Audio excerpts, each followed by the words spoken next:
This video contains subject matter that may be offensive and disturbing to some people.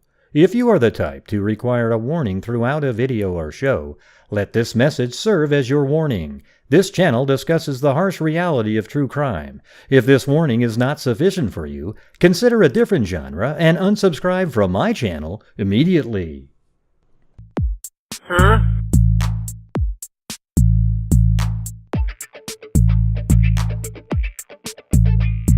It's a house!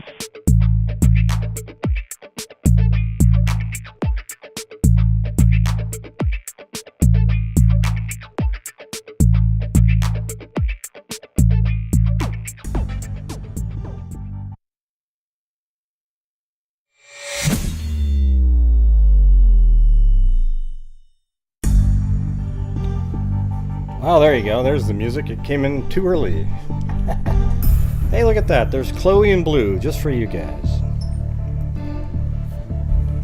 Thanks, Ashy Snow and Scoutin' Dude.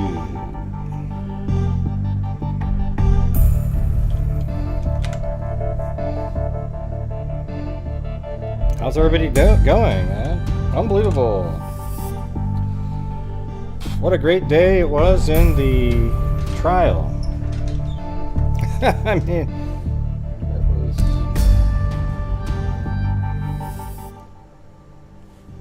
Alec Murdaugh got creamed today. I mean, he absolutely got pummeled into oblivion and had no chance. Basically, it was when the defense came back on, it was them, like I said earlier, it was like them trying to scoop water out of the Titanic with a styrofoam cup. Okay, it was absolutely ridiculous. No, thanks, Doohickey and Jamie. Yeah, so tonight's gonna be like the same as yesterday. I got the entire thing recorded at 150 speed for those who didn't get to see it. I mean, it was an amazing job by Waters, how he was able to lure Alec Murdaugh into a trap all day with him selling over and over and over again, and then boom, at the end he crumbled yet again, another lie into oblivion.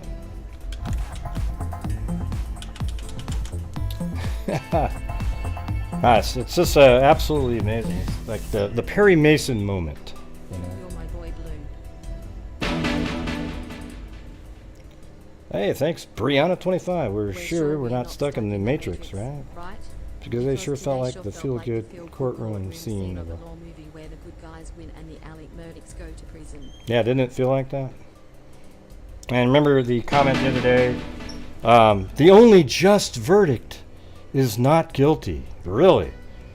When you see it all put together, if you think this guy is innocent, you're nuts. That's all there is to it. I mean, people talk about tunnel vision and stuff like that, but I don't have tunnel vision. That's why I break outside of what everybody's thinking a lot, and you know, to the dismay of people, much like in the Debbie Collier case. But you know, you just got to go where the information takes you. Hey, thanks, Amy Ristad and Kami. This isn't one of those tunnel vision moments here, though. This is when here's what I gotta say that I feel good about is the stuff that I talked about yesterday that Waters should put in. He absolutely put all that stuff in and just nailed it. It was just my observation stuff. Like, you know, remember when I was talking about, wow, so what did Murdaugh do? Just go down there, free the bird, get right back in his cart and just drive right back up to the top. He said that exact same way almost. It was hilarious. I was thinking, man, it's cool to have similar thoughts as those guys. But it was exactly the same types of thing. He got Alec Murdaugh to admit to, by the way, thank you to Griminator Patty and Jess Trombley. Chewbacca? Oh, I'll do Chewbacca if you want me. Got to put the calculator on again. Sorry. I don't know if you guys noticed that, though. Did any of you notice while you were listening going, wow, that's exactly what we were talking about? I mean, it was amazing. Tying back in how he's lying to all of his different clients, looked him right in the face, and then you keep hammering that home over and over again. And then his goal, the prosecutor's goal, was to trap Alec Murdaugh in a lie live with the jury, and now they can't believe a damn thing he says. The way he did that was absolutely genius, unbelievable. Thank you, Ed Gray. That guy is. With your comments, Gray, you are amazing. Oh, well, thanks. What about me and the crew? About something we did I was supposed to do? You might not have heard, or maybe you had the when I first heard about it was like used to get angry and all uptight. You could say what you want to spell my name right. All about guilty of rocking the house. That's what the rumor was all about. Hey, thanks, Kelly Snyder. By the way, do you see my thumbnail?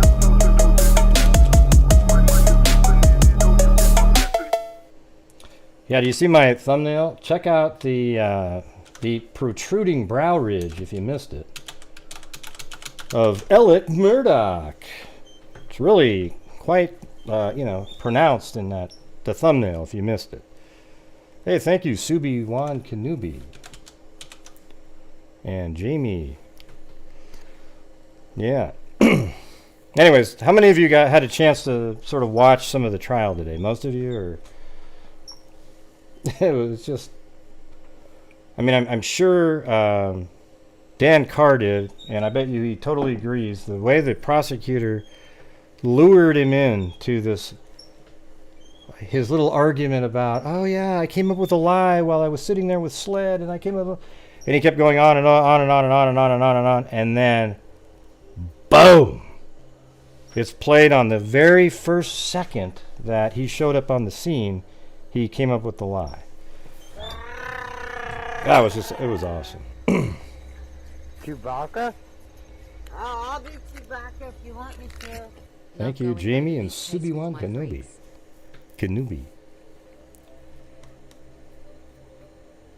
Yeah, he was great. All right, so we're gonna.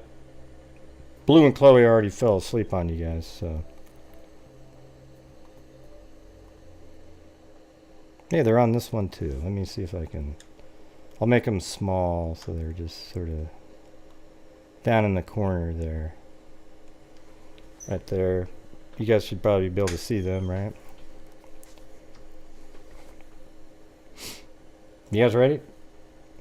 Here we go. And now we're going to be playing trial.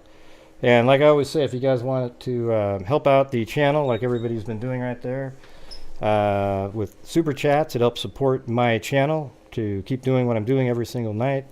And I decide, nobody's confused out here, everybody, that when you guys send me super chats, I can do with them whatever I want to do. However, I have decided that I'm going to be donating, I try to donate at least 50% of the net revenue each month on YouTube to true crime related charities. And last year we did 62,000, and we are at a total of $134,250 since January 2020 to true crime related charities. And I do that out of the income, and you guys are what make it all happen here. You allow me to keep doing the income for the show and everything like that. It's amazing. So channel memberships, super chats, all that stuff go into the same monthly revenue, even ad revenue, even though ad revenue is something that I generate on my own.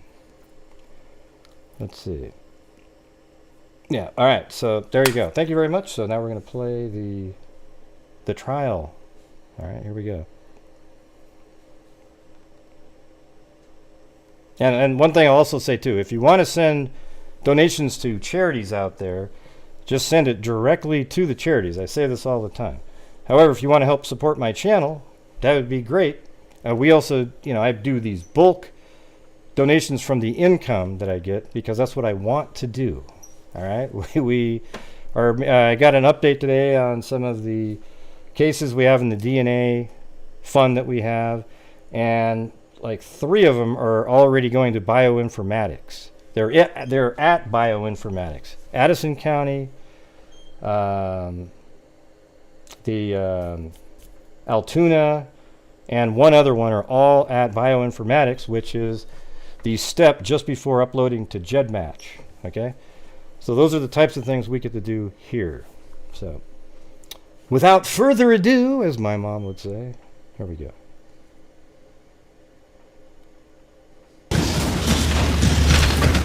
Morning, Ms. Murdaugh. Good morning, Mr. Waters. All right, let's see if we can move forward with. By the way, I played this in regular speed for a little bit, and I just, wow. Those guys are so slow. It's so much better at one and a half times. This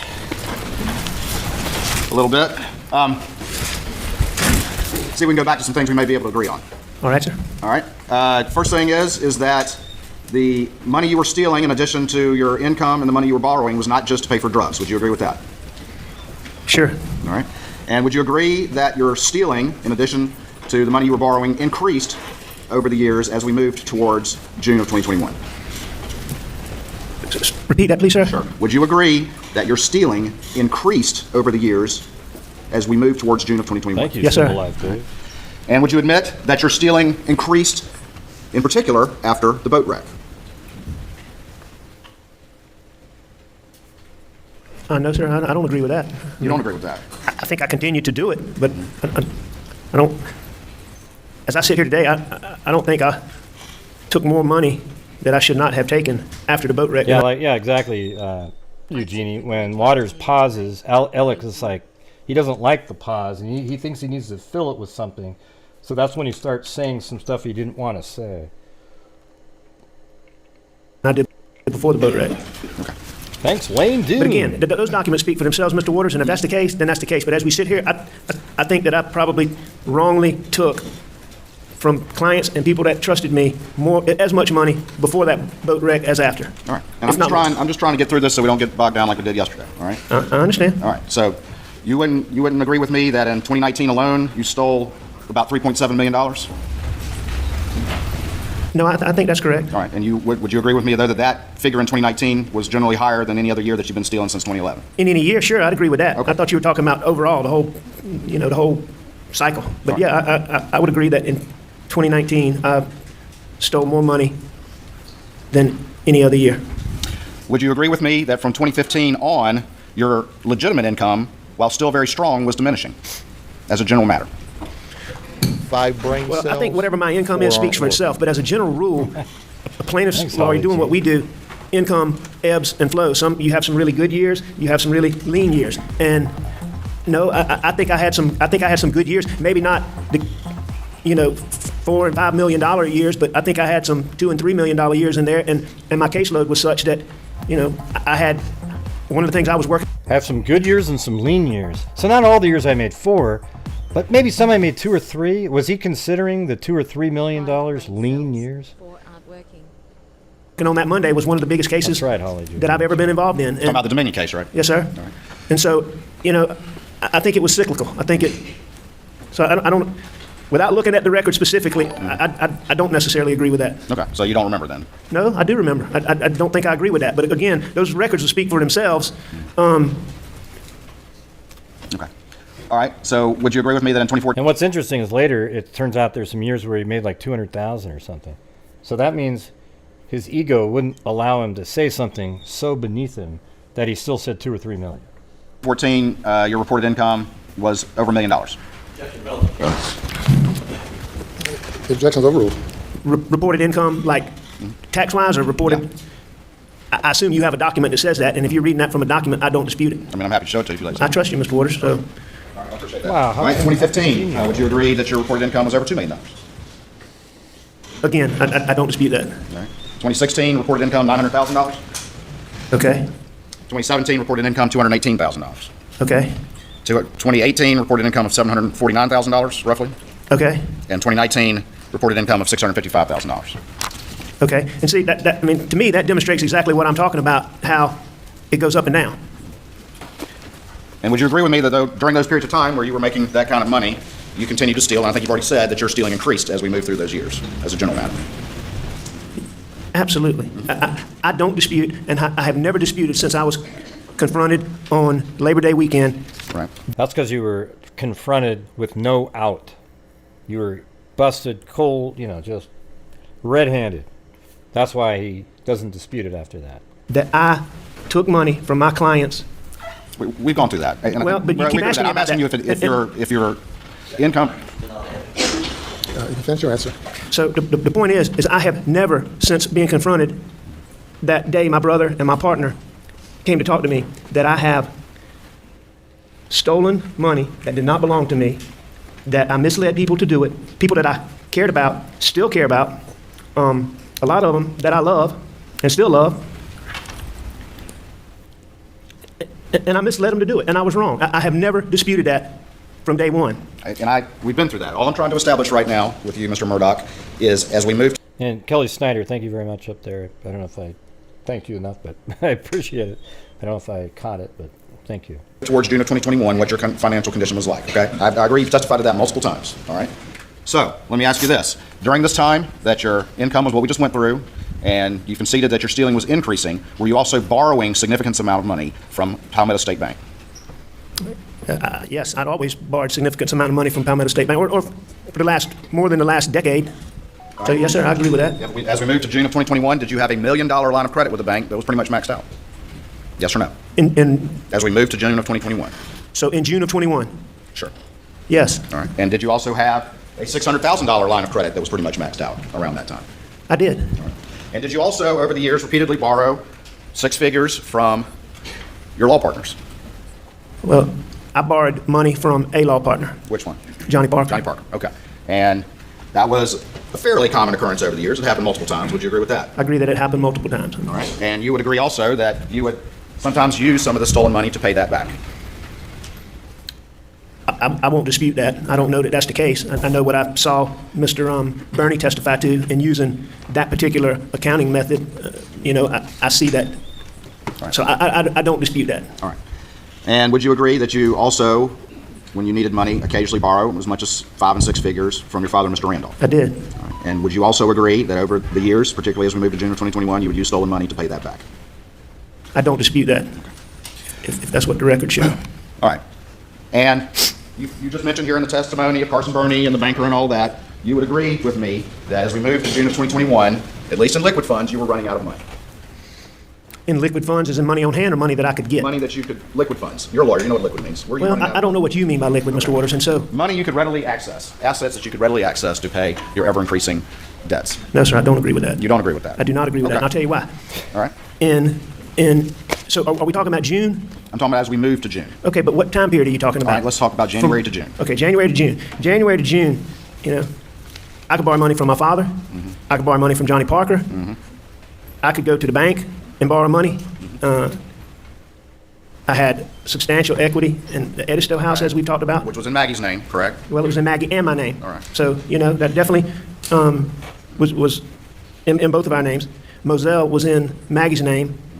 There's substantial equity in that could have been borrowed against. So, under the terms as you defined liquid assets just now, money that I would have access to, I disagree with on that for those reasons that I just said. Can we at least agree that generally the way the compensation is structured for legitimate money that you earned in your law firm, the vast majority of your compensation does not come except in one lump sum in December? Can we agree to that? Right. We get a salary. We would receive a salary. I believe our salary was $125,000. Right. And then the income that was earned would be paid in the form of a bonus at the year end. All right. And then would you agree with me that is why you stole the Ferris fees in March of 2021, because you were in desperate need of funds and you could not wait till December to access those funds? I think there's probably a lot of reasons why I stole those funds, but I certainly would believe or don't dispute that that's one of the reasons. And would you agree with me that the $792,000 that you stole of those Ferris funds, that you exhausted those within about 2 months? I don't know the time period, but I know that I exhausted them. Now, again, I'm trying to get through this quickly because there's a lot more to talk about, obviously. But we went through a number of questions yesterday about the various clients that you stole from, correct? You remember that? The back and forth we had yesterday, do you remember all that? Sure I do. Okay. All right, and so I'm going to try to shortchange this, but I think it's important that we at least say the names of the people that were involved. But let's just do this to see if we can... To the comment, Your Honor, inappropriate. I'll rephrase, Your Honor. the clients that we're talking about, these are all real people, yes or no? They're all real people. All right. They're And all these good clients? people. Okay. They're all people that I care about, that I cared about then. And a lot of them are people that I love. Okay. And I did wrong by them. Yes, you heard the people that you love, I know. So, It's the same. these were all people, every single one of them, that you at least had a personal conversation with at some point during the course of your representation. All of my About clients? Representation. Absolutely. I had multiple conversations with all of my clients. And these were people, every single one of them, real people that you looked in the eye and convinced them that everything was right. Honor, 403, repetitive, cumulative. You spent 2 hours doing this yesterday. I'm just trying to change the topic with the simple questions that applies to everybody, and then I'm moving on. Proceed. I would have had conversations with all of my clients, and some of the conversations would have been on the telephone. I would have had conversations where I might not be looking them in the eye. I would have had plenty of conversations where I did look them in the eye. All right. Every single one of them looked them in the eye at least once, is that fair? Sure. Every single one of them, you looked them in the eye and developed their trust in you, is that true? Every client that I had, at some point, I looked them in the eye, and I believe that I had the trust of my clients. Whether that came from me looking them in the eye, Right, so you're looking at the jury, believing you have trust in the jury, and you're lying right to their face. or not, I can't answer that, but I will agree with you that every single client, I looked them in the eye, and I believe that the people that I stole money from for all those years trusted me. And I'm going to show you what's been previously admitted. It states 329, I believe it is, and 314. And I'm just going to ask you to peruse those spreadsheets really quickly. And what you got a chance to do that, let me know. I have 1 or 2 questions about that.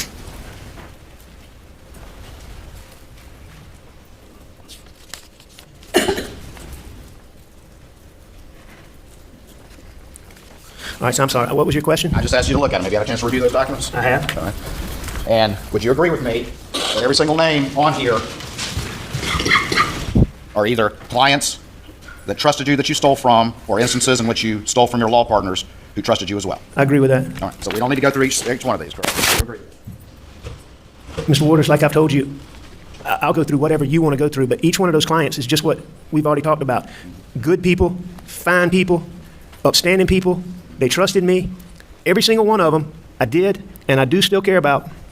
So I wish it'd be cool if the prosecutor at that time was much like some of these jurors, right? Many of them, I love. Just right and after. consider them close friends. Like Barrett Bowler, Absolutely. It's a perfect example. and you stole from Barrett Bowler. I did. You recall a conversation that you had with Ronnie Crosby in which he told you that Barrett was desperate for money because he needed his wife to stay in a hotel near him while he was undergoing treatment for terminal cancer around the time that you stole from him. Say, Your Honor. Objections overruled. I don't recall that conversation, but, I knew Barrett was sick. Barrett is a unique situation. I mean, Barrett is and was dear to me as a friend. But, Barrett and I had a long, long history. I guess really, and I lied probably more by omission, lies by omission in stealing that money. But that's a perfect example. You keep asking about me having these conversations and looking people in the eye. That's a perfect example. When I stole that money, he was nowhere around. Does he not know what the prosecutor is doing still? Like their team and him do not know that they're bringing up all these people about looking him in the eye and telling them a story that they're not basically saying on each one to the jury, he's looking you in the eye, he's telling you a story. Do they not know that? It's sort of weird that they weren't prepared coming back into today to, address that. It's pretty bizarre. It was more based on lies by omission. And Barrett and I had such a history. These real estate deals that you're asking me about, Barrett was one of my good friends, and we had been in these real estate deals together. Barrett was just an interesting person. He was a shrimper. He was born and raised in Allendale County. And he moved down to the coast. I don't know. And Mr. Murdaugh, as shrimping. Mr. Murdaugh, I don't know that we need Barrett's entire life story. No, but it's important Let to me just understand ask this you based on the this. question you asked. I don't think his entire life story is responsive, Your Honor. And I'm not intending to give his life story. I'm just telling you a little background. Go so ahead, you tell us about your understand friend that you stole from. That's fine. it. So Barrett started getting into real estate, and he was really good at it. And so I started getting involved with him in that. He could go out and find pieces of property that were really cheap, get them and sell them, and make money. Well, we got in some of these deals, and we got in with Barrett and some other people. Well, when the recession hit, one of the reasons these land deals caused me trouble is because the people that I was in these deals with no longer could pay. Whereas I might have gone in and I was a 20% person. I'm now all of a sudden, either I have to default at the bank and affect credit, affect ability to borrow, or I have to pay 100%. And so that's what I did. I paid 100%. And so there were years where I was paying, instead of a fifth or a half, I'm paying the whole thing. And it equated to it equated to millions of dollars, which is one of the ways why I ended up with the Moselle property, because I paid more than $1 million in monies for Barrett, and that was part of the deal in the trade and me purchasing Moselle. So what you're telling me is you felt like you were entitled to steal from him? No. You know what? I will tell you this. Wow. That, You got these long stories, when you're doing the things wrong that I was doing, you have all kind of ways of justifying it. And I'm not saying that makes it right by any means, because it's All right, not Scott, wrong. dude. I've said that 100 times. But when I was doing it, and I was as addicted as I was, Thanks, and Ricky. things I was doing, there's all kind of things that you know, to be able to look yourself in the Damn mirror, scoundrel. you lie to yourself. And I guess self-justification for these bad things, I guess is what I was doing. But Barrett had owed me so much money that when I took his money, I just didn't tell him. So it was a lie by omission. All right. All these people on these two exhibits, these are real people that needed this money, is that correct? I'm sure they did. But it was more important to you that you stole their money on top of the 40% of legal fees that you were taking. Repetitive. I've never asked that question. I stole their money. It was more important to you than their needs, is that correct? Objection. Objections overruled. I don't remember sitting down and calculating, okay, is this more important? One of the self-justifications Well, but it necessarily means that. You don't even have to sit down and calculate it. that I talked about, Mr. Waters, is, and this is one of the things, again, I want to make it clear. I don't, as I sit here today, I do not believe that any of this justifications that I'm talking about made any of this okay, because I don't. I've owned up to all this money I stole. I've tried to since I was confronted, and I continue here today. But one of the justifications at the time when I was taking pills and doing the things I was doing was, I may ask a partner, okay, how much is this case worth? And if one of my partners, and I may not even give them all the real facts, okay? So if they said this case is worth $100,000, okay, and I go out and I get them $300,000, that's one of the stupid little things. Okay, well, this isn't the same. And that's one of those justifications that I used in looking back on this that I don't know how I did. But so to sit down and say, did I evaluate that they needed the money more than I did? I don't think I did that. I think I was selfish, and I think I just took the money. Okay, I think I understand.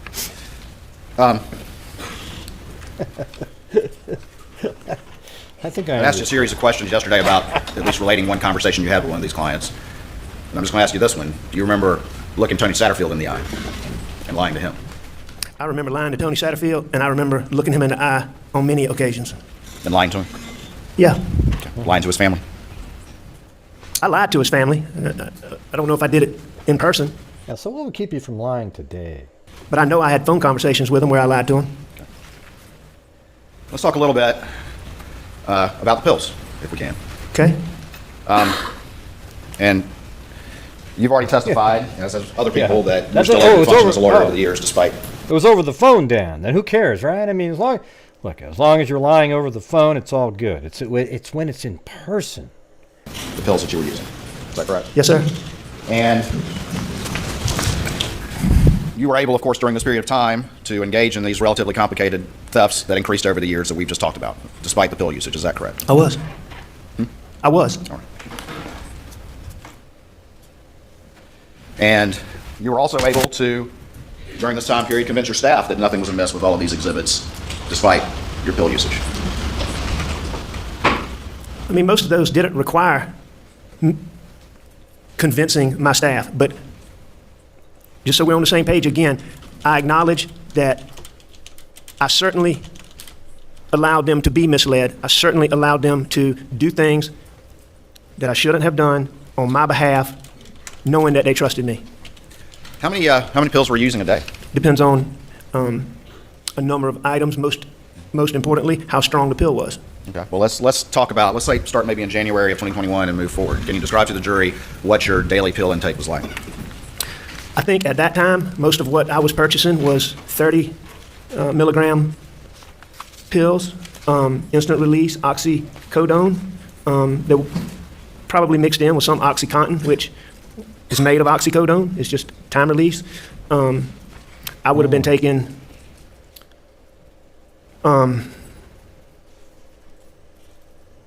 anywhere from 1,500 milligrams maybe to maybe 1,000 or maybe 1,000 milligrams or 1,200 milligrams on a day I didn't take as much or didn't have as much, up to, I mean, there are days, many days, a lot of days, most days were more than that, and many days would be, you know, more than 2,000 milligrams a day. And how many pills is that? It depends on the strength. Well, let's say it's the 30s that you just mentioned. If I took 30, if I had 30 This milligram would have been pills, good clown music. This stuff right here. you figure 100 pills would be 3,000 milligrams. 100? 100. So you're taking 60 a day or something like that? I mean, There were days where I took more than that. There were days I took less than that. and how would you take them during the course of the day? I mean, how many are you taking at one time? How frequent in this time period, let's say January to June? You know, there's a point in time, and I'm not sure when it was, I think it was well before that, where, and you have to understand this. This is something that I mean, I can still remember the first time I ever took an OxyContin. Murdaugh, can I ask you to answer my question, and I'll let you explain all you want. And my question was, how many were you taking a day during this time from January to June? Answer that first, please, and if you want to explain, I'm happy to let you do so. I'm not positive, and here's why. It's because over the years, like, as I was saying, the first OxyContin, one OxyContin literally made me sick.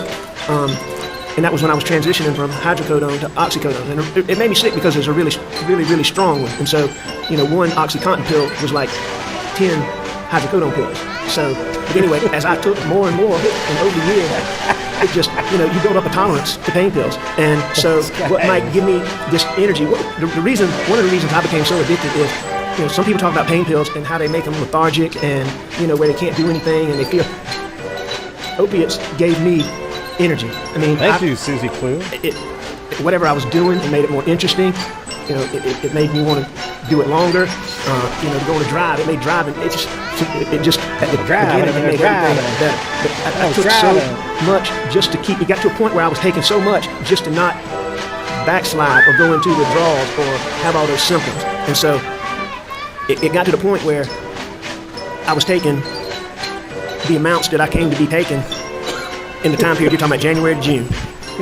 So it evolved over time. It wasn't like it just started then, Mr. Waters. Can you just give me one example of a day during that time period? I mean, Sure. I mean, did you start at 8 o'clock in the morning or whatever time you got up and take one and then one every 30 minutes? I mean, Well, no, I'm giving you a chance to explain. So It would now totally be depend. specific. It would totally depend on any number of circumstances. So starting a day, one of the main things that this would depend on was how late the day before I had taken pills and how many I had taken. And did I take them during the night? Did I wake up during the night and take them? So, you know, let's just say that it had been a while since I took any and I slept and I woke up, all right? Then I would immediately, first thing, take pills, because if it's been a while, a lot of times if you slept and hadn't taken pills, you'd wake up and you could tell the beginnings of those, I'm not gonna say they were really withdrawals, but the agitation that you feel when you don't take it, and you could tell it, so you had to take it right away. And so I would start off, first thing I would do would take pills.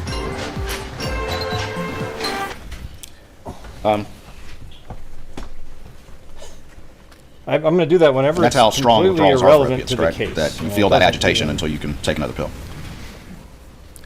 Yes, I mean, but that's just, agitation's the tip of the iceberg when Let's it talk about that. comes to withdrawals, opiate withdrawals. I think you said in your what's been played for the jury and the telephone conversation with Special Agent Kelly that, and you talked about withdrawals, just how strong they are, how you're willing to do anything to make them stop, correct? I think what I said is almost anything. Almost anything. Well, describe that, please. I mean, you're sick. I mean, you're physically, you are physically sick. It's like having the flu when you ache and your joints hurt.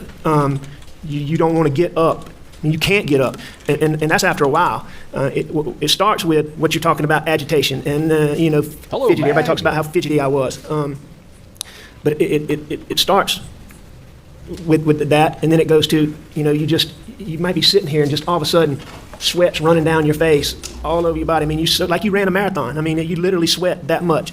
The next thing that comes on after about 12 hours is, I call it jumpy legs, but I mean, you See, what I think it's possible he was addicted to it, but he didn't have a $60,000 a month habit. That's not true. And, here's what it could be a reality. Like he's all on these drugs and he's just starting to freak out about everything, and then he kills them. So in his mind, though, he's able to justify to himself that it wasn't him who was the killer. That's why he's never looking for the killer. He knows he's the one that did it, but it wasn't him. It was a version of him on drugs.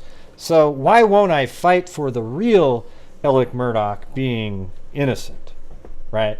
That's what he thinks in his mind, I guarantee it. There's no way that you could sit right here in this chair. I mean, you couldn't remain sitting. I mean, you would have to get up and move around, and I mean, it's like your legs don't want to work. And that lasts for about 50,000 a week. I don't know if I said anywhere from day 18 to 24 hours. During that period, the intestinal issues come in, and I mean, you can't control yourself. You have diarrhea, like you have food poisoning. Now that's TMI, isn't it? You throw up.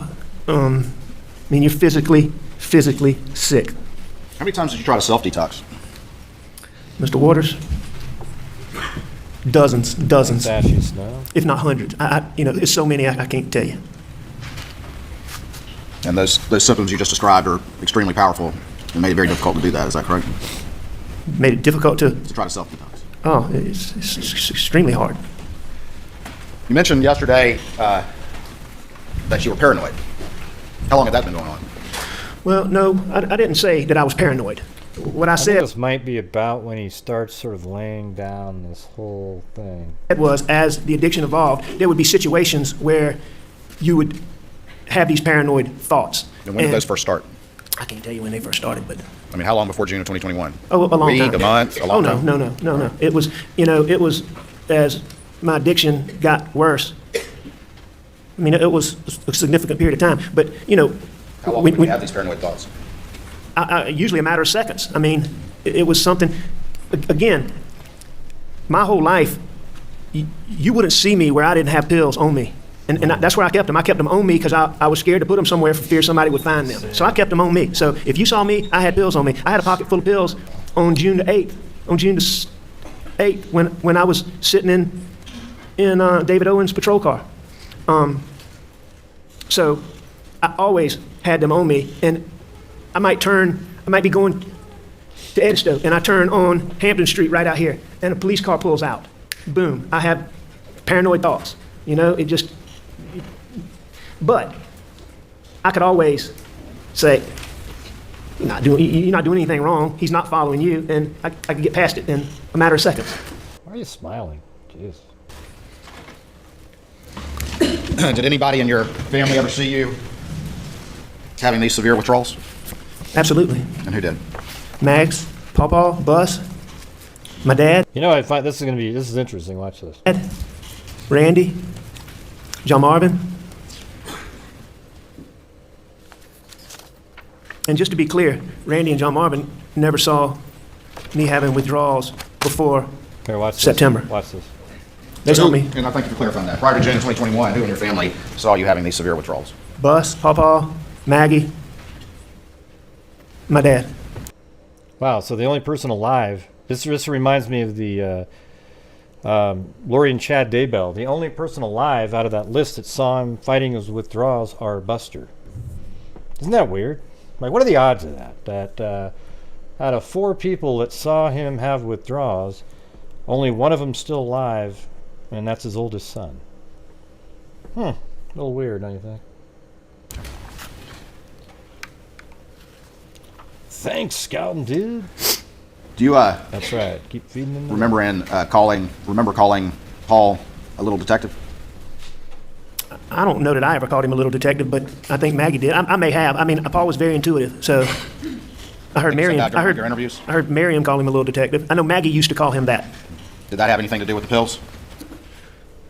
Well, yeah, it had something to do with it. But I mean, Paul was always that way. But that what led him to be called a little detective. Certainly, there were times when Paul found pills. Including just a month before the murders. Is that correct? No, sir. You recall 6/5/23 that was entered into evidence, which is a text from Paul to you? I did. Which he said that Maggie found pills in your bag? Right. Tell me about what happened after that. You asked me about Paul finding them, but it was Maggie that found them. Fair enough. So it was Maggie that found them? Yes, sir. Okay. But Paul's the one who reached out to you, correct? On that occasion, yes, sir. And what was the discussion after that? I can't remember exactly what it was, but it was about that I'd had eye surgery I don't know what day it was, but days before that, the day Maggie found them, Maggie drove me to the doctor for me to have my cataract removed, whatever they call that surgery. I can't remember. But I had a cataract taken out, outpatient. You go in for a couple hours and you come out. And it was during COVID, and so Maggie wasn't allowed to come into the doctor's office, and so she sat in the car. And I had left pills in the computer bag and sitting out there bored. I guess she started looking at my computer and found them in the computer bag. So she found those pills. All right. And so she obviously told Paul, and Paul he just loves texted to you, go correct? on and on about nothing. About finding those pills. That's correct. In May of 2021. If you never watched the Jodi Arias trial, he does exactly the same thing she did. That's correct. And you've heard your sister-in-law Marion testify that Maggie called him the little detective about the pills. You heard that testimony in this courtroom? I did hear that. All right. So did they start to watch you like a hawk and get on you about your pill usage during the month of May? No. They did not. No, Mr. Waters, this battle that I had with addiction, it had been going on for years. And so they had been watching me like a hawk for years before May. May was just one occurrence where I let them down. Again. They had been watching you like a hawk for years, is that correct? About my pill addiction, yes, sir. That is correct.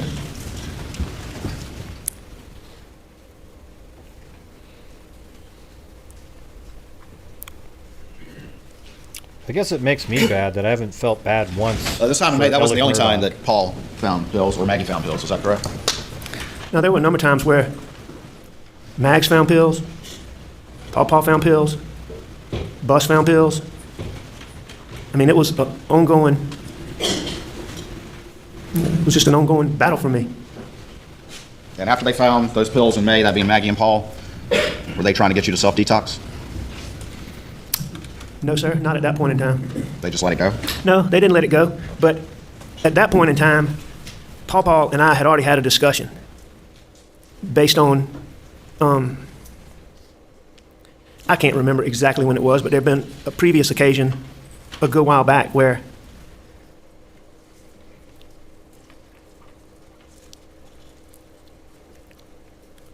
there'd been a previous occasion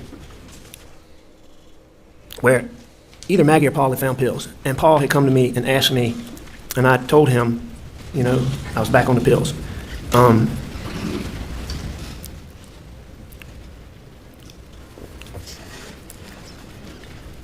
Hey, look at this. I got a one of the pictures from somebody with the look at the Grant Hughes Investigates notebook and the freak pen by Danielle White. Huh? What do you think of that? Huh?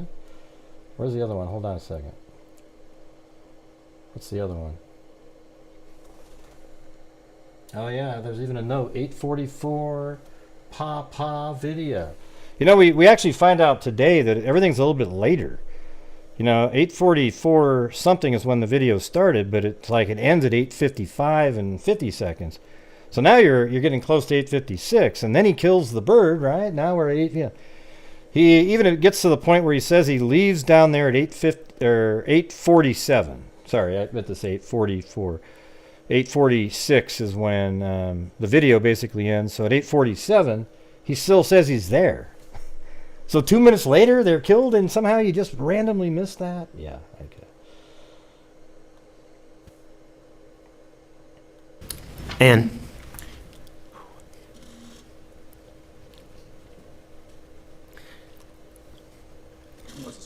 we had a long talk. As I said, I don't remember exactly when it was before that. Paul and I had a long talk. And we'd agreed, I'd agreed, and I detoxed so many times. I'd been to detox. I detoxed at home with Maggie's help. I detoxed at home with doctor's help. I detoxed on my own, tried to, and it just detoxing just didn't work. It just, you could detox, but you couldn't, no, not you, I couldn't stay off of them. And so, he's trying to pretend that he's having withdrawals now, remembering what it was like. I promised Paul that as soon as we finished with his criminal case, that I would go to rehab. And and on this particular occasion, Paul knew that his mom worried about me so much with pills that on this particular occasion, I think that Pawpaw convinced Maggie that I got those pills in anticipation of the eye surgery, but that I never took them, so that she would not worry that I was, once again. So you're talking about, now you're claiming that about the time in May, that Paul talked to Maggie and convinced her of that, or are you talking about a different time? I'm not claiming that, Mr. Waters. That's a fact. This is what happened. All right, we're hearing that now, correct? Hearing what now? What you just said. Well, you just asked me this. Mr. Waters, you keep making an issue about the first time you hearing these things. When I got arrested and I went to jail, we began reaching out to you to talk to you about all of these things, to try to tell you everything that I'd done, to give you all these details, to help y'all go through these financial things. And up until the time that y'all charged me with murdering my wife and child, you would never give Jim Griffin a response to our invitations to sit down and meet with you. So you're telling me I never responded to Jim Griffin, is that what you're saying here today? I'm telling you. Are you saying that you ever before yesterday reached out to anyone through yourself or through your attorneys and reached out to anyone in law enforcement or the prosecution and told them the story about the kennels? Are you telling me that? What I'm telling you, answer my Mr. question Waters, first, please, sir. Answer my question first. Did you ever reach out to anyone in law enforcement or the prosecution and tell that story that you told this jury yesterday about the kennels before yesterday? Did I ever reach out to law enforcement to say, I want to tell you about the kennels? No, sir, I did not. This is the Fifth Amendment line. Pardon? This questioning about him volunteering information on these charges violates his Fifth Amendment rights, and we strongly object. Any more, we have to make a motion. Objection's overruled. What I did was, so Answer my question first, Your Honor, sir. for the record, he did not bring it. He was talking about financial Sit down, stuff. Mr. Griffin. Oh, he tells him to sit down. You hear that? Yes or no question. Before yesterday, did you ever bring up what you told this jury about that kennels to anybody in the prosecution? You know, this guy over here, I don't know who this guy is back here, but he needs to work on his just overall appearance in court, you know? I think he needs to, like, put a... He has his head buried in his hands as if there's something really bad going on. Even when this guy's making killer arguments, you look at that guy and it looks like they're losing or something, all right? Gray's doing a good job. Gee, you're so mean. I am not. I am nice. I think that he absolutely... you got to watch him sometimes. He'll be like this. Oh, you know, like, ah. I don't know if he's got a headache or what's going on, but, you know. Or anybody in law enforcement? no, I didn't have the opportunity to, Mr. Waters, because you would not respond to my invitations to reach out and tell you about all the things that I'd done wrong. And to talk about bringing this to a head, to talk about bringing this to closure. I understand how many people I hurt. I understand how angry my partners are and how hurt they are. And I understand how hurt these people that I stole money from are. I understand how hurt they are. And one of the things that I believe is getting past this may help them get some closure. And so since at least January, I've been trying to sit down with y'all to talk to y'all. Oh, wow. And never, ever got a response to the multiple requests. Multiple requests? Yes, sir, multiple requests. I would ask about this Murdaugh. every Let's few ask weeks. this, sir. Sir? Did Mark Ball ever hear your story to the jury about the kennels until yesterday? Your buddy and law partner, Mark Ball? Listen, I haven't spoken to Mark Ball since I went to rehab. And these were the same law partners that you were listening to the night of. Is that what you testified to this jury earlier? You testified to that earlier, did you not? I don't understand your question. Didn't you testify earlier that you were listening to your law partners on the night of the incident? Was I listening to them? Yeah, you testified to that. It's a simple question, sir. I'm sure I was. When are you talking about? On June 8th in the early morning hours, you testified to this jury that you were listening to them, but you never told them the kennel story either. And they heard it for the first time yesterday as well. Isn't that correct? Yes, that's the first time they heard it. First time that Ronnie Crosby ever heard that would have been yesterday? If he was listening, that would have been the first time he heard First it. time John Parker ever heard that was yesterday? Yes. First time Danny Henderson, who was representing you in the boat case, ever heard that was yesterday? Yes, yesterday is the first time that I have said that openly. But that's not what you were asking me, Mr. Waters, but you go ahead. First time your brother Randy heard that was yesterday. If he was listening. God. He's always got a little something to say. You know, right at the end there, if he was listening. Wow, you're so sharp. You're always thinking of something. Some quip or... And Mr. Waters, just to be clear, I was begging for a meeting with y'all to try to bring this to a close, to talk to y'all about everything up until the time that y'all charged me with hurting Maggie and Paul. Now, after that point in time,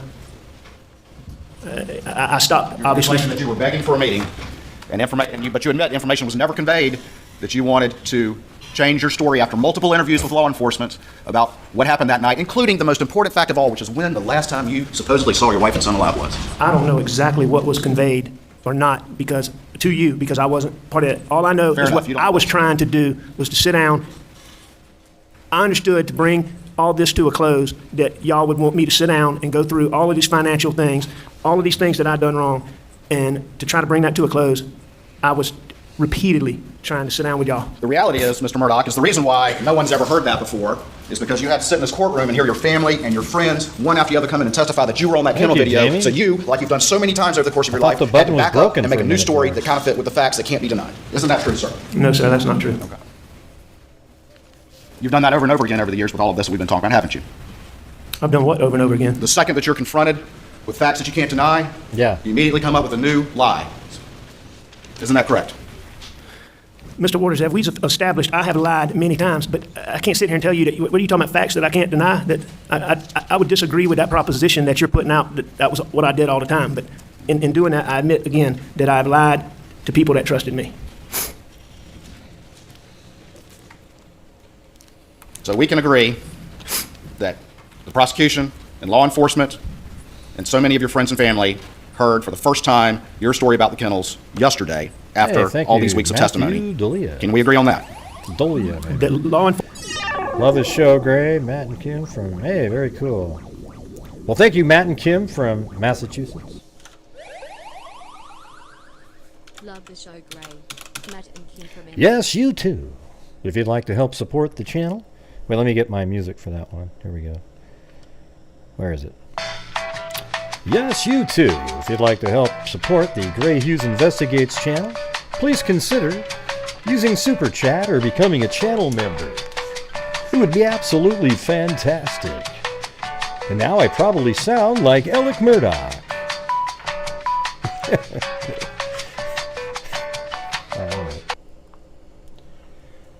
enforcement, my partners, and my friends heard me say that for the first time. Yes, I agree with that.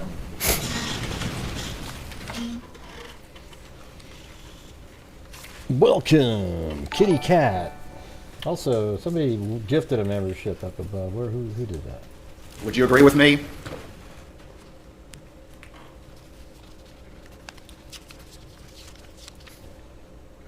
Oh yeah, Jamie, thanks for that your own lawyer was repeating your story that oops, shit.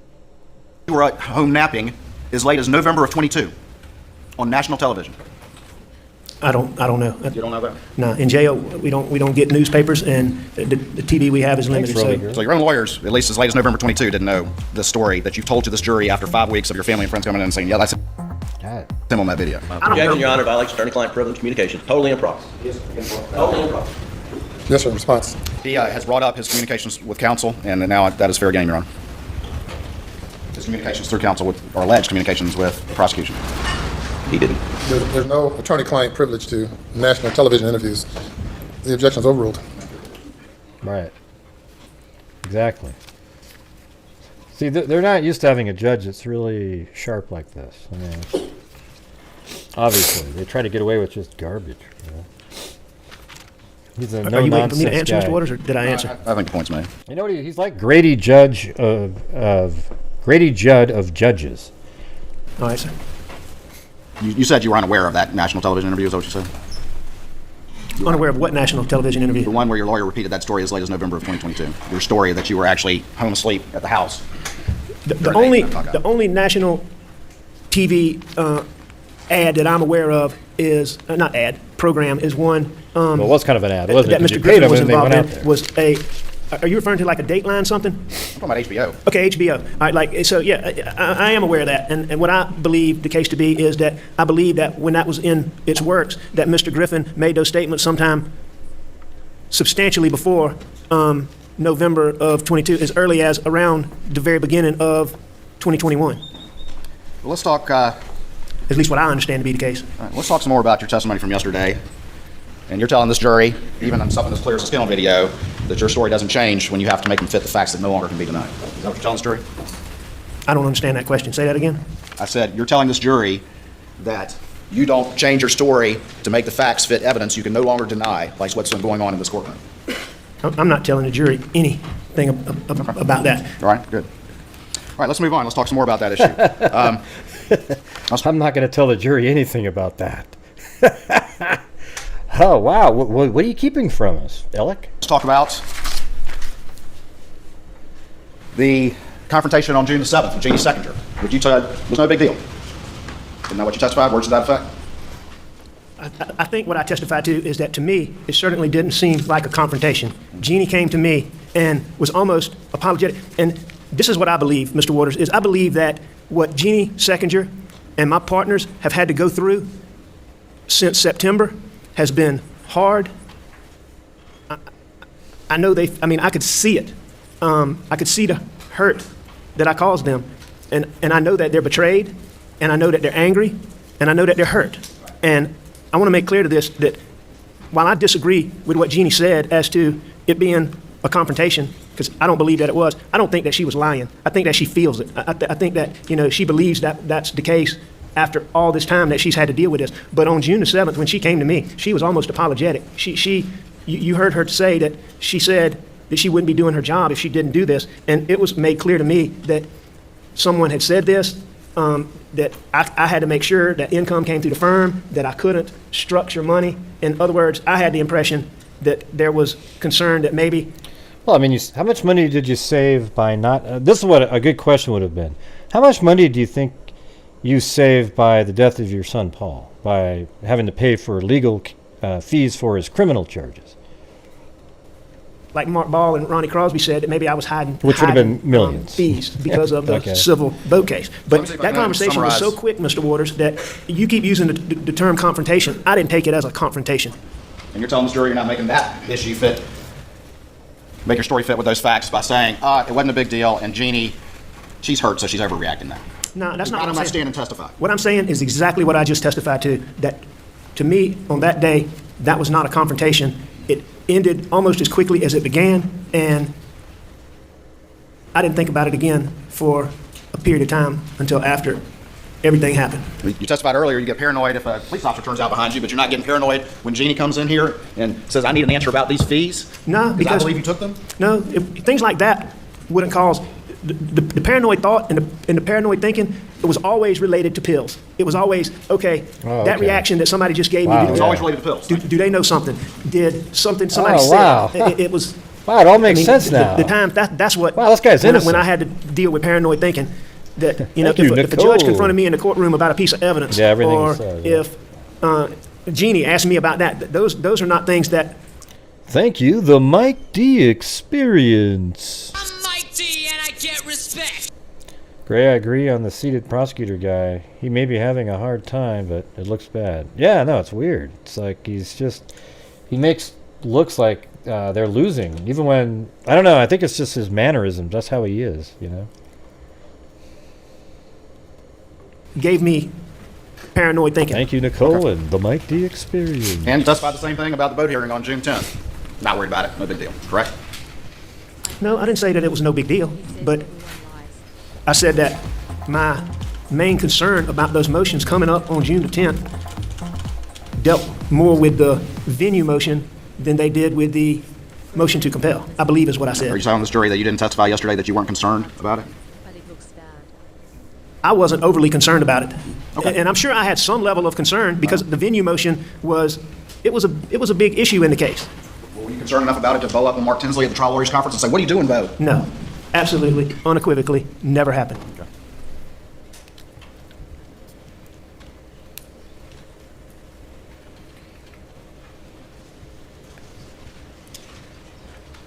If the Ferris fee issue comes to light on June the 7th, you're not going to be able to borrow money from Johnny Parker anymore, are you?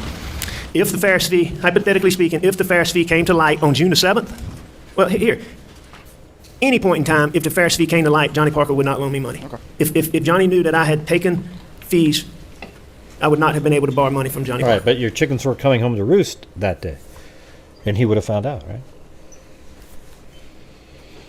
He always has another answer. It's wild. You testified earlier about going to the Gamecock baseball game on the weekend prior to Monday, June the 7th, 2021, correct? Correct. Hold on for me real quick. Sir?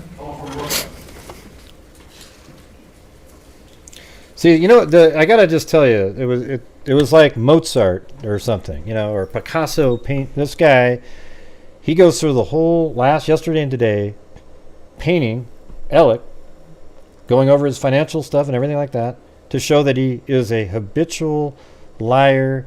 Even the people he says he cares about, he's willing to devastate the lives of people he claims he cares about, and steals money. And then he just keeps putting it out there. And Alec, you know, he has his little answers for everything. And he leads him down this path in a trap. And at the very end, he shows the jury how he'd been lying to him during the last 2 days of testimony. I mean, it's just unbelievable. Or at least the whole day today. And so right at then he's like, you know, he proved that he was lying to them right to their face. Now they don't have to believe a damn thing he ever says. And they shouldn't. And none of you should. I mean, I got to just tell you, this is the type of person, just like the YouTuber that we talk about. There is no redeeming qualities. This guy is a monster of a person, a horrific human being who has destroyed the lives of even a quadriplegic. I mean, are you kidding me? What an absolute joke of a person. And for anybody out there going, oh, he really touched me when he started crying, that means you're a sucker. I mean, I'm honest to God, I'm not trying to be mean. I still like you, even if you are a sucker in that way. But there's nothing there, okay? He is full of shit the whole time. Okay, yeah, he probably feels bad that he killed his son, right? That's why he's crying, because he killed him, and he feels bad about it. So who cares if he's crying that he feels bad about it? Okay, and now if he was crying because somebody else did it, I could get you feeling bad. But it's not what it is. He killed his kid, and he's crying, and you're feeling bad for him because he's crying about killing his kid. That's ridiculous, all right? I mean, honest to God, I don't know what else to tell you, but it's disturbing. All right, let me, where is this right here? Let me move it forward here. All right, I'm going to show you what's been marked as stage 572 through this trial. You got your readers with you, your glasses. And first I just want you to look through that document and then answer the question, do you generally know what that is? And this is a case that he's found not guilty by a bunch of idiots. It'll always be he did kill them.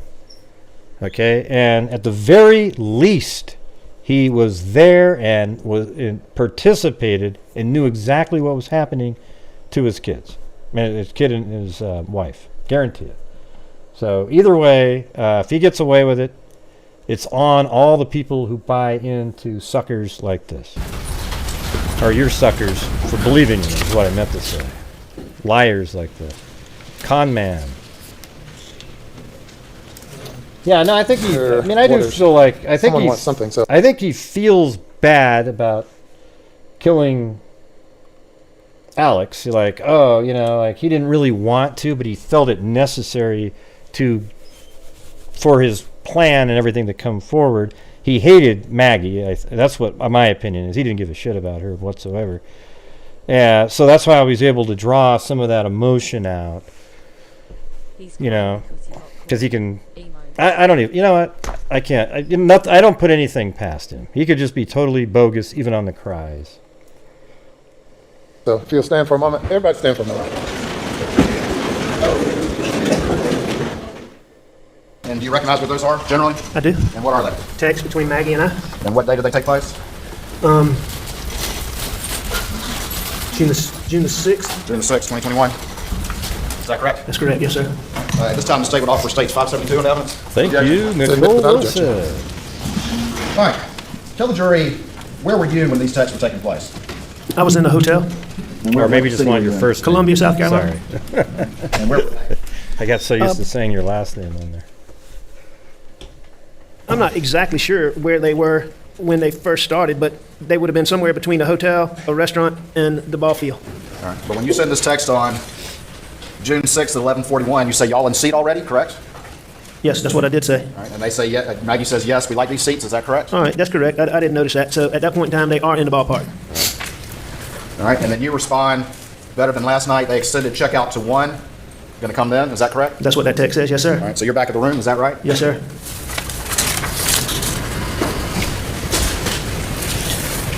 Later on, you text after she asked you to bring a charger and says, Muggy, you text, I'm dreading it. See you in a little bit. Is that correct? That's what I said. Yes, sir. She responds, don't come, and then asks about the charger and says it's hot. Is that correct? Mr. Waters, yes, I assume you were reading it exactly, so. Yes, sir.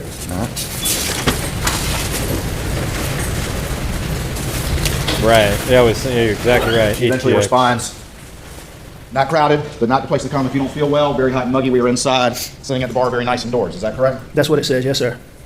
And then you respond, Algie, by accident, they are making me leave, so I'll see y'all in a few. Is that correct? That's correct. And who was making you leave where?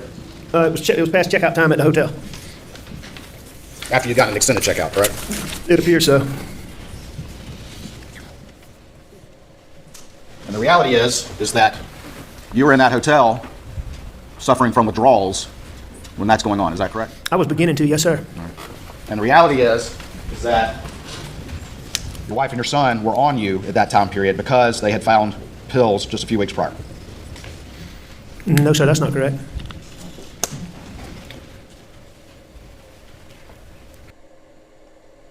About June 7th, okay? Just a second. Let's talk about June 7th, okay?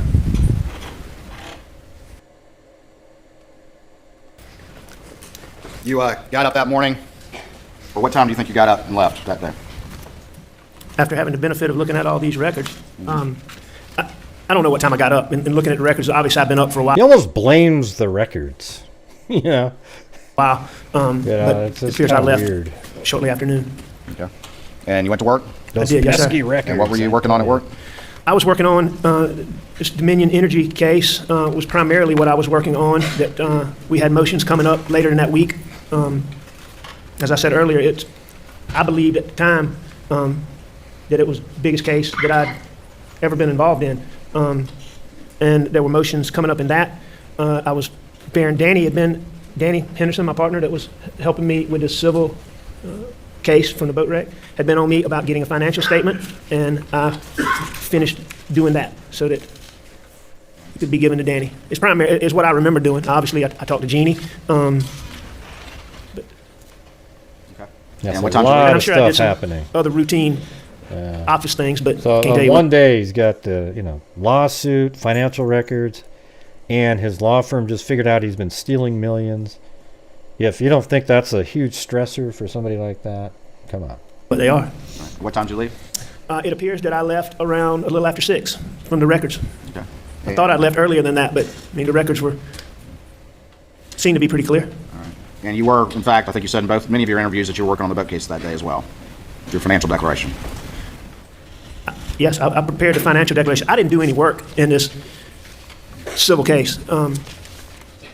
So my work in that is what I did. I prepared a financial statement, which took me a little bit of time to get the details on that, but I mean, that was the work I did in preparation for the motions coming up. You could actually sleuth gold off the wrinkles on his forehead there. Like if you put his head at a certain angle and poured the pay dirt down with a little bit of water, I think it would trap gold right in those creases there. It's almost perfect. What time did you get home? And looking at the records, it looks like I got home a little before 7, 6:45, I think, 6:40 something. Then you and Paul rode the property? Got to get him at the right angle there. That's correct. And you told law enforcement you shot 22? He didn't realize it, you guys. He could have got rich as hell just dumping dirt off of his forehead and sleuth gold out of it. He could have made all the money he ever dreamed of by just sitting underneath a waterfall of pay dirt. That's correct. You told law enforcement that you never saw any blackout? That I'd never seen a blackout? He had it, At that point in time when you and Paul were riding the property. No, I did not see a blackout. Did you tell law enforcement that you and Paul were going around looking for hogs? If I said that, Go ahead. and if I told them that, you don't look for hogs in the daytime. All right, the hogs are deep in the swamp in the daytime. So I can tell you that Paul and I were not riding around looking for hogs. But what we were doing is we were going from food plot to food plot, and we were looking for hog signs. All right, what a hog will do is come out and root, and they tear up food plots. They tear up everything. And so that. Hold on. Tear up food plots. They tear up everything. And so. Wow, this is definitely worthy of the. What we were doing is we were going from food plot to food plot, and we were looking for hog signs. All right, what a hog will do is come out and root, and they tear up food plots. They tear up everything. And so that was one of the things we were doing. But we were not hog hunting. We were not looking for hogs. We did not have the 300 blackout with us. Paul didn't have the gun that that blackout that he favored with him while y'all rode the property. The gun that's in here? Any rifle. There was no 300 blackout with me and Paul. All y'all had was a 22. And that was a 22 pistol, but we didn't have that with us at that time riding the property. Right. And you testified, you've seen the Snapchat video of you on the tree, is that right? I have seen that. And you don't dispute the time of that video, do you? I don't even know what time that was taken, but whatever the gentleman came and testified to, I don't dispute that. All right. And what time, well, let me ask you this. When did you go back to the house? Were you with Paul or were you by yourself? I was by myself when I went back to the house. I went back to the house basically when Maggie got there. When Maggie got there. All right. And where had Paul gone prior to that? Was he back at the house already or he came after you? Paul was at the shop when I went back to the house. All right. So you beat him to the house is what you're saying. Is that right? I beat him to the house? Yeah. You were at the house prior to him getting there. Yes. All right. And you say Maggie... For a minute, he thought he was saying he beat him all the way to the house. Like, just started pounding and pummeling him to the house. Was there at the same time, or there before you, or there after you? That's what I'm not absolutely certain about. I believe that Maggie came through the kennel entrance, and going back and looking at these records and these times, I believe she came through the kennel entrance while Paul and I were at the shop. But either way, I got to the house very shortly after Maggie got there. Okay. And I believe that she came through. What's going on with Chloe? She looks weird. Look at that look. Chloe. And I believe that I went right behind her. And when did you take the shower that you've been talking about to this jury? I believe when I first went in the house. I mean, I would have talked to Maggie for a second, but I'd seen her that morning, so I would. You left your clothes on the floor? I'm not sure. It makes sense to me given what Blanca's said, but I couldn't tell you one way or the other. All right. About what time was that, you think? And looking at the records, I think that was a little after 8. And you're saying Maggie was already there at that point? When I got to the house? Yeah. Yeah. Okay. And what did you do after that? I came back out, sat out on the couch to eat dinner. Yep. About what time was that? There are dogs.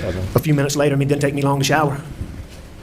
And you say Paul was already eating at that point? He was. You say he left first? What I said is he got up and he finished eating, and he left our immediate vicinity. Now, I don't believe he left at that point, given what I've looked at time records, and I believe that he was around the house for a little bit longer. And just to be clear again, but I didn't see him. All of this detail was people were hearing for the first time yesterday, like we talked about before, correct? Say that again? All of this detail that we're going through right now is not anything that you related before. We're all hearing this for the first time yesterday. Objection, Your Honor. Fifth Amendment privilege. Objection's overruled. Welcome. So, yes, I did not tell law enforcement.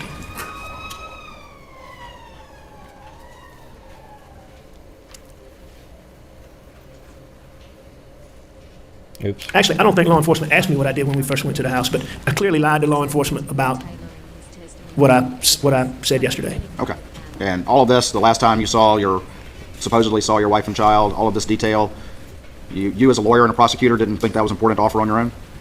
Oh, I think it's important. You told this jury how cooperative you've been and how much information you wanted to provide, but you left out the most important parts, didn't you?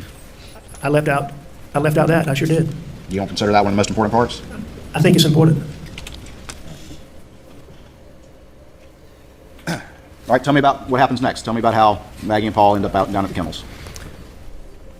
I'm still not absolutely certain exactly how they ended up at the kennel, but in looking at the time frames and looking at the GPS points, I think I pretty well know, because I wasn't sure if Maggie had walked to the kennels or or ridden to the kennels, and I wasn't exactly sure how Pawpaw got there, but I'm all but certain that Maggie and Paul went to the kennel together. All right. And what was the discussion? You said that they were going down there, but you didn't want to go. Is that right? Maggie. What I said is Maggie asked me to go to the kennels with her, and I wasn't going to go. I said I'm not going to go. And how long after she left did you supposedly go down there? It was very quickly. And what did you tell this jury and all these new facts as to the reason you changed your mind? Why'd you change your mind? I just had a shower. When you go to the kennel, you always end up at the shop. Okay, here we go. There's got to be another clown music, don't you think? Has to be. Always end up at the shop. Dogs are running around. You're always going to end up doing more work. All right? It's hot. I'd already had a shower. I didn't want to go to the kennel. Oh, that was perfect. Right on his face right there. I understand that. So why'd you change your mind? Because Maggie wanted me to. So you thought about it for a few minutes and then decided to go down there? I don't think I sat and contemplated, am I going to go, am I going to go? Don't they have the phones all going down together or something like that? I think that, like many things Maggie wanted me to do, if I didn't do it at first, I ended up doing it. And you took the golf cart down to the kennels? That's correct. How long did that take to drive from the house down to the kennels in a golf cart? You know, in looking at the records from OnStar and all of that, it seems to take about a minute in the golf cart? Nope, in the Suburban. So I would think it's probably, in looking at those speeds of 20, 24 miles an hour, I would think it takes double that. I think it takes a couple minutes. All right, so you'll concede at least a couple minutes to drive down there. Is that right? Yes. In a golf cart? That's correct. And at least 2 minutes to get back, right? When the kennel video was going on, had you arrived before that?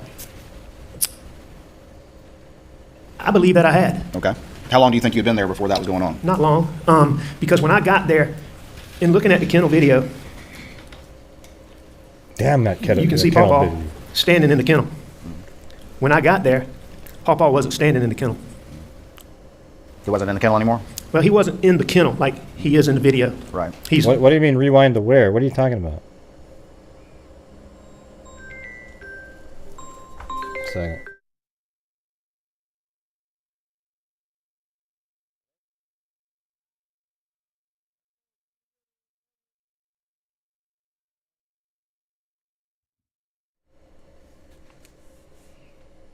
Yeah, come on, you guys. Oh, it better say shot. If it doesn't say shot.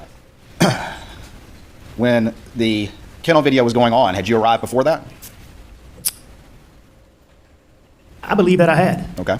How long do you think you'd been there before that was going on? Not long, because when I got there, in looking at the kennel video, you can see Pawpaw standing in the kennel. When I got there, Pawpaw wasn't standing in the kennel. He wasn't in the kennel anymore? Well, he wasn't in the kennel like he is in the video. Right. He's probably, and I don't know exactly, but I know he wasn't in the kennel. He was like in the driveway. He was fooling with Cash. He was in the driveway, but like close to the kennel, but not in the kennel like he is in the video. So the video happened after that, according to you? Video happened after I got there? After you first saw Paul? You're saying he wasn't in the kennel. When did the video happen? I believe that to be the case. Okay. After you had arrived, is that correct? Yes. And very shortly after I arrived, but after I arrived. All right. And did you tell Maggie at that time that you were going to go to Alameda? I did not. Did y'all discuss it at all, according to these new facts you're testifying to? I don't believe so. Did you have any conversation with her? Oh, yeah. Did you have a conversation with Paul about the dogs, about Cash's tail prior to going down there? Prior to going down there? Did I have a conversation with Paul about Did you Cash? talk to him about Cash and some problem with his tail prior to going down there? Did you have any knowledge of that prior to going down there? I'm not sure. As I sit here today, I don't recall that, but I don't think so. When you first arrived in the golf cart, where did you pull up to? I pulled up right where Maggie was. Which is where?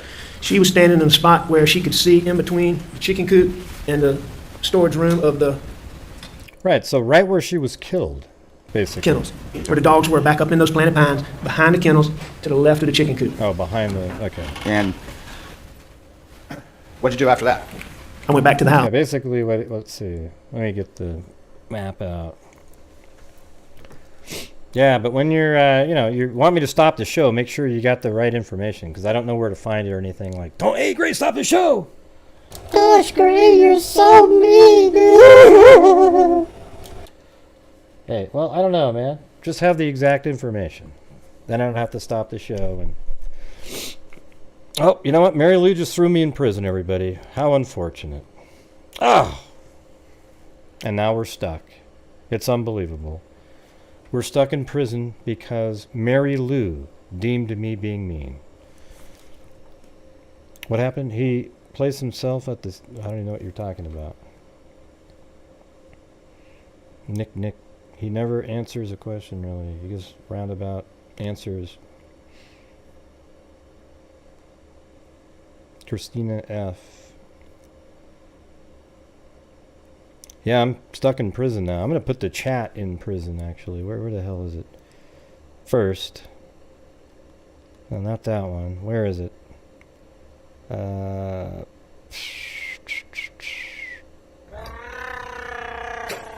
There we go. The chat's in prison. Chewbacca? Thanks. Simple Life Days. Bail. Yep. Dun, dun. Eugenie. Roby girl. I object, K-Misa. Here, how do I get you? I'm gonna put you guys in.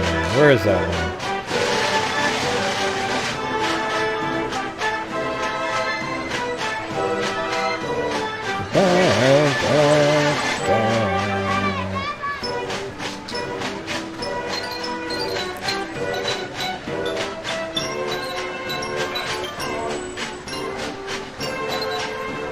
There's a... trying to get the one where the freak's in there. I guess I can't do it. Yeah, anyways. Thank you, Simple Life Days, Eugenie, Roby Girl, and then we've got... oh, wow. I just scrolled right down there to L&O. I was trying to figure out how to get you guys in prison, the individuals, but I can't remember which setting that was.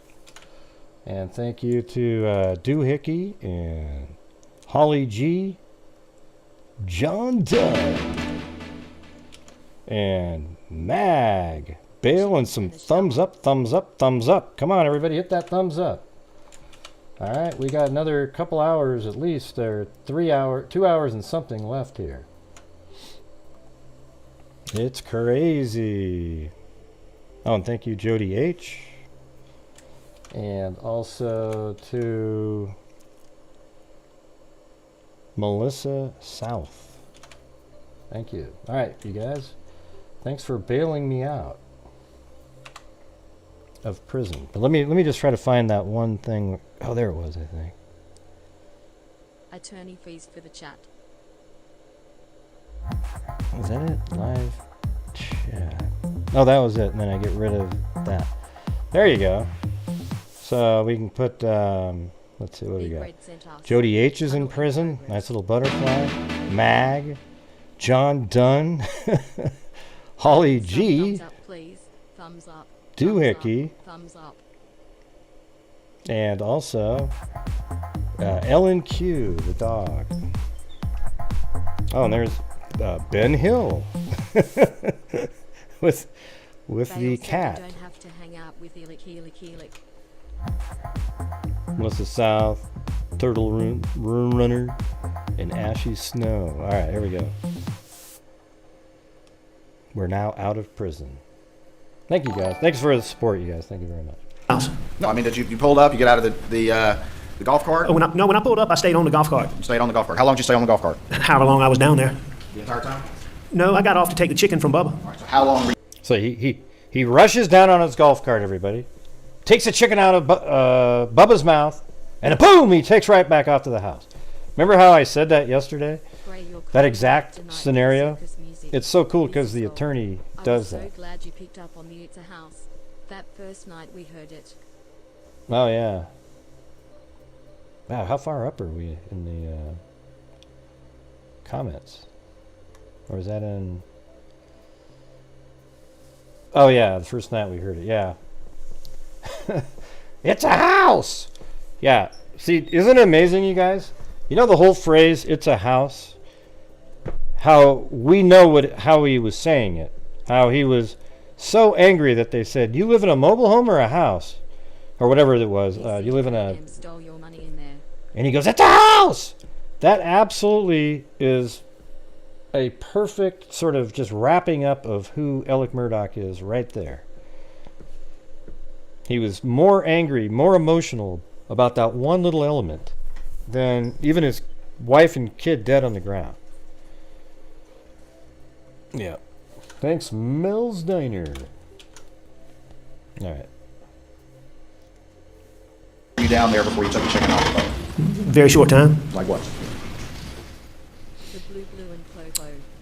couple minutes, And what were you doing during the couple minutes before you got over there to deal with Bubba? talking to Mags. All right. And what did y'all talk about? I don't know. You don't remember? No, sir. I do know that Maggie was He very. doesn't remember a damn thing about anything specific, but knows all kinds of details about everything else. concerned about Pawpaw, and Thank you, Amy Ristad. Thank you. I'll use that A lot of for detail about Emil. all these new facts, but you don't remember what you talked about? So hold on a second. So thanks, Mel's Diner, Lori Will, Ashley Snow, Turtle Runner, Melissa South, Ben Hills.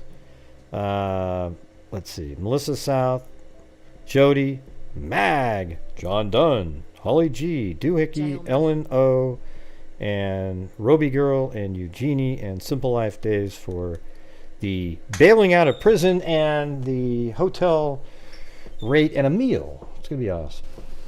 I don't remember the exact details of what we talked about. I believe that at that time we may have talked about Pawpaw, but I'm not certain. Were you withdrawing at this time? At this time, no, sir. You weren't withdrawing at all? No.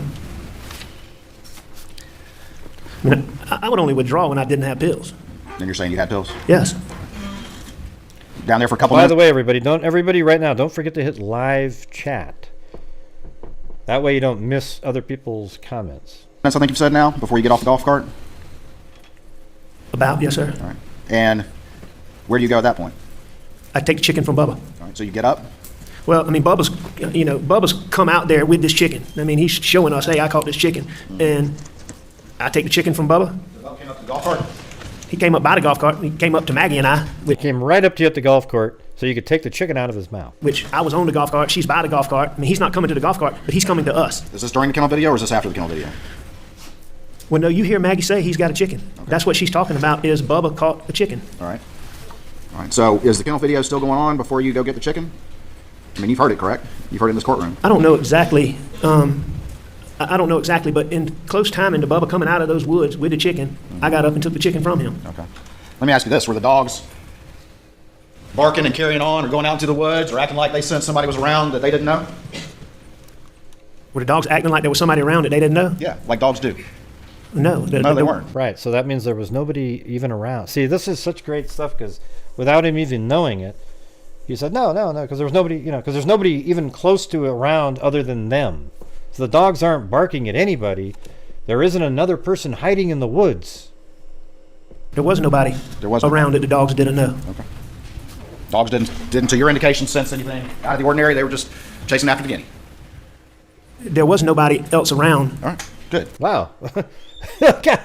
What a dumb response there by him.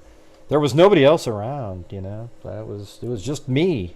For them to sense. You've heard the kennel video. Would you agree with me that it lasts for about 50 seconds? I agree with that. You mean 12-year-old Special Forces people, Dan? So it would have ended around 8:45 and 45 seconds. Would you agree with that? I do agree with that. Did you have the chicken out of Bubba's mouth at the end of the kennel video? Or All right, let's go back a little bit here because this part's interesting. Watch. I agree with that. So it would have ended around 8:45 and 45 seconds. Would you agree? So the video ends at 8:45 and 45 seconds, you guys. So you were already close to 8:46. So 8:44 is out the window, like we'd always said. That. I do agree with that. Did you have the chicken out of Bubba's mouth at the end of the kennel video, or did it take longer than that? I can't remember exactly when in the video he came up with the chicken, but I would have had the chicken out of his mouth within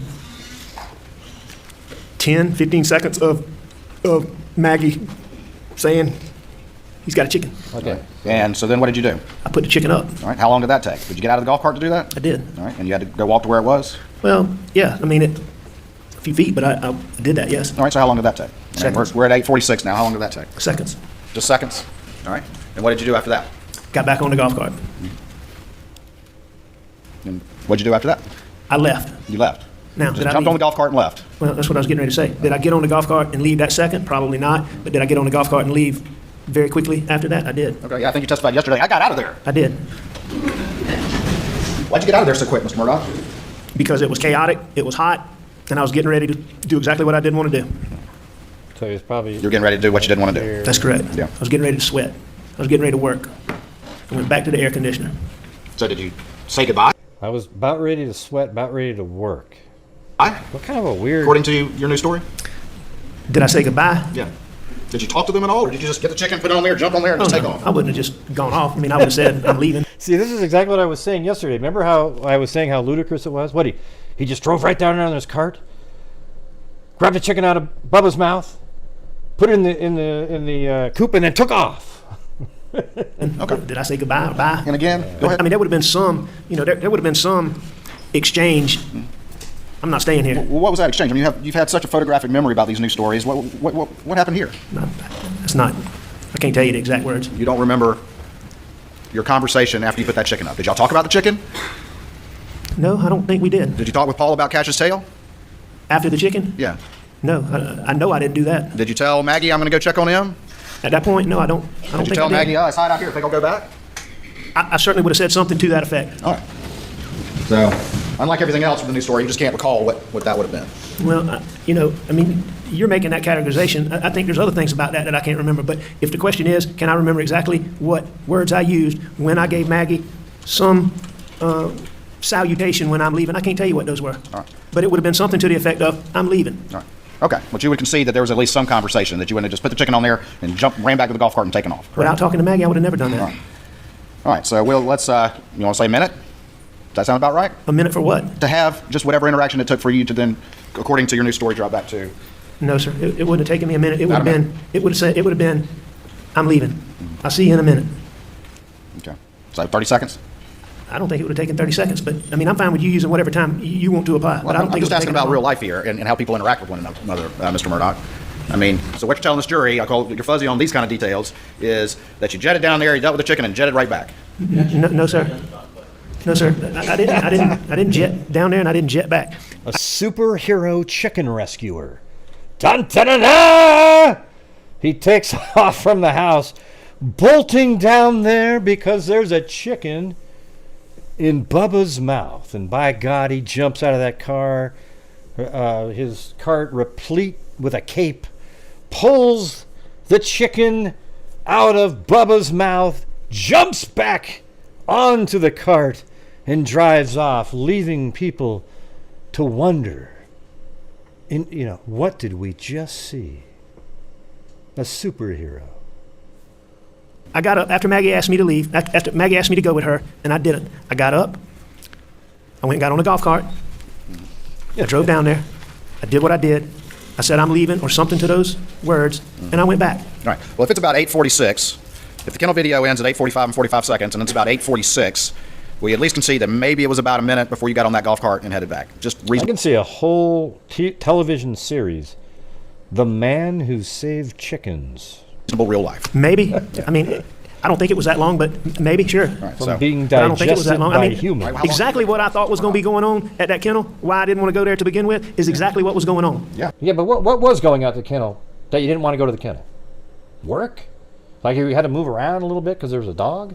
Well, I get that. And I left. Are these also convenient facts in your new story that have to fit That's with the timeline now that civilized, evidence has been thrown in your face? No, sir. Does that sound like real life to you, that you jet down there and jet back, Mr. Murdaugh? Mr. Waters, as I just told you, I didn't get on my golf cart and jet down there. I didn't jet back. The reason why you have to be Hang so on, fuzzy Mr. about Waters. these Just a second. details. Mr. Waters, hang on. Just answer before another question is presented. Yes, sir. I'm Just a answering your moment. question. Just a moment. Are you responding to the last question? Yes, sir. I'm responding to your question, and you're using words that I'm not using. And that's your Do you agree categorization. I'm entitled to ask my questions to you, sir? Absolutely. Okay. And I'm going to answer them. All I'm saying is I'm taking issue with the manner in which you're changing what I'm saying. You disagree this is a new story? This guy, you can tell. Disagree with that characterization? You can see how this guy just skated through life with the ability to talk like this. Just sort of mumbo jumbo bullshit. But people go, he must know what he's talking about, so we'll give him the benefit of the doubt. Yes, this is the first time that this is being told openly. and you disagree to my characterization that you've got a photographic memory about the details that have to fit now that you know these facts, but you're fuzzy on the other stuff that complicates that. You disagree with that? I do disagree with that. I think that I have a good memory about a lot of things on this. How about this? We got the kennel video ending at 8:45:45. So just to take care of the chicken, put it up. I was going to say 8:47, but somewhere around there. I think you said somewhere around there. Is that fair? Just to do whatever you need to do and get on that cart before you head back. The kennel video ended at 8:45? In 45 seconds. 8:46. It certainly could have been 8:47 before I left out of there. Okay. I think it was sooner than that, but it could have been. All right, that's 60 seconds. 75 seconds, correct? After it ends. If it ends at 8:45 and 45 seconds, it's a minute and 15 seconds. You characterized it yesterday as I got out of there, right? That is exactly what I did. Right. So if we're at 8:47, I think you said, giving you the benefit of the doubt, it's 2 minutes to get up back to the house, correct? Approximately. All right. And when you got back to the house, where'd you park the golf cart? Same place I'd gotten it from, right where Murdaugh testified that it was. All right. And what door did you go in? I would have gone in the front door. And if you left around 8:47, and it took about 2 minutes to get up to the house, what time would that make it, Mr. Murdaugh? If I left at 8:47, and if it took me 2 minutes, that would make it 8:49. 8:49. Right, exactly when their phones were locked forever. When you testified, you went inside, and the TV's on, right? I did go inside, and the TV was on. Okay. I mean, And doesn't anybody, look at, after all of these convenient things happen, aren't you just, like, he's guilty as hell. I mean, really, the TV's still on in the house, conveniently so that he for sure can't hear the gunshots down there.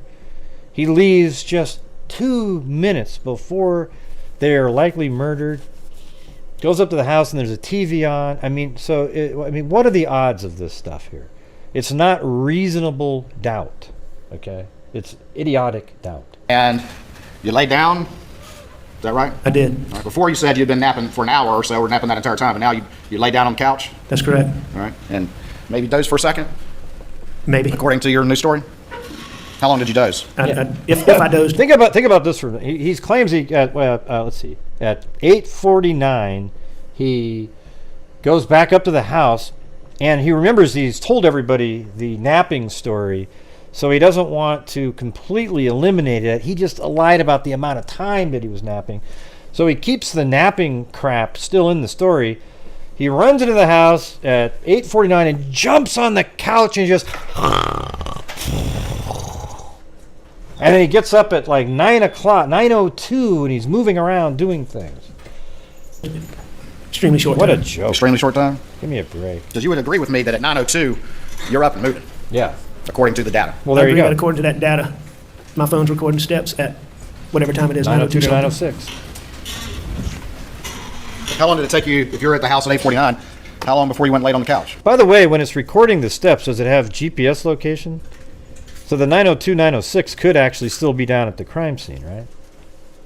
Or 9:02 anyways. I would have gone straight to the couch, probably. I may have gone by the sink, or I may have gotten a spit cup, but I don't remember if it would have had been GPS. basically straight to the couch. Straight to the couch. Yes, sir. And you're telling this jury that that's what happened, and you were back at the house at 8:49, and you lay down on the couch and dozed for a second, and then you were up with more steps in a shorter time period than you had done all day. Well, I mean, your number is 8:49. What I'm telling this jury is that I went down there, and when I took that chicken from Bubba, I would have said something to Mags. I got back on that golf cart, and I drove back to my house. After getting back to my house, I went inside, and in short order, I went through the couch. That's what I'm telling this jury. Did you go anywhere else in the house? Mr. Waters, I can't tell you specifically about that. I don't think so, but I may have. Did you have that tan blackout and a 12-gauge shotgun on that golf cart when you drove down there? No. You didn't? No. Did you see them when you were down there? No. No. So we got you back around 8:49, and you're leaving at 9:02, correct? And you didn't see any weapons down there. You just happened to be back there. You didn't hear anything at all. Did you hear anything at all, Mr. Murdaugh, during that time period? No, I did not. You didn't? Didn't you tell law enforcement that you thought you heard them pull up? Didn't you tell law enforcement that? I did think they had pulled up. All right, so that was that. You did think that? Yes. All right. So now you're saying there was a car pulling up? No. You didn't testify to that yesterday, did you, in your new version of events? That No, I don't. truck? Mr. Waters, I don't believe there was a car pulling up. Okay, but that's what you told law enforcement, didn't you? No, I told law enforcement that I thought they had pulled up. All right, but you're saying you couldn't hear blackout shots supposedly, but you could hear that, correct? I didn't say I couldn't hear blackout shots, but I'm saying that I thought when I got up from taking a nap, if I took a nap. But when I got up from laying down, as I was getting ready to go to my mom's, there was a point in time where I thought Maggie and Paul had come back. You also told them that you thought you heard a wildcat, and maybe it was a person or something like that as well? No, that's not what I said. What did you say then? I said when I went outside that there's a house cat that's just gone wild, and he hangs around. He goes from hanging around the shop, goes from hanging around the house, different times. You might, and there'll be times you don't see him. And he had been around the house. And when I went outside, I believe that cat was over there. Okay. And you made a point of mentioning that to law enforcement. I never thought it was a person. All right. But you made a point of mentioning that to law enforcement, correct? In the course of discussing it, I did tell them that. But you never told them all this new story that you've constructed in light of this trial, is that correct? I did not tell them that I went to the kennel. I lied about that. And at the same time, you also looked at this jury and tried to tell them that you had been cooperative in this investigation. Other than lying to them about going to the kennel, I was cooperative in every aspect of this investigation. Very cooperative, except for maybe the most important fact of all, that you were at the murder scene with the victims just minutes before they died. Right? I did not tell them that I went to the kennel. We'll take a break at this time for about 15 minutes, talking to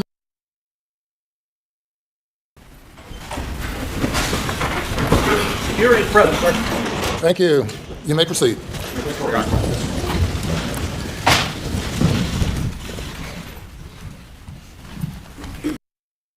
Huh? Oh, sorry. Those are that's a Chihuahua and like a Yorkie Chihuahua mix, maybe. I don't know. When you picked up that chicken, was there any blood on it? I don't believe so. Did you wash your hands or all? At that point in time, I don't believe that I did. And when you say you were there, you said Maggie was nearby you. Is that correct? Right by me. Was she messing with the hose at all? At that time, no, she was not. Did she mess with it the entire time that you were there, according to your new facts today? While I was there, she did not touch. She was not fooling with a hose at all. I'm gonna move this thing along.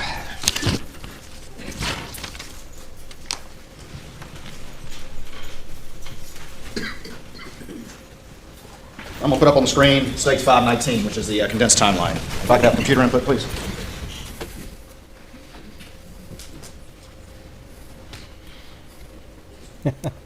Good catch there, Zozo. Good catch. I always have to check later, and you guys already get it. It's the condensed timeline, Mr. Griffin. Yeah, he is getting his ass kicked.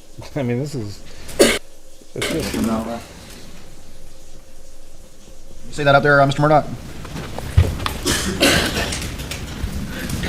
Yes. All right, I'm on page 5. You see that cell tower map there? That's up on my screen? Yeah. I do see that. Would you agree with me that it reflects no cell tower activity on your phone from 6:52 to 9:04? Don't you think that's amazing? Just before Paul gets there, and right when he's taking off, that's when he turns it back on again. I do agree with that. Let me ask you this, Mr. Murdaugh. Did you take your phone with you, thank you, down to Mama the kennels, Sheep 13. according to I the didn't see new that facts that you testified to yesterday and today? I must not have. You must not have? If this is accurate, no, Oh, sir. yeah. Is that Mama typical for you? He was Sure it is. amazing. Absolutely. Okay. Tell me why that's typical. If and when I'm going. Now, it wouldn't be. It would be unusual if I was going out for any extended period of time, or if I was going, even on the property. If I was going somewhere for an extended period of time, I would usually have my phone. But for me, By the way, my new notebooks are going to get here on Monday, so that's when I'll finally be able to start shipping all the ones that have been ordered out. Okay. to go, knowing that I'm going to the kennel and coming right back, that's not unusual at all. I mean, you've heard the testimony about the service out there. The service is terrible. You have to be in a particular spot, and you have to find a spot. So the answer is you don't know whether or not you took it down there I believe that I probably didn't, based on this data. based on this, but unlike your photographic memory about other things, you don't remember whether or not you had your phone on you. Mr. Waters, I've never claimed to have a photographic memory, but I do not specifically remember if I had my phone that night. I do not dispute it based on this data, and that's not unusual for me. Just like you don't remember, according to your new story, the last conversation you had with Maggie. No, I remember having my last conversation with Maggie. Well, what'd you talk about? Looking at this screen, you have the map up there on page 6, and it shows you arriving back at Moselle at 6:42. You don't dispute that now, is that correct? You don't think that's amazing? He gets back to Moselle at 6:42, immediately turns off his phone. No, that's what this data appears to show.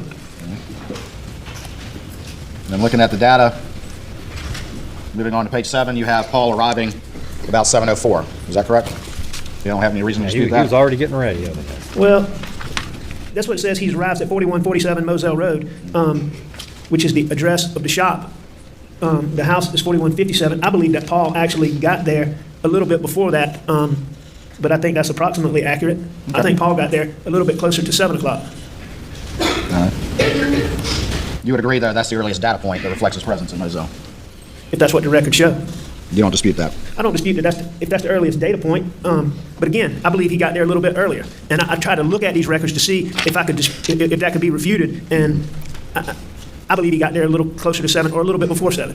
No, that's a good point. You looked at these records a lot before you had your testimony yesterday and today, didn't you, Mr. Murdaugh? I've looked at these records other than the OnStar records that just came when they were provided to me. So, wow, you know Sure, what's I've looked at amazing them. is he was actually trying to help law enforcement out there by getting a better time. Man, you know what, guys? We got this guy all wrong. Right here, we have some steps on your phone, 29 steps. Hey, And then thanks, down at the Holly bottom, G, for the We have cash app. 89 Oops. steps. That's right. This is me. Is that consistent when you and Paul were together on the property? I mean, sure, we would go to different locations on the property. Sometimes we would get out. Sometimes we wouldn't. We'd get out and walk around. We'd look at stuff. We'd do things. For example, you saw me messing with the tree. There'd be other ones. We may get out and look at a feeder. Maybe other ones we get out and look at hog signs where hogs are rooting. So it would be perfectly consistent with what Papa and I were doing that day. And 8:05 to 8:09, would you agree that that's the last steps recorded on your phone before 9:02 when you become a very busy bee? If that's what these records show. I see I took steps. These records show I took steps between 8:05 and 8:09. All right. So would you concede then that you're at the house around 8:09? I would have thought so, yes. Okay. And you said Paul was already back at that point? No, I said just the opposite. When did he get there? All right. You talking about when I left the shop and went to the house when Maggie was there? Yes, before you ate dinner. No, as I said earlier, Paul and I were at the shop. Maggie got home. I left Paul at the shop, and I went to the house. I think you were saying that I said I met Paul at the house, and that's incorrect. Paul was still down at the shop when you were at the house, correct? When I first went to the house, Paul was still at the shop, I believe. All right. And was Maggie there when you arrived at the house? Yes, I believe she was. All right. And 8:09 is the last steps that you have on this phone before 9:02, correct? That's what the data shows.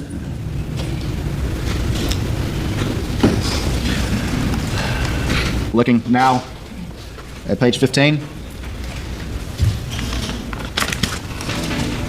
I'm sorry, page 14. Your steps that you say when you got to the house is 8:09 and Paul was still down at the shop. But don't these records reflect that Paul is pinging with GPS data at the house at 8:08? This record appears to show Paul at the house at 8:08. All right. That was probably when they ate dinner. So those records don't fit with your new story that you testified yesterday and today. Is that correct? No, I don't believe even right now, Mr. Waters, that that's right. I'm not saying, what you're doing is you're taking 8:09 and saying that I'm at the house. And, I mean, that may or may not be right, but what I'm saying is that when Maggie came through, I left, and I believe that Paul stayed at the shop. Now, did Paul come right behind me? I'm not sure, but when I left him, I believe that, when I left to go to the house, I believe that Paul stayed at the shop for a minute. When you got to the house, did you put your phone down? I'm sure I did. Did you put it in the car, in the Suburban? Did I put it in Suburban? When you got back to the house, did you put it in the Suburban? Was the Suburban parked out front? The Suburban would have been parked wherever I parked it. Which is where? I believe on the side. Okay. Wait, what was the... Did I put it in Suburban? When you got back to the house, did you put it in the Suburban? Put what in there? I missed it. When I left to go to the house, I believe that Paul stayed at the shop for a minute. When you got to the house, did you put your phone down? Okay. I'm sure I did. Did you put it in the car, in the Suburban? Did I put it in Suburban? When you got back to the house, did you put it in the Suburban? Was the Suburban parked out front? The Suburban would have been parked wherever I parked it. Which is where? I believe on the side. Okay. And did you put your phone in the Suburban? At that time? No, I did not. Where'd you put it? I'm not sure where I put it. You're not sure about that either, huh? No, I'm not sure. When I went in the house, I'm not sure where I put my phone. I would think that I put it down somewhere, probably by the couch. Didn't you testify yesterday when you were being asked by your lawyer about that pause at Alameda when you were leaving, and you had a very specific recollection of your phone had fallen down in the crevice and you had to pick it up and get it out? Remember testifying to that? I do. But you don't remember what you did with your phone when you got back at this point, huh? Isn't that just great argument there? Because he conveniently has really poor memory on every single element that points to his guilt in some way, but remembers every little detail, just like Jodi Arias again. Remember Jodi Arias with the fog? She doesn't remember anything because of the trauma, and just sort of everything's a haze. But man, every excruciating detail ad nauseum is given out on every other element of the day. And I mean, this is exactly what's going on here. I mean, Mr. Ward, those are two distinct, different things. I'm coming in the house and I put my phone down. I don't have a routine spot that I put it in right on this corner or right there. You know, I would assume that when I went in the house, I put it somewhere either on the table. You go by, go into the couch. I may have taken it to the bathroom. When I took a shower, it may have taken me a few minutes to go to the shower. So I can't tell you exactly where I put it. That gospel story is an awful specific recollection when you need it to try to make the news story that the jury's hearing and everyone's hearing yesterday and today with the data, correct? But you're awful fuzzy on far more important things, aren't you, Mr. Murdaugh? Which question? Here, I'll answer the first one first. No, I don't believe that's convenient, and I disagree with your categorization of the description. All right, but you remember the console story, but you don't remember where you put your phone, whether or not you took it down to the kennels, whether it was in, you put it in Suburban, don't remember any of that, but Dad, don't you remember that console story, correct? Well, I don't remember the console story, but, you know, in that Suburban, and it's not the first time. Hold on, what is it saying in the email? It says something about update, the posting courier is reporting it's contraband, waiting for SLED to confirm. Several of y'all have sent this mugshot of Alex Murdaugh. According to my sources, it appears to just be confusing language on the website, just being held for SLED for the trial. Okay. I think they've updated that. I don't know what that means, but anyways, let's get back with it. When this data recorded my last steps, but as you heard his testimony too, Mr. Waters, you know, that's not a precise, that's not a precise, you heard the testimony, you know what it is. It doesn't really say that in that link you sent me. Maybe find a different one. Well, how did you get back to the house? Remind us. From the shop? Yeah. I went in a white pickup truck. Went in the white pickup truck? Okay. And when you got in the house, where did you go?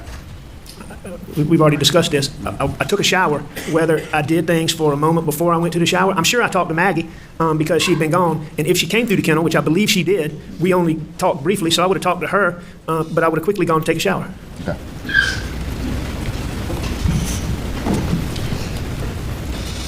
Going over to page 16. You agree with me that the data reflects Maggie start logging steps and her phone disconnecting from the Mercedes around 8:17, correct? I agree. At 8:17, her phone ends connection to her Mercedes. And starts logging steps?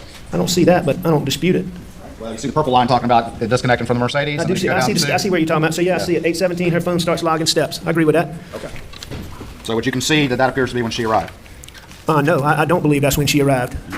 I believe that, I mean, it was very normal for Maggie when she's driving to jump out of the car, run inside, go to the bathroom, do things, and either send me or Paul or go back or Buster or go back to her car herself and unplug her phone.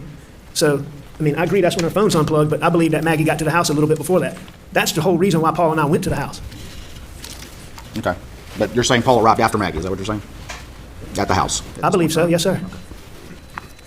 That's what I recall. And Paul arrived at the house after I arrived at the house, I believe. It doesn't say anything about new charges. It just says, I don't know, like a warrant or something, but Mandy Matson said it was something else.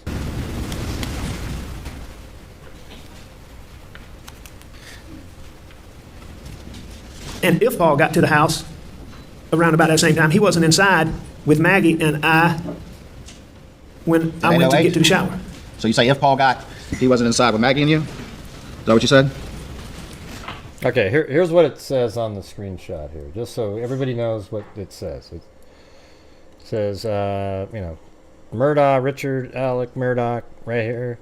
Additional hold for South Carolina Law Enforcement Division, arrest date 2/24/2023, that's today. Warrant, misdemeanor arrest warrant issue, but I could just be like moving him from jail to jail. That's what they said on the website. So I don't know what that means, but I mean, he's already been arrested, right? Oh, you sent an update? Okay. Yeah, I think that's what the one I was looking at, by Mandy Matson.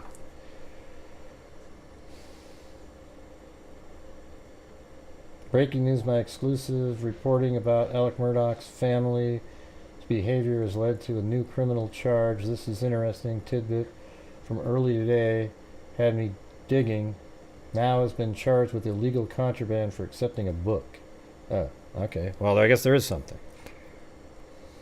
Inside the book, though, was 10 pounds Mr. Murdaugh, of is that what you said? oxycodone. You said if Paul got the house prior to that, he wasn't inside with you and Maggie. Is that what you said? I'm saying he was not inside when I went to get in the shower. Okay. But again, looking back at this data point. Welcome, Sandy Shirley. 808, we see a little blue dot right there in the middle of the house, don't we? Yeah, that's what these records show. Okay. And it also Thanks, shows Nicole, that for circle updating that that. folks testified to, what the range of, what it could Yeah, absolutely. be within. So, I mean, it clearly could Look be. at that circle. Look at what's right in the middle of that circle. Almost like somebody drew a circle around the house, don't you agree? Yeah, I do, but also in that circle is where you would park a truck if you pulled up. All right. So, you know, and I'm not saying that he wasn't. Let me rewind it a little bit. And it also shows that circle that folks testified to, what the range of, what it could Yeah, absolutely. be within. So, I mean, it clearly could Look be. at that circle. Look at what's right in the middle of that circle. Almost like somebody drew a circle around the house, don't you agree? Yeah, I do, but also in that circle is where you would park a truck if you pulled up. All right. So, you know, and I'm not saying that he wasn't in the house at some point in time there, but when I went to get in the shower, he wasn't in the house. And what time was that at? And he very easily could have been there and been parked in the. What time is that? I can't read it. And he very easily could have been there and been parked in the yard. All right. No, don't worry about it, Nicole. Would have been cool. I mean, it's something. I don't know. You agree at the bottom of page 16 that about 8:30 Maggie starts tracking steps again on her phone? Yes, sir, that's what the data shows. All right.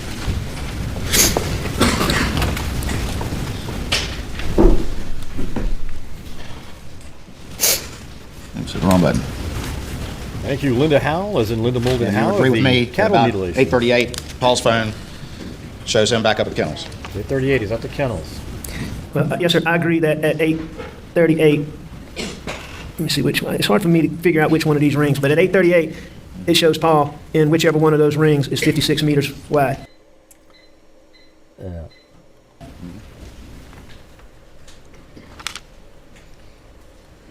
And I have no reason to believe he wasn't at the kennel. And then 8:44:55, we've already gone through this, but that's the kennel video, right? Yes, sir, that's correct. And you would agree with me that it lasts about 50 seconds, correct? Yes, sir, I agree with that. And you would agree with me, moving on to page 19, that both Maggie and Paul's phones locked for the final time around 8:49. That's what the data shows.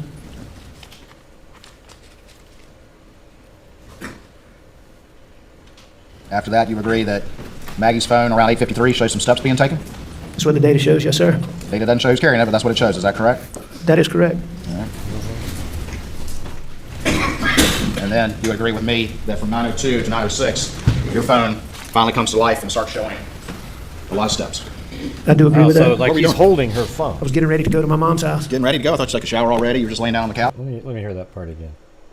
All right. And then you would agree with me that Maggie's phone around 8:53 shows some steps being taken? No, That's what the data shows, yes, sir. Data doesn't show who's carrying it, but that's what it shows. Is that correct? That is correct. All right. And then you would agree with me that from 9:02 to 9:06, your phone finally comes to life and starts showing a lot of steps. So her phone is probably him carrying her phone back up to the house. It's locked though, but he's carrying it, so I guess it records steps at 8:53. And then he turns his phone back on 9 minutes later. Do agree with that? What were you doing? I was getting ready to go to my mom's house. Getting ready to go? I thought you took a shower already. You were just laying down on the couch. What all you need to do to get ready to go to your mom's house? I mean, there wasn't anything to get ready in that aspect, Wasn't but anything to get I was ready. getting ready to go. I was preparing to leave. Doing what? I don't know if I got up, went to the bathroom. I don't know. I can't tell you exactly what I was doing. That's far more steps in a shorter time period than any time prior, as you've seen from the testimony in this case. So what were you so busy doing? That's Going to the bathroom? no, I don't think that I Get on the went to treadmill? the bathroom. No, I didn't get on the treadmill. Treadmill. Jogging plates? No, I didn't jog in Jumping place. jacks? No, sir, I did not do jumping jacks. What were you doing, Mr. Murdaugh, for those 4 minutes? No, it was 8:44 was when the Snapchat video started, Holly G, but it was 8:44 and like 55 seconds. and it went for 50 seconds, so it actually ended at 8:55 and 45 seconds. Which is, man, now you're getting so close. Preparing to leave for my mom's house. What? What does that mean? I mean, you're in the front room on that couch where you say you laid down. The Suburban's just right outside. What all are you doing? I don't know if I got up and went to my room, went to the gun room, went back in that. You've been so clear in your new story about everything. What were you doing during these 4 minutes? I disagree with your assertion about every detail. I don't recall. I know that I was getting up and I was leaving. I was going to check on my mom. But specifically what I was doing, I don't know. I know what I wasn't doing, Mr. Waters, and what I wasn't doing is doing anything, as I believe you've implied, that I was cleaning off or washing off guns, or putting guns in a raincoat, and I can promise you that I wasn't doing any of that. Okay. Also, during this 4 minutes... Yeah, well, as long as he looks you in the eye and promises you that. See, wouldn't that have been cool right there? So you're looking the jury in the eye and promising them that? God, see, those are the moments where, I don't know if it's legal for them to say that, but right there, if he had said, so you're looking the jury right in the eye and promising them that. Just like you did to your clients, right? You've got 283 steps. I don't want you moving around a lot, but you're making a ton of phone calls. Because in that same time period, you see this red line right here? Where over that 4 minute period, all those steps were taken? That's also when you're calling, making all these phone calls, isn't it, Mr. Murdaugh? Well, I made the phone calls. Place and making phone calls? Is that what you're doing? You're allowed to answer before Mr. Waters steps on him again with another question. Please. Thank you. All right. You were making all these phone calls while you were taking all these steps. Would you concede that? Where you don't remember what you were doing? Well, I was making phone calls, and that shown here. At 9:05, I called my dad. You know, I don't know that I was taking steps like you're saying I'm taking steps. I heard the same testimony you heard, Mr. Waters, and, you know, steps can be recorded any number of ways. I don't have a specific recollection of walking around. I don't know if I was hitting my phone like the guy showed or doing whatever that makes steps, but, you know. So you were hitting your phone like that while you were making all these phone calls? Hang on, no, sir. What I'm saying, Mr. Waters, I don't know that. I'm just giving you an example. You're saying that I'm running around taking these steps, and while I'm doing that, I'm making telephone calls. What I will agree with is that Right, this Jamie. Data shows that there was 283 steps recorded on my phone. And sometime during that period, I made certain phone calls. Okay. All right, so not only, for whatever it is, it's recording steps, but you're also making a ton of phone calls, including missed calls to Maggie, who is 1,100 feet away, supposedly. You're using the term a ton of phone calls. Yeah. What I agree is that I made the phone calls that are listed on these call data records, which, you know, are very normal phone calls for me. Right, yeah, of course. Do you know why so many phone calls were missing from the log around this relevant time period when law enforcement downloaded your phone on June 10th? From my phone? Yeah. No, I don't. Did you delete them, Mr. Murdaugh? Not intentionally. On June 7th. Now he admits, basically, that he deleted them. Not intentionally. Of course you didn't delete them intentionally. Oh, yeah. All these calls were missing, but you had nothing to do with that between June 7th and June 10th. No, sir, I did not. And I did not delete phone calls from my phone. Mr. Waters, one of the most important things in this... Notice how quickly he said that? Listen. Mr. Waters, one of the most important things in... I didn't delete them from my phone. On June 7th, all these calls were missing, but you had nothing to do with that between June 7th and June 10th. No, sir, I did not. And I did not delete phone calls from my phone. That's what liar does right there. Yeah, and delete them from my phone. Hey, and then you start trying to talk about something else really quick. I didn't delete them from my phone. I admit it, by the way. I mean, look how quickly he throws that in there. The phone part. Missing, but you had nothing to do with that between June 7th and June 10th. No, sir, I did not. And I did not delete phone calls from my phone. Mr. Waters, one of the most important things in this whole thing for me has been my God. Hey, getting thanks, Tamara. this data that I believe Not today, exists. but Phone tomorrow. calls and phone records would be part of that. I've been in enough civil cases and used phone records enough times to know that you delete a phone call from your phone, it doesn't disappear. So I can tell you, this jury, and everybody who's listening that I did not intentionally delete phone calls from my phone. Yeah, because you started talking about you're a former prosecutor, correct? And former lawyer doing civil cases. We went through that yesterday. And boy, you're busy bee on that phone right out of the gate at 9:02, right? The objection's overruled. Am I a busy bee? Yeah. I am using my telephone at, I think I call at 9:05, I start and call my dad, and I agree that I made other phone calls. And one of the first things you start talking about with law enforcement is these calls that you made to Maggie, correct? You recall that from your first statement to law enforcement? One of the first things that I said to law enforcement? Yeah, that's one of the things you talk about. I'm talking about with your interview with Special Agent Dave Owen. I don't remember that being the first thing we talked about, but First things. if Mr. Owens asked me about it, then No, you Sure. brought it up, didn't you? I did. You don't recall? No, I don't recall. Would you dispute me if I said you brought it up? Did I brought up what? Brought up what? Phone, Mr. Murdaugh, your phone. Phone calls to Maggie? Yes. That I brought up phone calls to Maggie to David Owens. I'm asking you, is that one of the things that you talked about in your first interview with Dave Owen? That you pulled out your phone and started looking at it, that you brought that up? You recall that? Well, but that's not what you asked Mr. Owens. You asked me, was that the first thing that I talked to him about? And that was the discrepancy. I certainly don't dispute that Mr. Owens and I talked about phone calls. Yeah. But that's not what you said, so just to be clear. Well, the real reason, Mr. Murdaugh, is that you as a lawyer and prosecutor are up at 9:02, finally having your phone in your hand, moving around and making all these phone calls to manufacture an alibi. Is that not true? It's absolutely incorrect. So that's just another circumstance and coincidence in this particular case. Right around the time that you lied to law enforcement about maybe one of the most important facts in the case. Comment before the question. It is an absolute fact that I am not manufacturing an alibi, as you say. How do you remember so much detail about everything else, but you don't remember what you were specifically doing to generate 283 steps while you're making all these phone calls in the same 4-minute period? I remember unequivocally, without any doubt, with as clear a mind as I could have at any time, that I never manufactured any alibi in any way, shape, or form, because I did not and would not hurt my wife and my child. So, except you made up a lie about being down at the. Now look at that! Look on that! Look at that, man! That is awesome. Wow, that right there is him. Look at this! Look at this! Oh man, right there, huh? I mean, you can always pause on something, but that is the look right there. Yeah, except you already manufactured a lie saying that you weren't at the kennels, right? So I know for a fact that I never, ever, ever created an alibi. Why don't you remember what you were doing when you were so busy for this 4-minute critical period? I do remember what I was doing. Other than I was getting ready to go. Well, that's because that's what I was doing.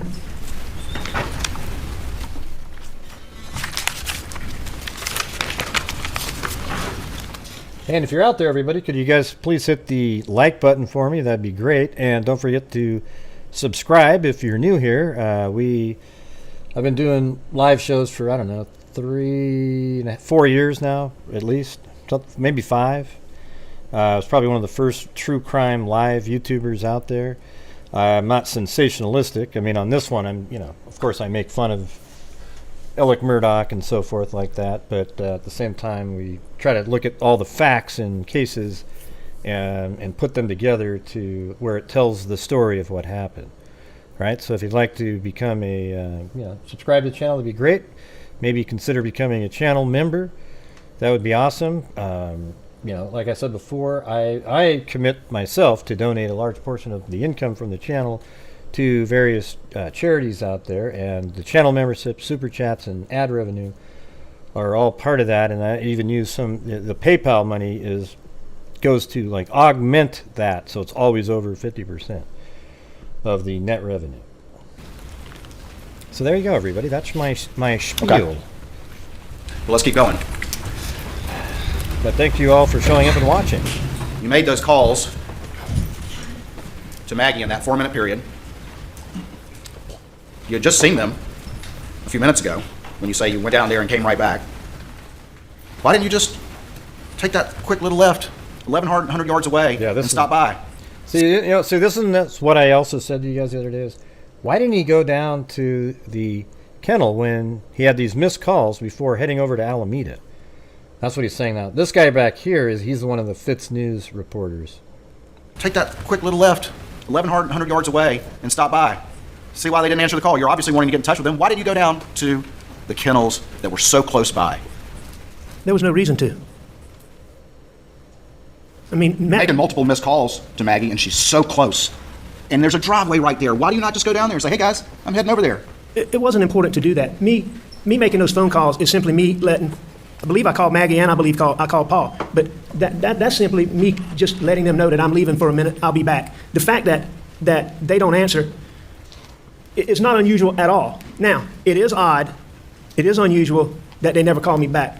But at that moment, the fact that there's a missed call, when I know they're on the property, I mean, that doesn't even register at all. That's perfectly normal to try to call somebody who's on the property and not be able to get them. And as far as not going down there. But what were you calling her about? See, that'd be an interesting question. There was no sense of urgency. Maggie was with Paul. You know, she should be as safe. Oh, but if it was me. As she could be. Shut up. Jesus. Yeah, she should. Yeah, you're right. She should be, but you didn't make her safe, did you, Alec? Did you talk with Maggie about going to Alameda when you were at the kennels?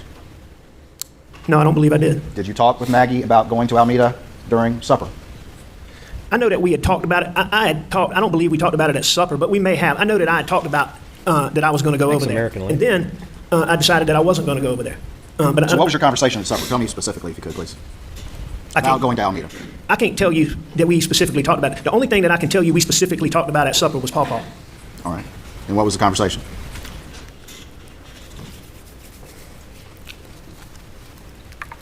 Maggie was just concerned. Paul had been having, for a young person, Paul had been having high blood pressure.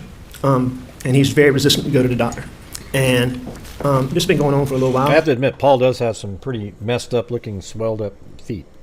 But lately, Paul's feet had swollen. And for a 22-year-old to have start having swollen feet concerned both of us. He was starting and to cost you a lot of money. And we talked about that.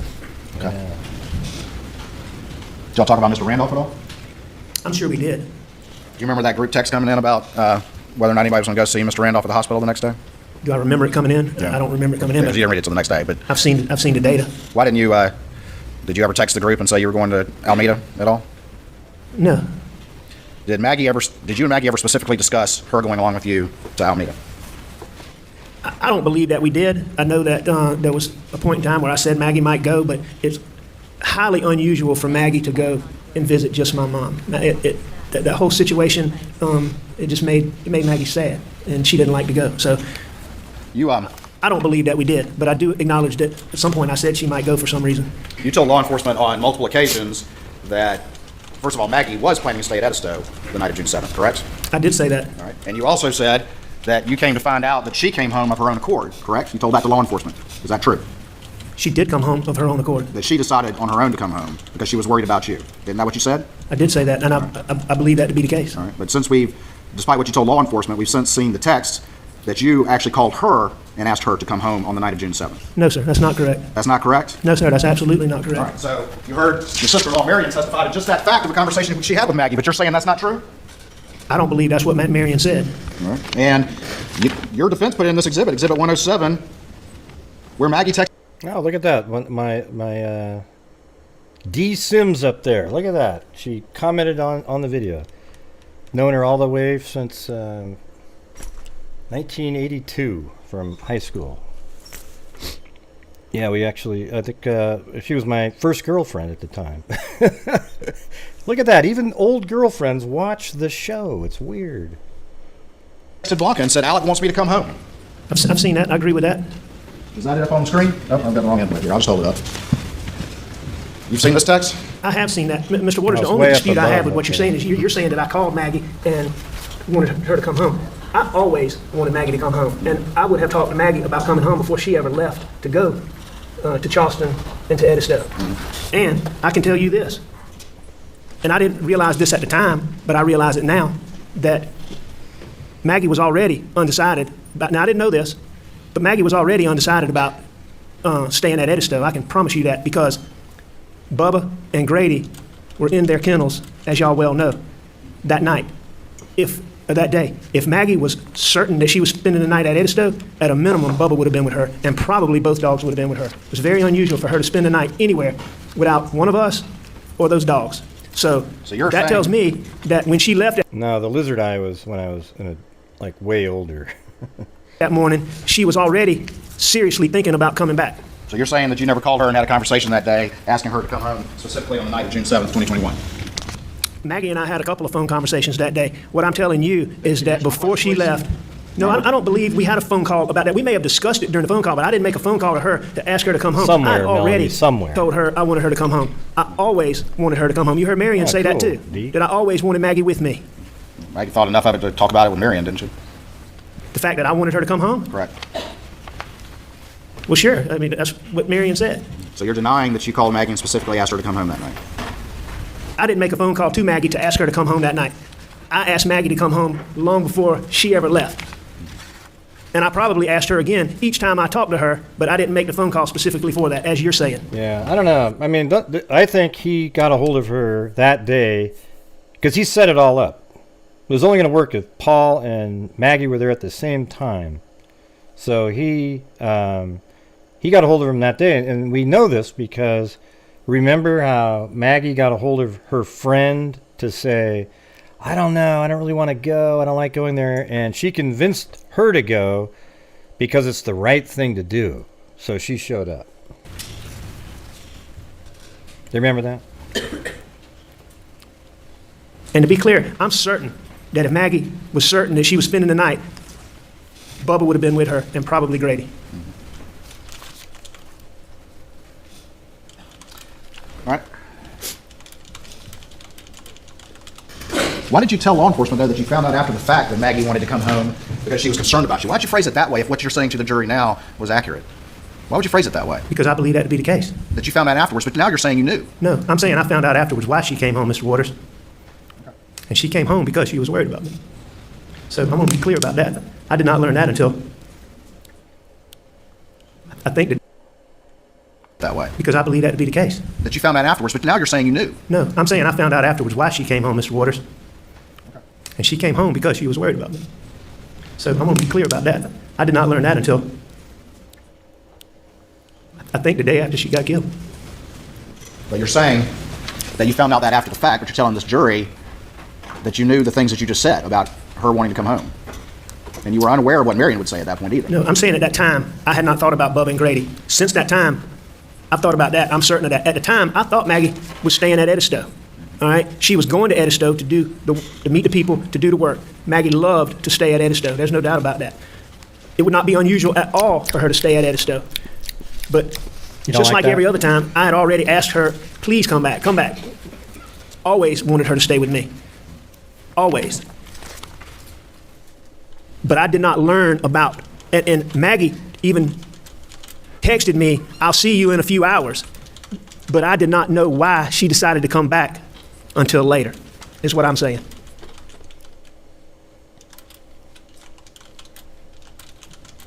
And I learned it from Blanca.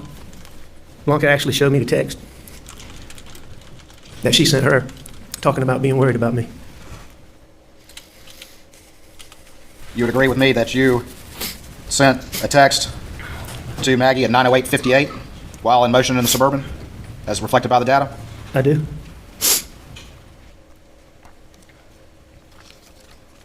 Which was because I couldn't reach them by the telephone, and I wanted them to know where I was. Okay. Which is what we did. And you got to Alameda around 9:22? I believe that's correct. I can go down to it. No, I don't have any reason to dispute that.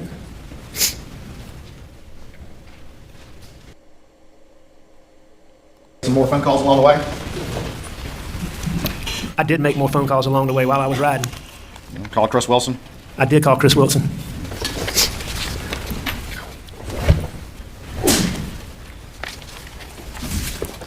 Had a short conversation with him? Is that right? I did have a conversation for however long the record show. About 131 seconds? That sound about right?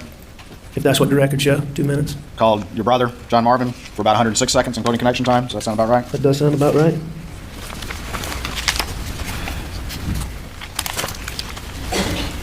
Arrived at 9:22. Does that sound about right? It does. Thank you, Norm Scanlon. And then at 9:24, you call, that's the landline at Alameda, is that correct? That is correct.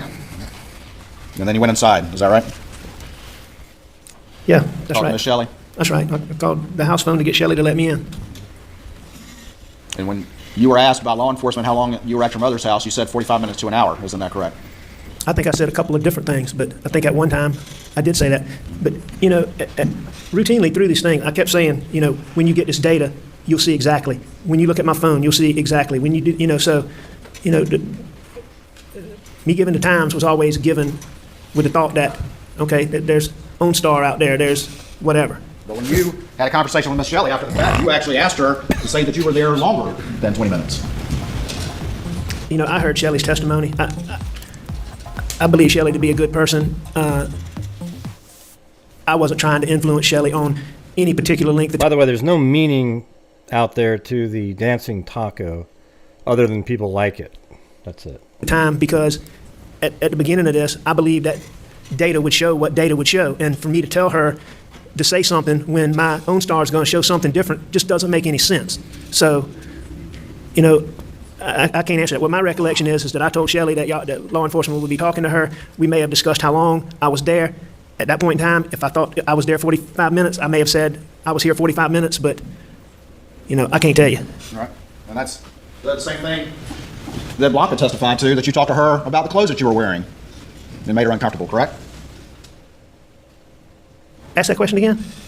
It's similar to your conversation with Blanca that she testified about when you talked to her about the clothes that you were supposedly wearing. And it made her feel uncomfortable. Do you remember that testimony, sir? What's similar to that? Well, that you're talking to both of these individuals about their testimony in a manner that's inconsistent with what they know. No, I don't think your assertion is accurate. You have to understand this. On August the 11th, That's right. when I went to meet with David Owens, Or when you're imitating. and in that, David Owens asked me about, he showed me that Snapchat and asked me about clothes that I had on. And shortly after that, the next time I was with Blanca, I asked Blanca about those clothes because David Owens had asked me about them and made an issue about it. And so I checked with Blanca to see what I specifically asked Blanca, and it was an issue to me. So I got Blanca and I said, I need you to sit down and talk with me about this. This is important. Do you remember my clothes when you came to Moselle that day? And she remembered exactly what she testified to. She remembered that my pants were there. She wasn't sure if the shirt was there. At that time, I think she actually thought the shirt was there, but she was clear that she wasn't sure about that. No, she wasn't unsure, but she didn't remember, but assumed that it was. Sorry, Lori. So that was the conversation and why I was asking Blanca. Well, again, you're very specific about your memories of that conversation. Is that correct, Mr. Murdaugh? You dang right, I'm consistent about that because a very short time before that, David Owens is asking me questions and telling me I'm a suspect in the murder of my wife and my child and asking me about my clothes. You dang right it was important. It was important, right. And you dang right I remember why I went to her and for what reason. Because the only thing you're concerned about is yourself. You're not concerned about giving accurate information to law enforcement, correct? What's the reason for that, Mr. Murdaugh? Why don't you want to give accurate information to law enforcement? Why do you want to talk to these women who both are employed by you or your family and try to influence what they are going to say? I did want to give law enforcement accurate information. I told a lie about being down there, and I got myself wed to that. But I wanted to give them as much. I knew that I hadn't done this, and I wanted to give them as much accurate information as I could. But the reason I went to Blanca is specifically because of David Owens talking to me on August the 11th. Okay.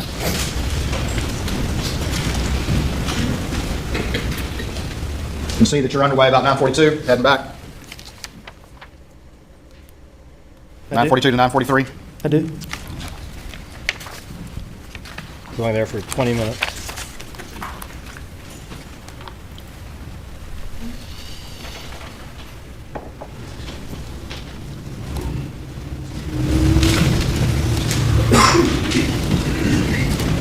Are there the windows open there? Turned on Moselle about Yeah, he's been 10:01. drug-free since he was arrested. Turned into Moselle at 10:01. Yeah. Sorry. It looks to me like I turned into Moselle at 10 o'clock. 10 o'clock on the dot, sorry. Yes, sir. So he got all the way, he left at At the house at 9:05 10:05. and got back at 10. Yes, sir. And then that's when you went back to the kennels after you came back from Alameda, correct? I went to the kennels after I went to the house. I went from Alameda to the house, to the kennels. And we got to the scene. You got out of the car. So again, why didn't you drive by the kennels since you hadn't been heard from your wife and son? Wouldn't you more likely, on the way back at least, drive by the kennels, then up to the house? If they weren't there, you might think that they were in the house after that. But no, didn't happen. According to what you told law enforcement repeatedly, and went and checked the bodies, correct? Before you called 911, is that correct? No, sir, that's not correct. You're saying you didn't say that to law enforcement? I don't know what I said to law enforcement, Mr. Waters, but I can tell you this. I pulled up, and I saw Mags and Paw. I jumped out of that car. And then I went back to my car, and I called 911 as quickly as I could. That point in time, when I got on the phone, then is when I went to them and did the things that I did. What you're saying is not accurate. You're saying that you didn't Oh, you say mean very did the specifically things to law that you did. enforcement Okay. that you went to them prior to calling 911. When? After you got out of the car, you told law enforcement repeatedly that you went over and checked the bodies before you called 911. Yeah, for the channel members, you have a rodeo clown. If I did say that, I don't believe that's accurate. Did I check Maggie and Paul before I called 911? Correct. No, sir. That's not accurate. At least that's not what I remember. That's not what you remember. Hold on, let me hear that again. If I did say that, I don't believe that's accurate. So, what you're saying is not accurate. You're saying that you didn't say very specifically to law enforcement that you went to them prior to calling 911. When? After you got out of the car, you told law enforcement repeatedly that you went over and checked the bodies before you called 911. He did say that. No, I don't. If I did say that, I don't believe that's accurate. Did I check Maggie and Paul before I called 911? Correct. No, sir. It's not accurate. At least that's not what I remember. That's not what you remember saying, or that's not what you say now happened? No, that's not what I believe happened. Okay, but you don't deny that's what you said. Did I check Maggie and Paul before I called 911? Correct. I don't believe that's what I said. Okay, great. So that means now he's stuck with the timeline where his car pulls up at 10:07, and then 20 seconds later he calls 911. So that means he had to have checked their body before he called 911 because he says that in the car interview. There's only a 20-second time frame where he could have moved their bodies. Now I know I checked them, but I don't believe I checked them before I called 911. Yeah, now he's going to have to start playing that video again. Because I can pretty well remember vividly when I checked Paul, I was already on the phone with 911. No, but you weren't saying that on the phone. You said you already been up to it, meaning you were there before. Maybe that was on the other call. But Looking at this data,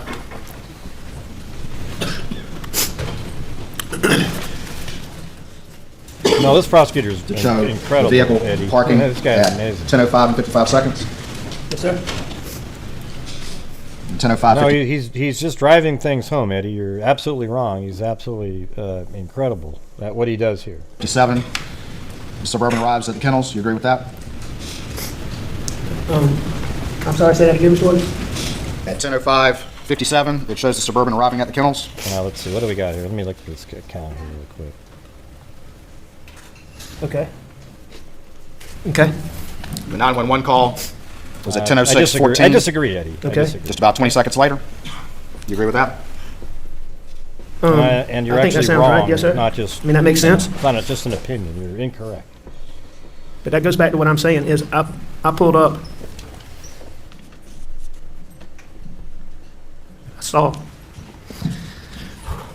I saw them, and I know I jumped out of my car. But I believe that before I checked them, in fact, I'm almost certain, then I went back and that's when I went and got my phone and I called 911. Okay. And then, after I called 911, there was a little while where there wasn't, I don't think there was anything going on. And I believe that is the time period that I went and checked on them.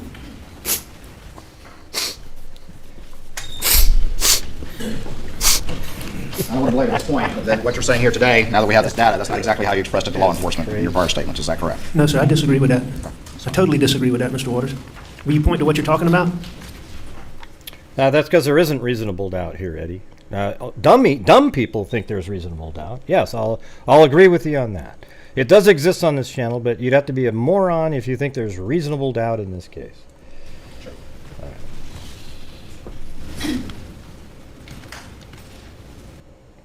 So I think he tries to cue up a video. Here we go.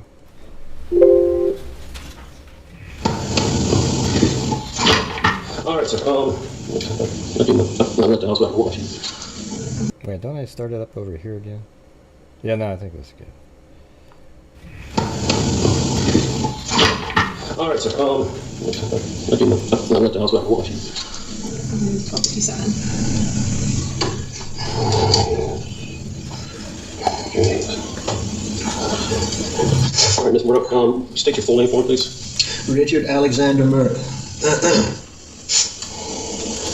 And spell your last name so I Thanks, can get it dude. correct. Murdaugh. All right. And you go by Alec? Yes, sir. And date of birth, Mr. Murdaugh? May 27, 1968. And a good phone number for you? 803-942-1227. All right. And sir, what was your name? Yeah, Danny Henderson. Okay.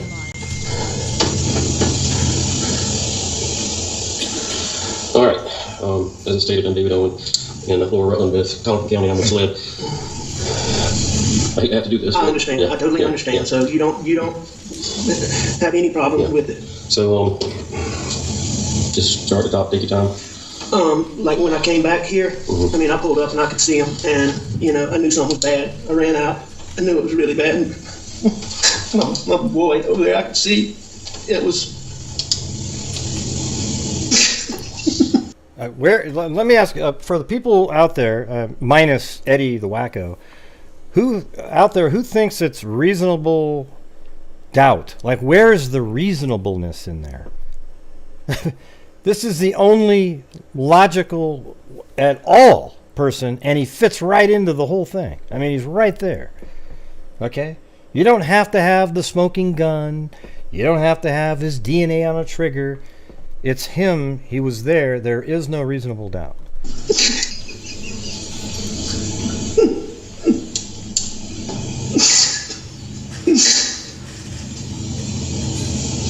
I don't care. Like, hey, here's the thing on here. I don't give a shit if I upset somebody about what my opinion is.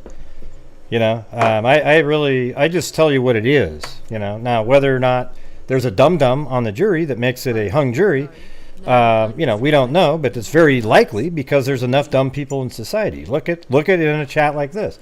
You'll get a certain percentage of wackos that think there's reasonable doubt on a case that's so clear and obvious that it's mind-boggling. They can't find the clothing that he was wearing. He was at the crime scene. He claimed he wasn't at the crime scene. For a year and a half, he said he was taking a nap.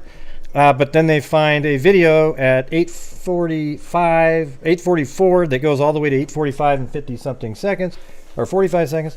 And just 3 minutes later, Maggie and Paul's phone get locked forever after that point. Then he is still right there taking a bird out of the mouth of a dog buster. Then he goes up to the house. He said he leaves at 8:47, just 2 minutes before their phones die, and it takes 2 minutes to get to the house. So just as he's entering the house, the TV's on, and Maggie and Paul get killed. I mean, wow, what are the odds?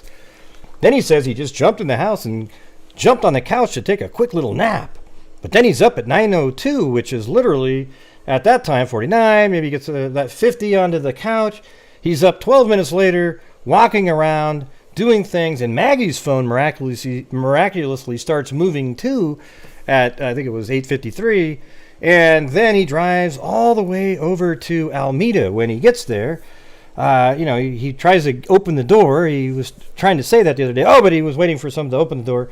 So then he goes into the house, and then the next day, he wanted to make sure that the caregiver remembered that he was there for 30 to 45 minutes so it would cover the 8:44 time frame when he, around that time where he knows that they were killed. And then he even offers her a job and bribes and everything like that. The thing is, there's a whole bunch more too. It's just startling. Like, the guns used were guns that they owned. I could see his brain. Yeah, I don't use the word clearly, because when you say clearly, it's, usually when people say clearly, it's not clear at all. And I ran over to Maggie, and actually, I think I tried to turn Paul over first. And then the phone just popped out. I tried to turn him over, and I don't know, I figured it out. His cell phone popped out of his pocket. I started to try to do something with it, thinking maybe, then I put it back down really quickly. Then I went to my wife, and I could see.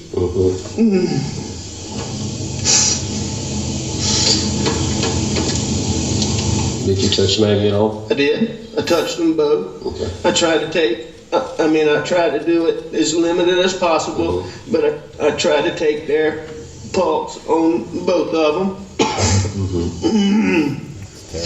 And, I called 911 pretty much right away, and she was very good.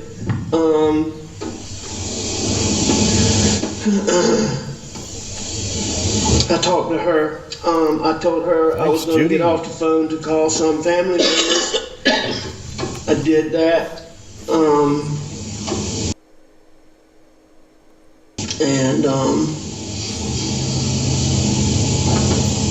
And family members did you call him? I called my brother Randy, and I called my brother John.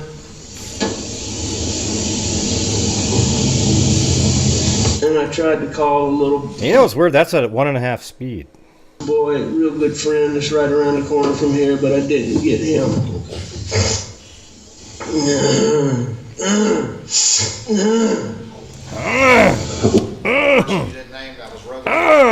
Right around the corner. Is that who you're talking about? That's correct.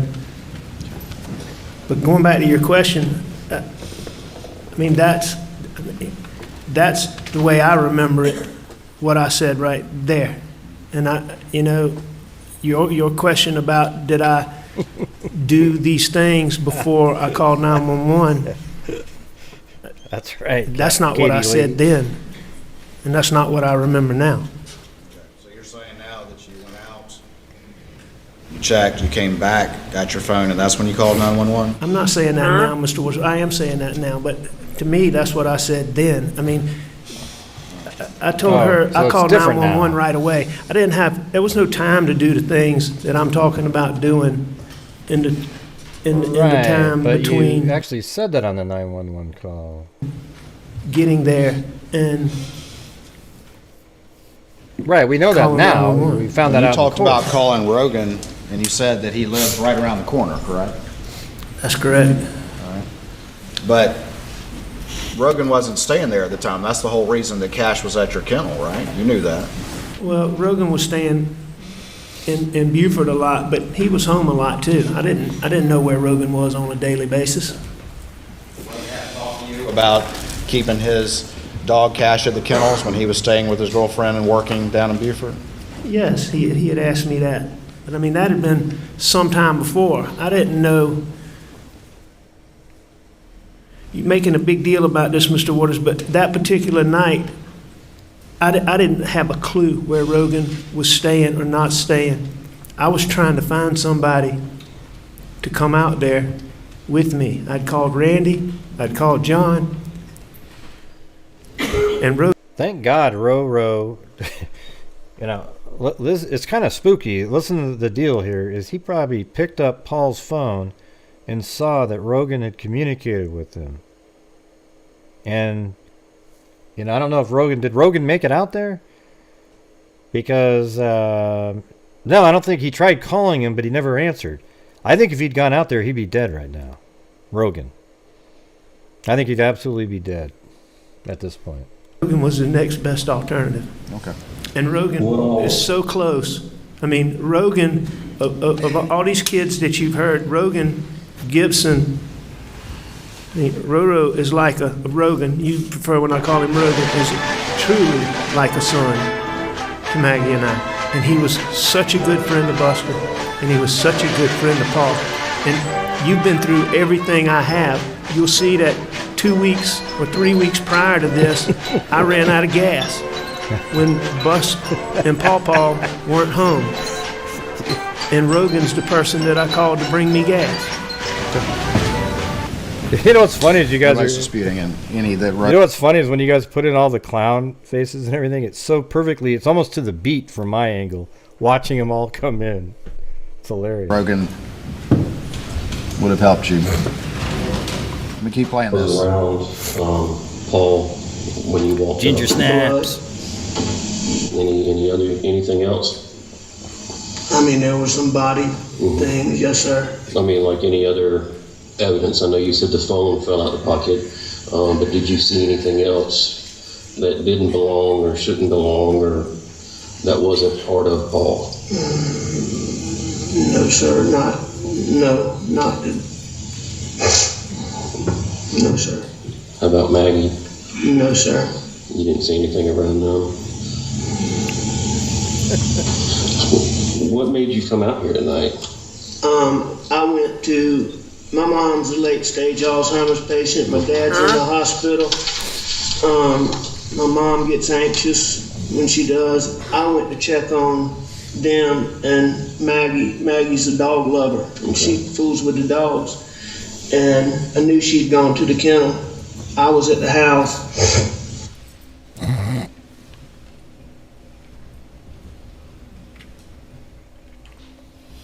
You just testified that in the wake of this, you didn't know what you said to law enforcement. That was what you just said? No, I mean, I know a lot of what I said to law enforcement, but there's a lot of things in looking back at this video for one, the 911 call for one. Sure. I mean, there's a lot of things that I didn't remember. Okay. But right then and there, just... I did, Mazza, I did it. Not long into this interview, you made a conscious decision to lie right there. Play that again? You said, I was at the house. Thank you, Bridget Bauman. And I knew she'd gone to the kennel. I was at the house. I left the house. Played. You want me to back it up some more?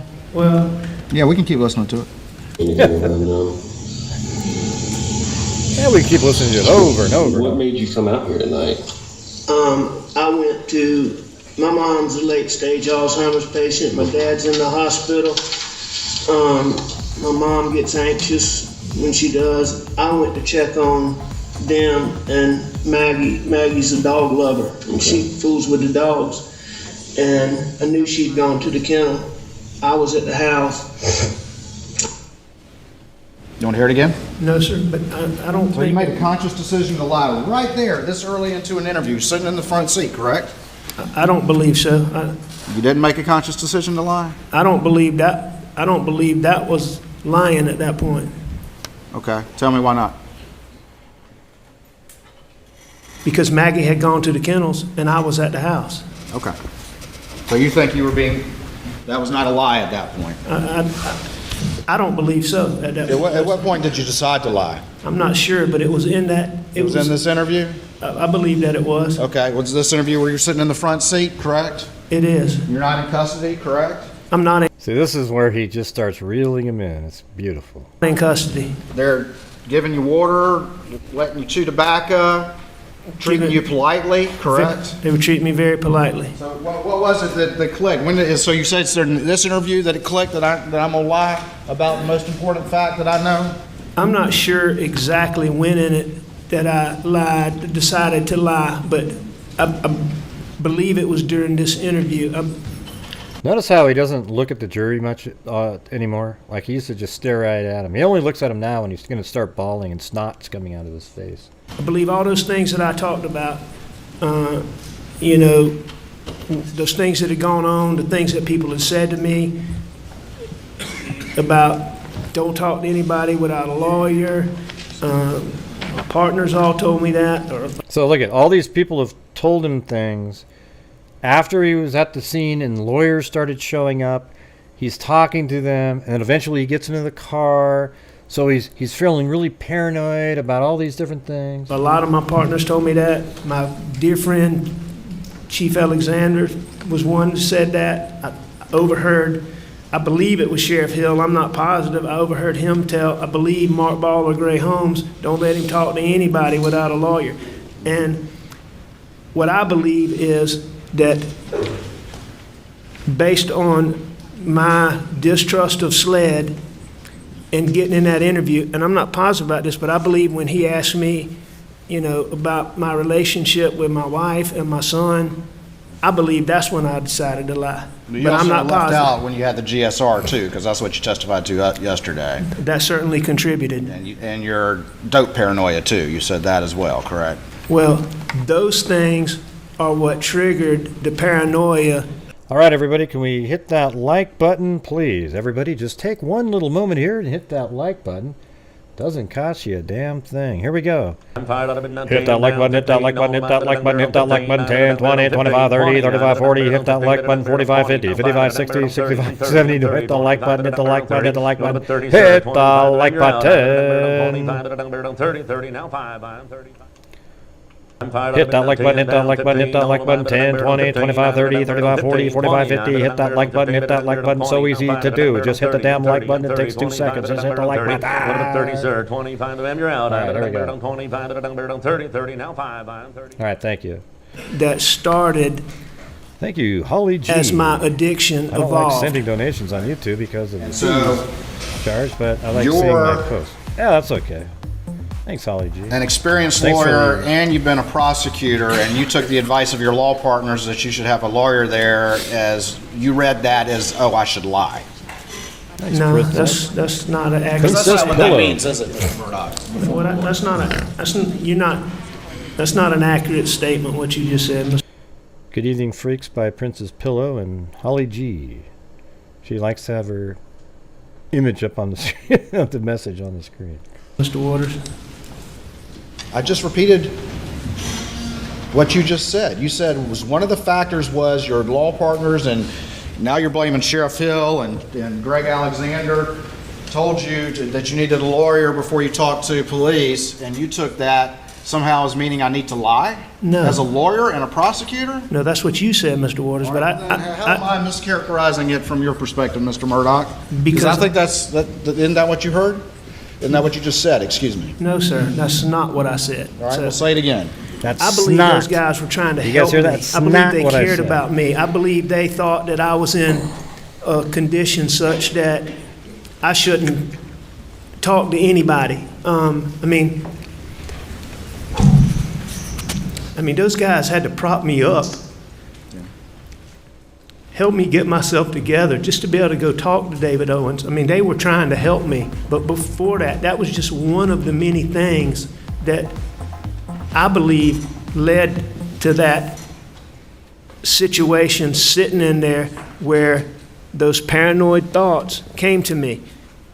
Them talking about not talking to anybody without a lawyer, Brian Murdaugh, checking my hands, the fact that I got a pocket full of pills in my pocket. So here he is, everybody. Well, all these things are going to make him lie. He's got the pocket full of pills. Lawyers have been talking to him. He's on pills himself. He's paranoid. So he makes up a lie. But what is never asked is, what made you feel like you had to lie about that instance of being there at 8:45? I was the person who found Maggie and Paul. My distrust for SLED. Thank you, Melissa Sal. All of those factors combined and made me decide to lie. I also know him asking me about Maggie and Paw contributed to that paranoia. All I'm saying is, I'm not disputing that I lied. I'm just saying at this point, you're saying I made a conscious decision to lie here, and I'm saying I don't think I made a conscious decision right there. You don't think? Lighter. I believe so. Had you already had your GSR done at this point? Yes, sir. Okay. I had. And you already talked to your law partners and and heard Sheriff Hill. So I think it's a little bit later. It's a little bit later. Blaming No. Chief Alexander now as well for your lies. No, sir, Mr. Waters. You just added that one. You didn't say that yesterday. You just added that one. Please be given an opportunity to answer the question. Objection.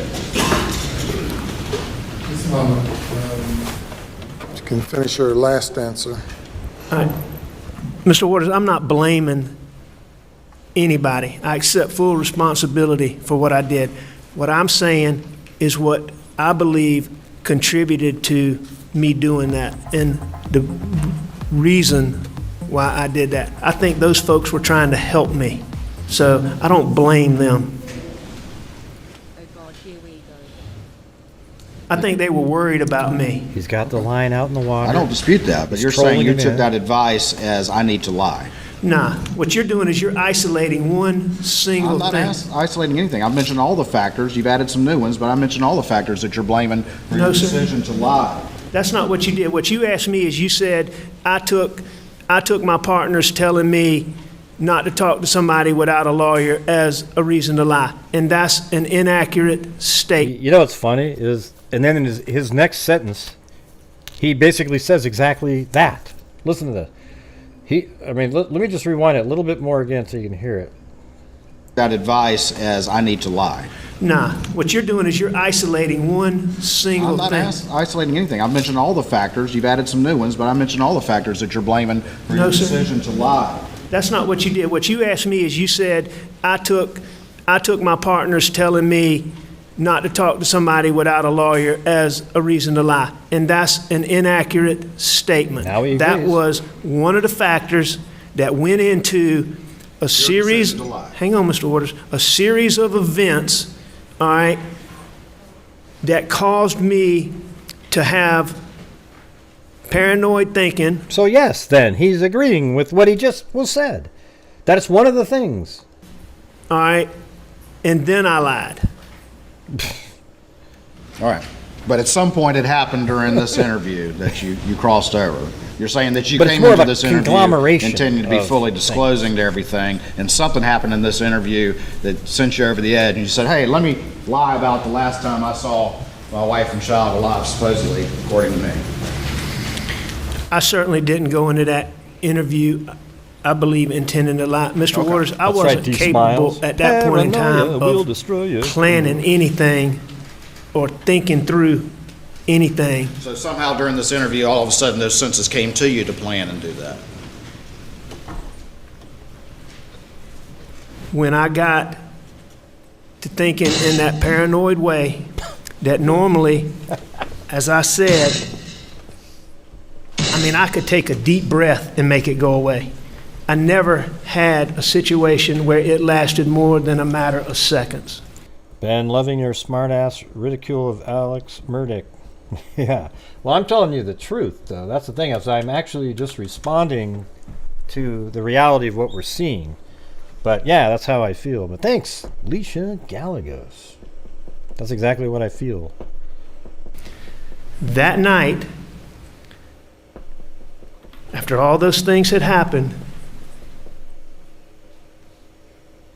it didn't go away in a matter of seconds. And I decided to lie. And the lie made Those are the clothes that you ultimately gave to Dave Owen, is that right? Those are the clothes I gave to David Owens. At what point did you be able to chuck the pills you say are in your pocket? When did you do that? When I was in my bedroom. When you're in the bedroom? Yes, sir. Where'd you put them? I'm not sure where I put them, but ultimately they would have gone in my suitcase. So that's when you did it? Do you have a specific recollection of that? No, I don't. I just know that I took them out of my pocket. If we watch this whole video, you think you could, if we watch the whole thing, you think you can say, okay, that's the moment where my senses came to me and I decided I was going to tell this major lie? I don't know that it happened like that, but I may be able to tell you some things that contributed to it. We watched the whole thing. Yeah, we've heard that. So what Alex is saying is that the lie happened, as a conglomeration of a lot of the stuff that we see in this video and things after, and therefore that's when he developed the lie about not being at the kennels, because he was paranoid of all the things that he heard after this video and on, right?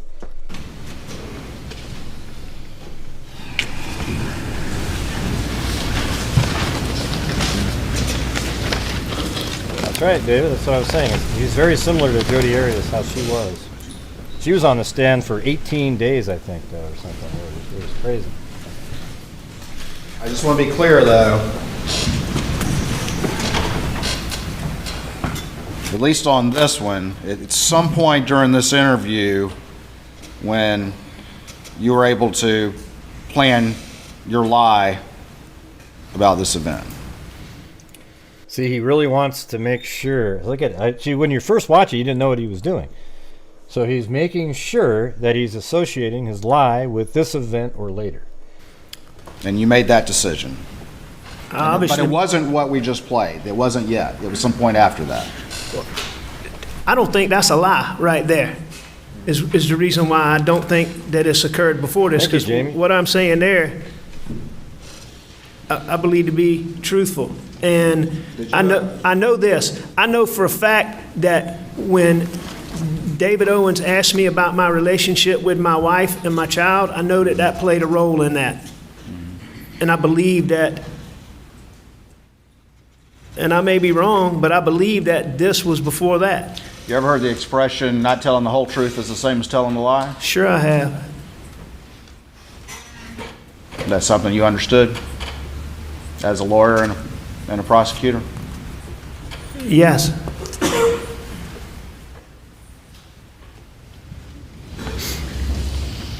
All right.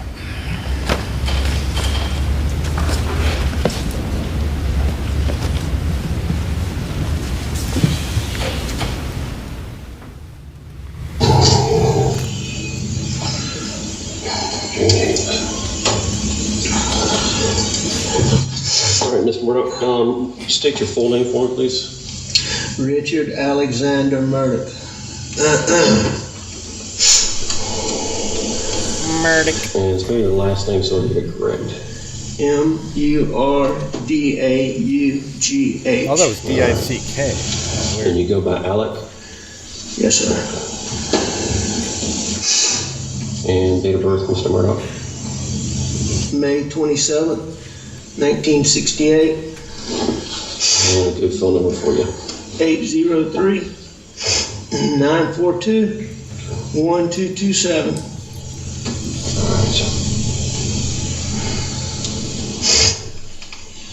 And sir, what was your name? By the way, you guys ever seen that Boom Goes the Dynamite video? God. I mean, I don't know what that guy's doing today, but man, how do you not feel bad for that guy? I mean, I don't know, it was just horrible. Yeah, Danny Henderson. Yeah, go on the YouTube and type in Boom Goes the Dynamite and watch this poor reporter. I think he was missing his script and stuff, and it was just the most god-awful, embarrassing thing you've ever seen. It's a sports reporter. Okay. He's like 20 years old or something. All right. Like he probably had it planned to go, boom goes the dynamite, but he was just so like, by the time it's on the end, boom goes the dynamite. It's just, as I stated, I'm David Owen. It's in terrible. Lower Rutland with Collinsville County. I'm misled. I hate to have to do this. I but, understand. yeah. I totally Yeah. understand. Yeah. So you don't have any problem Yeah. with it. So, I don't know if am I repeating this? I know we already played this. But.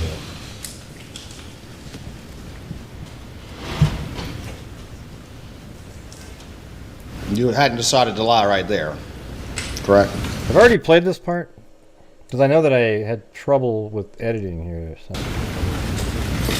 I think I did. I don't believe so. You told David Owen that you understood that he had to ask questions and you do what you need to do, correct? That is what I told him.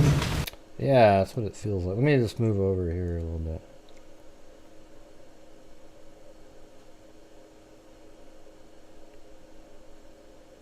Or let's go to the end of it. Small amount of yip yap between a couple of them, but not recently. okay. What was the term you used for that? Small amount of yip yap? Yeah, and just to be clear, Mr. Waters, there was never, ever a point in time where I thought that the people that were involved in the boat wreck did this to Paul and Maggie. I've never thought that. All right. I never thought that, but it's literally one of the first things that you said out of the 911 call. No, that's not what I said. I never, ever, ever, under any point in time, believed that those kids that were riding in that boat, or their parents, or their families, I didn't believe that any of the families, the people that were involved in the boat wreck, had anything to do with hurting Maggie and Paul. Oh, bullshit. You said that right out of the gate. Now you're going to say, oh, it was some weird fanatic on the side. Okay. But I can tell you that at that time, and as I sit here today, that I believe that boat wreck is the reason why Paul and Maggie were killed. Okay. And I'm certain. I believe that. There was random vigilantes. No, I agree with you. I agree totally. The lawsuit and the criminal charges against Paul are what led to you killing him. So, No, what I believe, Mr. Waters, is I believe that when Paul was charged criminally. There it is. Look, he's answering his own question. There were so many leaks, half-truths, half reports, half statements, partial information. Right, and a guy with a badge walking through the hospital, going into the other kids' rooms, telling them, "Oh, it's this other kid who was driving. We'll protect you, though." Misrepresentations of Paul that ended up in the media screw you. all the time. This guy And when has I tell no you the credibility social at all media on this. response that came from that was vile. The things that were said about what they would do to Papa, they were so over the top. Can I get one more like, please? We're stuck at 666. That nobody would believe anybody would get on social media and do that. But I believe then and I believe today. Thank you. That the wrong person saw and read that. Because I can tell you for a fact that the person or people who did what I saw on June the 7th, they hated Paul Murdaugh and they had anger in their heart. And that is the only reason that somebody could be mad at Paul like that and hate him like that. Gotcha. All right, so we got the only reason we hate him is. But that's why I did then believe it was the boat wreck, and I believe now that the boat wreck had something to do with it. All right, so we've got random. I don't hate Paul. I just don't like him at all. Like, I just think he's the worst type of person as well. You know, and I feel bad, but I don't have any. I feel a little bit bad for Maggie being killed, but Paul, I really, it's like it sucks that he was killed, but it's like I don't have any feelings or remorse for him. I don't know about you guys, but this is a weird case for the public because they're really normally when there's a murder case, you develop some feelings for the people, or not feelings, but like you give a damn that the other people were killed, and there's a villain and good guys, right? This case doesn't have any of that. You have a horrendous person and less degrees of horrendousness.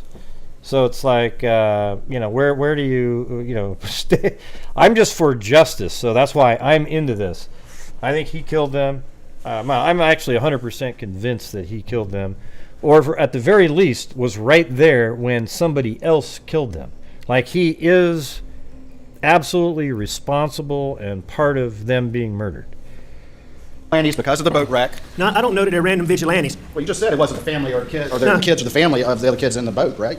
So you're saying it's somebody off of social media, and you don't have any evidence of that, do you? No, you just believe that. You're just telling that jury that as you try to explain the lie that you told for the first time yesterday. Isn't that right? No, sir, that's not right. It's not right. All right. Well, let me ask you a question then. So what you're telling this jury is that it's a random vigilante.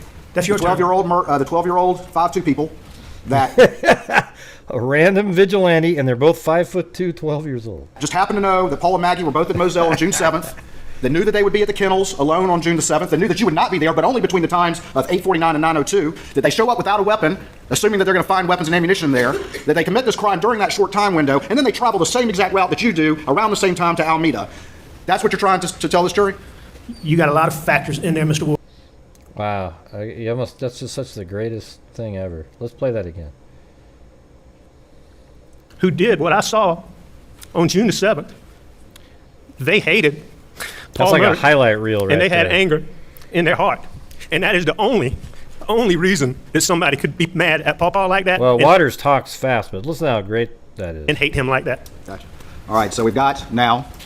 But that's why I did then believe it was the boat wreck, and I believe now that the boat wreck all right, so had something to do with it. All right, so we've got random vigilantes because of the boat wreck. No, I don't know that they're random vigilantes. Well, you just said it wasn't a family or a kid, or the kids or the family of the other kids in the boat, right? So you're saying it's somebody off of social media, and you don't have any evidence of that, do you? No, you just believe that. You're just telling that jury that as you try to explain the lie that you told for the first time yesterday. Isn't that right? No, sir, that's not right. It's not right. All right. Well, let me ask you a question then. So what you're telling this jury is that it's a random vigilante.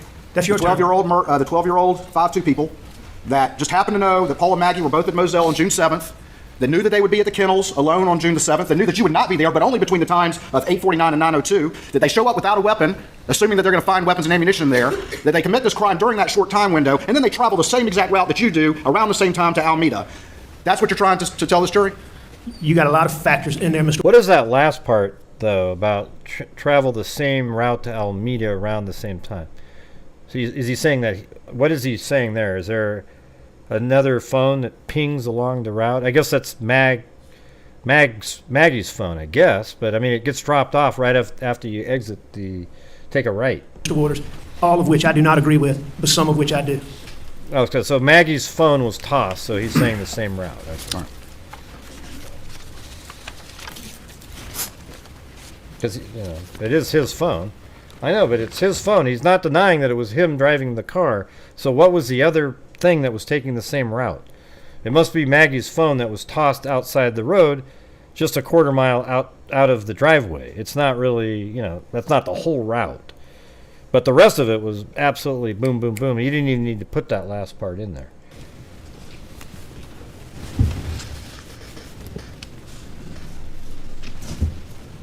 Yeah.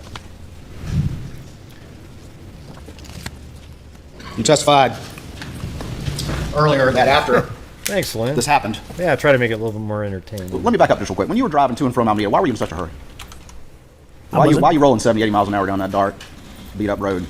I wasn't in such a hurry. You weren't? No, sir. All right.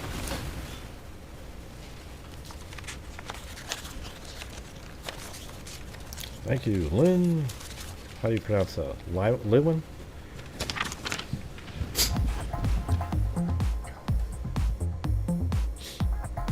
Show you what's been marked as States 573. See if you recognize this.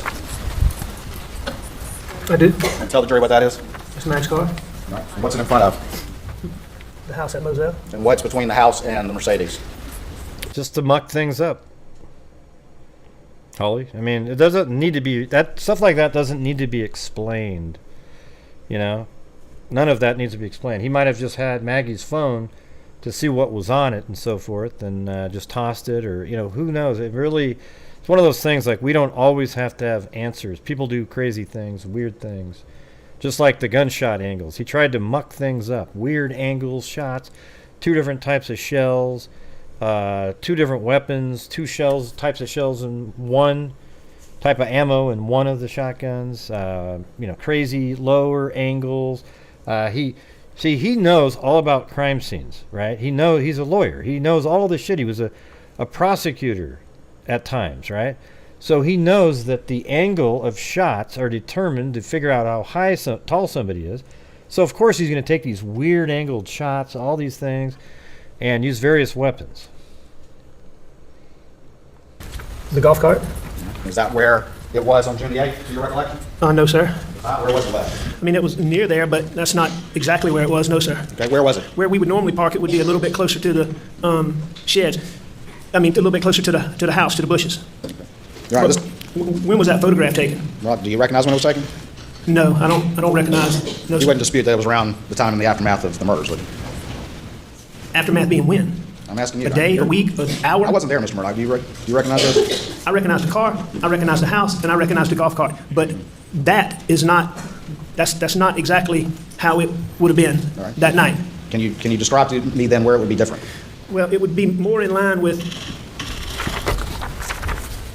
first things first is when we drove the golf cart, or when I drove it for sure, and I believe when the others drove it, you would come in and you would go. See, the thing about Waters is he doesn't really give 2 shits about what he's saying. He is listening, though, in case he can trap him. But he's not listening to glean new information. Like across the little brick walkway that's in front of this. So if I would have come in and gone this way, or I would have come in and gone this way. This is not a place that any of my family would have normally parked. And so what I'm assuming is this obviously is taken at daytime. And what I'm assuming is it was taken when SLED came to the earliest it was taken was when SLED came to the house the next day, which I believe the testimony is in the afternoon. And at this point in time, that golf cart, I would assume, would have been moved several times, but that's not how it was. Well, where did you leave the golf cart when you got out of it around 8:49? In the manner in which I just talked about. Okay, well, help me out again so I understand. You would have come around this way or that way, but where would it end? It would have been, in this picture, it's facing to the right. Oh, I got you. The night that I drove it, I believe I parked it facing to the left. I understand. Would be customarily. Oh, by the way, the lazy defense team, at the end of today, they wanted to see if they could do the closing argument with two different lawyers.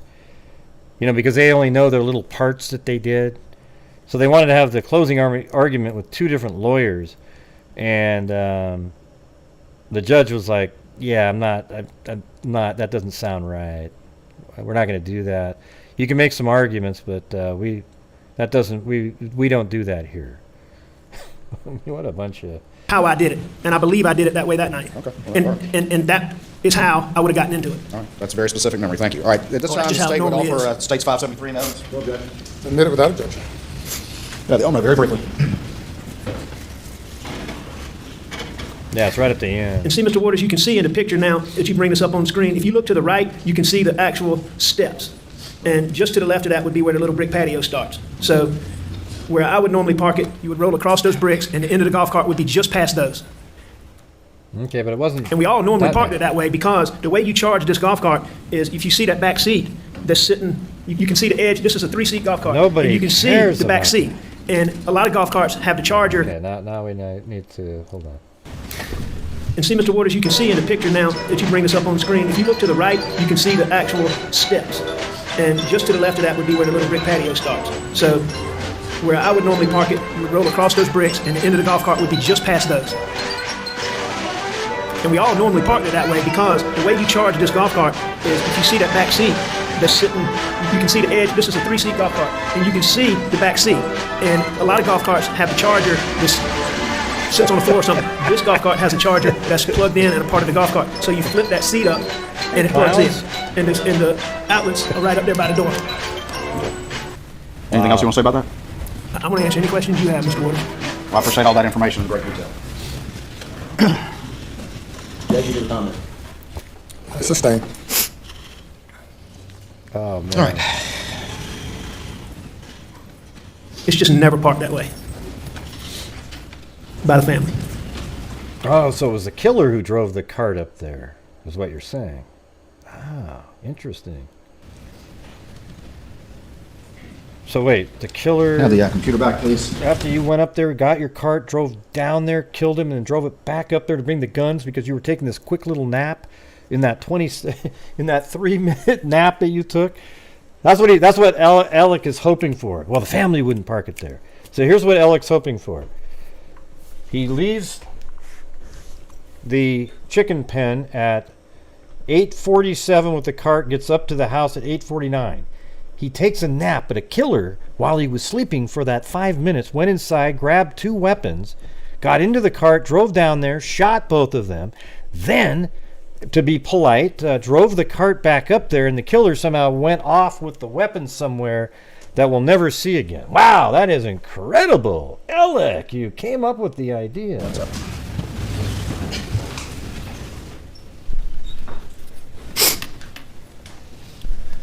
Mr. Murdaugh, I'm going to put up the second interview. This would have been June the 10th. I'm not going to play the whole thing, but I do want to go through a couple things with you, okay?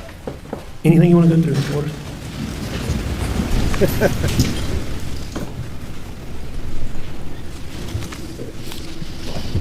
That's right, that would have been good when I was talking, right, Terry? Except mine made sense.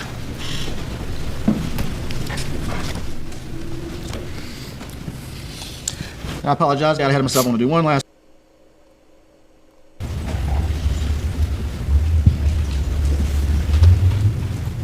For the record, I'm going to start. I forget the guy's name. I'm going to start it at 23:55. This is the first interview. Amy Mae's been having trouble with her.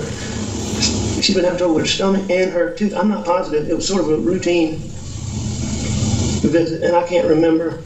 She told me the name of it, and I want to say Gordine is who I think she saw. So was she back home around supper time? 25 miles an hour, maybe? 6 o'clock, 7 o'clock? I don't think she got back quite that early. I think she got back a little bit later than that. Okay. I was being facetious, so there was nothing to sleuth out about what I said. Were you in the office, or? No, I was home. I came home, Paul and I messed around.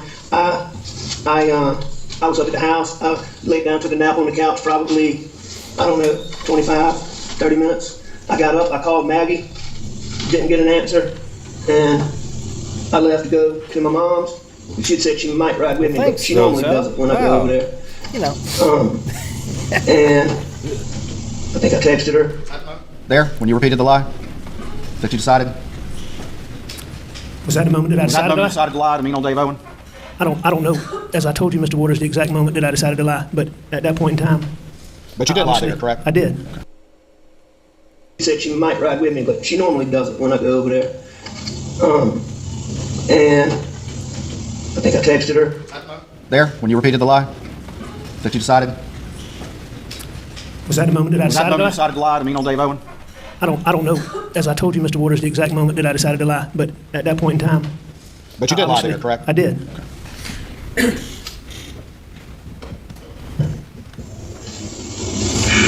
And she's very good about answering the phone, so that was odd, or calling me back. So that was odd, but it wasn't that big a deal.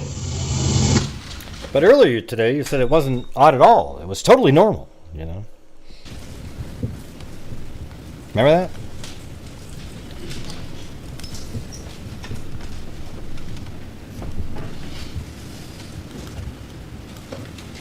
All right, I'm going to go to the second interview. It's been previously admitted. You like blue more than this one? Let me ask this before we start. You stated earlier during your direct testimony that I'm after gonna wear blue and red, and what's everybody's favorite? I'll wear like a kaleidoscope. Happened. You were around family was around you, your law partners were around you pretty much every minute after that, correct? Every waking minute. Didn't you say that yesterday? Prosecution goes first. Yes, they were for a long time. Right. And this second interview was 3 days later, is that right? That's correct. And in no time with any of your close friends and law partners and family do you confess the truth? Do you? No, I did not. Do you say, hey man, I think I messed up. What should I do about this? No, I didn't. You're not telling that lie to anyone, are you? Until yesterday. Excuse me? You're not telling that lie to anyone until yesterday, are you? Not telling what lie? Saying I tried to tell somebody that I was lying? All right.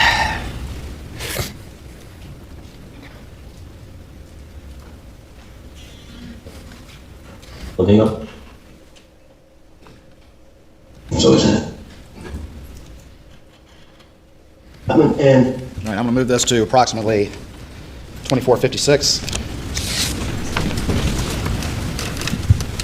Thanks, Kelsey. The dogs took off, I guess. went to go to the Reck thing, getting Correction, I'm at 12:28. him, he doesn't like to go to doctors, making him go get his blood pressure checked. His feet are swollen up recently. It's 3 days later, right? Wow. So, you know, it was a big, huge deal. Okay. You know, we hung around the house for a little while. I know that Maggie went to the kennels. I don't know exactly where Paul went, but he left the house too. Okay. How did Maggie get down to the kennels? I don't know exactly, but on normal occasions she would drive a buggy, drive a four-wheeler, or very common for her to walk. Okay. How about Paul? Paul wasn't much of a walker, but he would use all of the others. Okay. But I mean, could be anyway. You know, I don't know exactly. I wish I could help you with that. So they left and went down to the kennels. Well, Maggie went to go to the kennels. Okay. Paul left. And I'm assuming Paul left because of what happened. I mean, I'm assuming Paul went to the kennels. Okay. And what did you do once Maggie and Paul left? I stayed in the house. Okay. And I was watching TV, looking at my phone, and I actually fell asleep on the couch. Okay. And what time did you? I don't know exactly what time I woke up, but when y'all get my phone, I think one of the first things I did when I got up was call Maggie because I was going to my mom's. And I know I texted her because I checked my phone. And what time did we say the text was, Jim? Like 9:06? I didn't see it. Yeah, I got it written down for you. I showed you the other night, didn't I? Yes, I got it. So, I texted her. So I called her just before that. And, I mean, she didn't answer at that point. And I left to go to my mom's. Okay. Y'all just have to look. I'm not sure if I called Paul. Well, and that's why we're getting phones so we can nail down the times and everything. Pretty much all that was lies, wasn't it? The part about me not being at the kennel was a lie. Well, also not knowing that Paul went down there, not being sure, that was a lie too, wasn't it? I mean, you're putting some detail in this thing, aren't you? Not knowing when Paul left. Everything about me not going to the kennel was a lie. And you're able to just do that so easily and so convincingly and so naturally, don't you? I mean, that's not for me to judge. That's true. That's true. It's not for you to judge. Boom. God, this whole thing was just like a bloodbath. I mean, it's unbelievable. Blue left again, I guess. Come on, Blue. It's an odd story. Okay. Come here.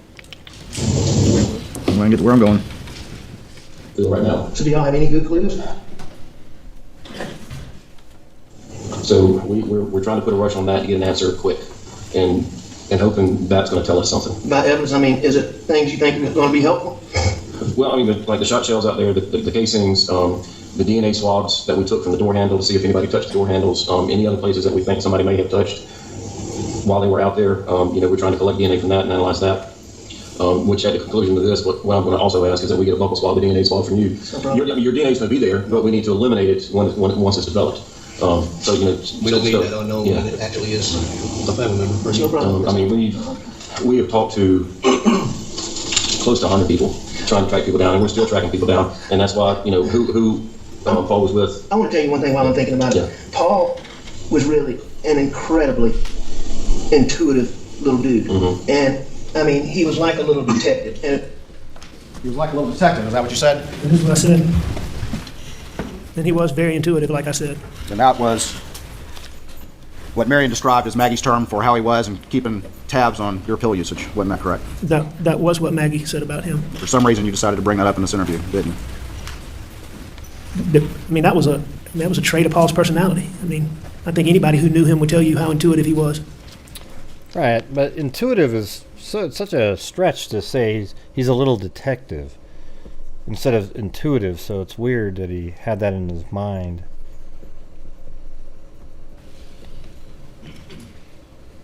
Got it. You shouldn't. I went through hours of videos of him. All right, for the record, I'm at 46. Timmy was intuitive. In fact,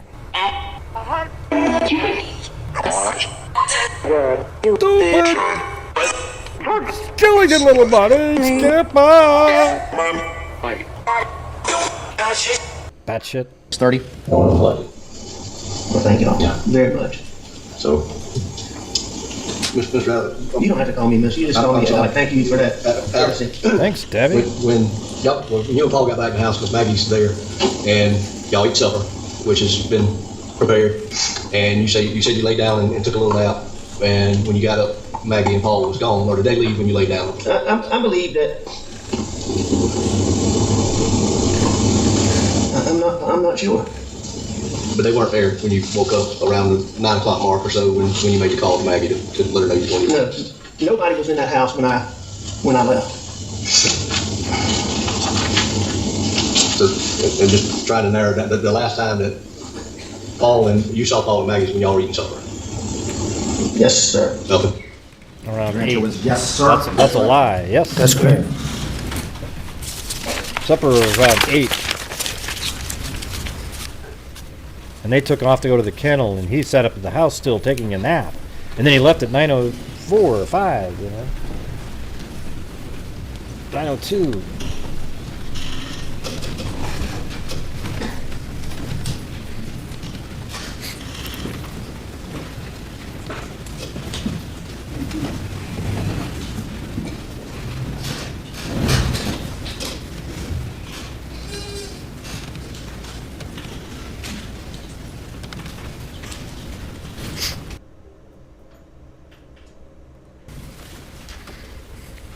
About to go to the August 2021 interview, but between that June 10th interview and the August interview, you were not working very much. Is that correct? If at all? No, I definitely wasn't working very We don't know if the shooter rode the cart. But I think he's the shooter, so yeah, he rode the cart down there, yeah. much. I think I was working a little bit, but no, not very much at all. Did you go to Johnny Parker to borrow $250,000 in order to cover the Ferris fees? I did. You did? I did. Did you tell him what that was for? No, I did not tell him what that was for. Did you go to Russell Lafitte at Palmetto State Bank and get $350,000 in order to help cover some of the Ferris fees that you had taken to send to Chris Wilson? I did. And did you get those fees before you signed any paperwork or documentation? I've heard testimony about that in this case, but I can't tell you the specifics of that. Okay. You don't recall that? Do I recall when I signed paperwork? No, sir. You don't recall that you got the money a month before you had to sign any paperwork? No, sir, I don't recall that. Call your phone being in the console. But I'm not disputing that, but I don't recall it. Blue, what are you doing? did you go to your best friend Chris Wilson and convince him to cover $192,000, the remaining $192,000, in order for him to send that email to your law firm as if those fees had been there all along? I spoke to Chris Wilson and did not have the full amount of the fees, and I got Chris Wilson to put the remaining fees in his trust account. And when you did that, you didn't tell him the truth about your life. You just asked him to cover you, correct? I did not tell him. And he agreed to do that because of his belief of who you really were, or who he thought you were. He agreed to do that for whatever reason. I assume that was a big part of it. And once that $600,000 was transferred, Chris Wilson sent an email to you saying those fees had been there, were in his trust account, correct? That is correct. And then you forwarded that email to Lee Cope and Jeannie Seconder, correct? I know I forwarded it to Jeannie, and I've heard that testimony about forwarding it to Lee Cope, so I believe that's correct. Okay.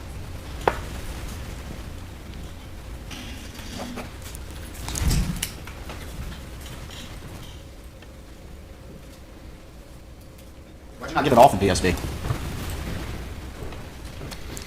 Because at that time, there were limitations on how much I could borrow because Mags was passed. And so I was limited. Okay. I couldn't get a loan against Moselle and had to get a loan against Palmetto State. Against Edisto. I think Mags owned the property. It was under her name. Going to the third interview.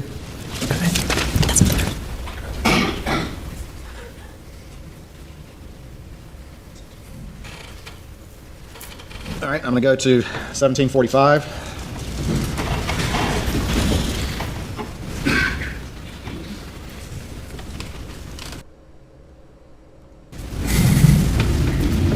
Apparently having some technical difficulties. So, again, you repeated the same lies over and over again? I did. Effortlessly and convincingly? Well, let's hear this. This is important. Apparently having some technical difficulties. I think I paused it and started it up again. You're saying this, so, again, you repeated the same lies over and over again? I did. Effortlessly and convincingly? I don't know about that. No. They can see it there. I agree with that. Nobody yelled at you? Nobody yelled at me. Nobody, none of these guys were ever discourteous to me. Nobody what? I said none of those guys were ever discourteous That's to right, me. he doesn't play it, but You made a comment the earlier jury can that David hear it. Owens was mean or something about being mean, and They he can was never watch it. mean to me. All right. But you decided to lie in part because you distrusted David Owen? I distrusted SLED in general, and I particularly distrusted who I thought was David Owen at the time. Okay. Who turned out not to be David Owen. So, wait a minute, I want to be clear. You're saying now you thought that this was some David Owen that had something to do with Greg Alexander 10 years ago? No, sir. And I'm not saying that now. I said that all along. The person that I saw and watched in Greg Alexander's trial that was clear to me was just, it was terrible what they did to Greg Alexander. And the person at SLED who was responsible for that was a guy named David. All right, and I'm not even getting to his last name. I thought that David Owens that night was that guy. Later, down the road, and it was a while, I checked into that and I found out that I was mistaken, that it was not David Owens. So when we went back and we spent a lot of time going through that first statement, you're telling me now that you were sitting there thinking that this was a completely different guy the whole time, and that was on your mind during that entire interview. That's just, he goes on these Yes, long at the time, I thought that David Owen, no, I didn't think David Owen was a different person. I thought that David Owens was the person that my dad and I had watched. Just. Okay, sorry, I gotta keep playing it now, sorry. Yes, at the time, I thought that David Owens, no, I didn't think David Owen was a different person. I thought that David Owens was the person that my dad and I had watched. Just, and my dad and I truly thought evidence was manufactured, and I thought it was David Owen, and I was wrong about that. But that's what I thought that night. Okay, all right, good. Any other factors or details you want to add about your decision? I want to answer any question you have, Mr. Waters. Any more?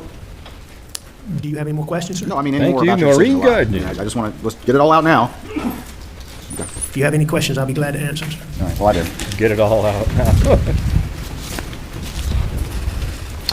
Tell me about the replacement blackout. You initially told law enforcement that you weren't sure whether or not there was one, correct? Oh, no, sir, you're absolutely wrong about that. What did you say then? Shortly after this, it became being told that Paul's gun had been stolen. And the one you heard talk about being stolen from the thing. And I'm not sure how I learned this, but I learned that somebody, I believe SLED had gone to John Bedingfield, who made those guns, and could only find paperwork for 2 blackouts, one of which they were saying was stolen in 17. And that's what they were telling me. And I was certain and told them that I was certain that there was a third one. But initially, in June 8th and June 10th, or June 10th, you were saying that you thought that y'all had replaced it, and then you kind of wavered and then eventually said you did replace it, correct? I don't believe that's correct. No, You sir. believe that's correct? No, I don't believe that's Did you correct. say to law enforcement that you thought that this third gun, the replacement blackout, had gone missing in Christmas of 2020? It did go missing in Christmas of 2020. So you're telling them that one also had been missing 6 months prior, correct? Answer my question first, and then you can explain. Did you all tell law enforcement that that gun had been missing since Christmas time? I told law enforcement that when we looked for it at Christmas time, we could not find it. So they have 2 blackout, AR-15 type weapons missing? Jesus. What a bunch of... Okay. And that was accurate. We looked for it when we were trying to shoot hogs. By the way, like usual, I still got more to go here, but if somehow it when you play Adobe Premiere with the graphics card and OBS, sometimes it just goes and crashes. So I'll just be back on in like 4 minutes to the same stream. Doesn't normally happen, hasn't been happening too much, but you never know. We had a group of people out there, and we could not find it. Thanks, Jessica. But you now know that it was there as late as turkey season. I know, sir. I know that Will Love and Paw Paw had it right before turkey season, like Will Love and testified to. So it was around, actually. It was around there at some point in time there, yes, sir. So you're saying the guy stole it a second time, or you just don't know? No, I'm not. The 12-year-old stole it a second time? I never said a 12-year-old stole any gun, Mr. Sorry, the Waters. 5'2" people stole it a second time? I don't know that it was stolen. I just know that when we looked for it at Christmas time, we couldn't find it. And I know this. I know that I hadn't seen that gun in a long time. I've heard the testimony that people who were at my house using guns and hunting with us all the time, Rogan, Buster, they didn't, I can't remember about Buster, but there were several people who didn't even know that gun had been replaced. So that tells me that that gun did not stay where our regular guns were. And I know that I didn't see it there, and that tells me that they didn't see it there. Of course you didn't see it there, because it's got to be missing, right, Mr. Murdaugh? Ask that question One more again. circumstance for your latest story to work is that it's got to be missing as well. It was when you told law enforcement it was missing at Christmas time. Now we've had testimony at this trial, and now you're still claiming that you never saw it. It must have been kept somewhere else. Where else would it have been kept? It could have been kept anywhere, Mr. Waters, the way Paul did guns, the way guns were handled around there. I was terrible about that. You're terrible about that. I should have been stricter. But you know that that third gun was fired right outside the gunroom door in turkey season of 2021, correct? I know that now, based on what Will Lovin said. And you know it was also fired across the street at y'all's shooting house around that same time, don't you? No, sir, I don't know that, but I know that I would assume that it was fired at the shooting range, but I don't have any reason to believe it was done in close proximity to that time.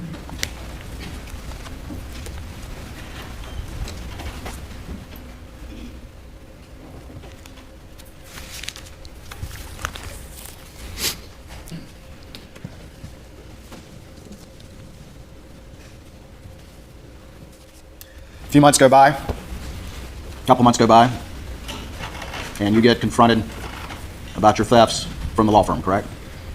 September of 21. And unlike June the 7th, when Jeannie confronted you, this time they had unassailable evidence, correct? All right, so this time he's trapped and there's no out, so now he's contrite. Right? Yeah, that's correct. I mean, they had... No wiggling out of this one, correct? Yeah. I didn't try to wiggle out of this one. Well, you've been wiggling before, though, right? You wiggled when you stole your brother's money twice, correct? Well, I admit almost all of these things, Mr. Waters, but that's one of the things that I take dispute with, Which one? that I stole that money that you're referring to. You're going to dispute that? Let's hear about that then. Tell me why you dispute cashing that check twice. I don't dispute cashing that check twice. But you're going to tell this jury that you accidentally didn't realize that you were supposed to be receiving some $125,000 check, or $120,000 check, 2 times. How many $120,000 checks do you receive? I got that check, and this is several months after. I mean, you can look at my finances, and you can see how I was doing. I didn't balance a checkbook. Okay.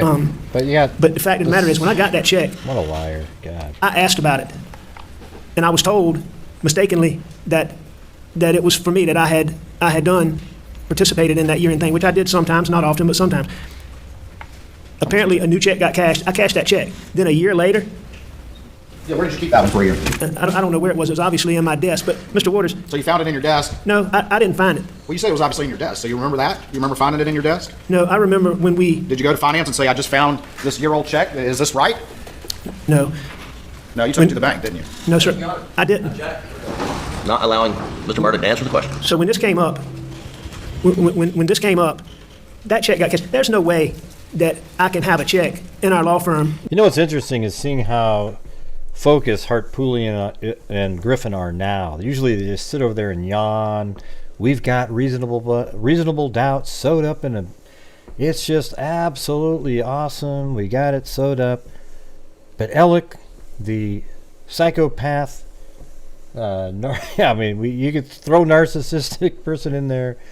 He had to get up on the stand against their wishes, and it allowed somebody like this prosecutor to set a trap and absolutely just obliterate him at the end here. You'll see in a minute. With the way accounting is, and that I can cash a check twice and think that that's impossible. So to cash a check that's already been checked, there's no question it's going to throw that off. What happened is, we used to get a rent check, we get little checks, I'd have checks, and they pile up, the small checks. That check got mixed in, and it got sent to the bank, and it got deposited. Keep going. And that was a year after. But I do dispute that I stole that money. That money. All right. Well, I mean, you brought it up, so any of the other money you dispute stealing? No, sir, you brought it up. I was just telling you that was the one I disputed. You brought it up that you didn't steal it. All right. And you heard Ronnie Crosby and Mark Ball testify about that, correct? I heard Ronnie and Mark testify about what they thought about it. Yes, sir. All right.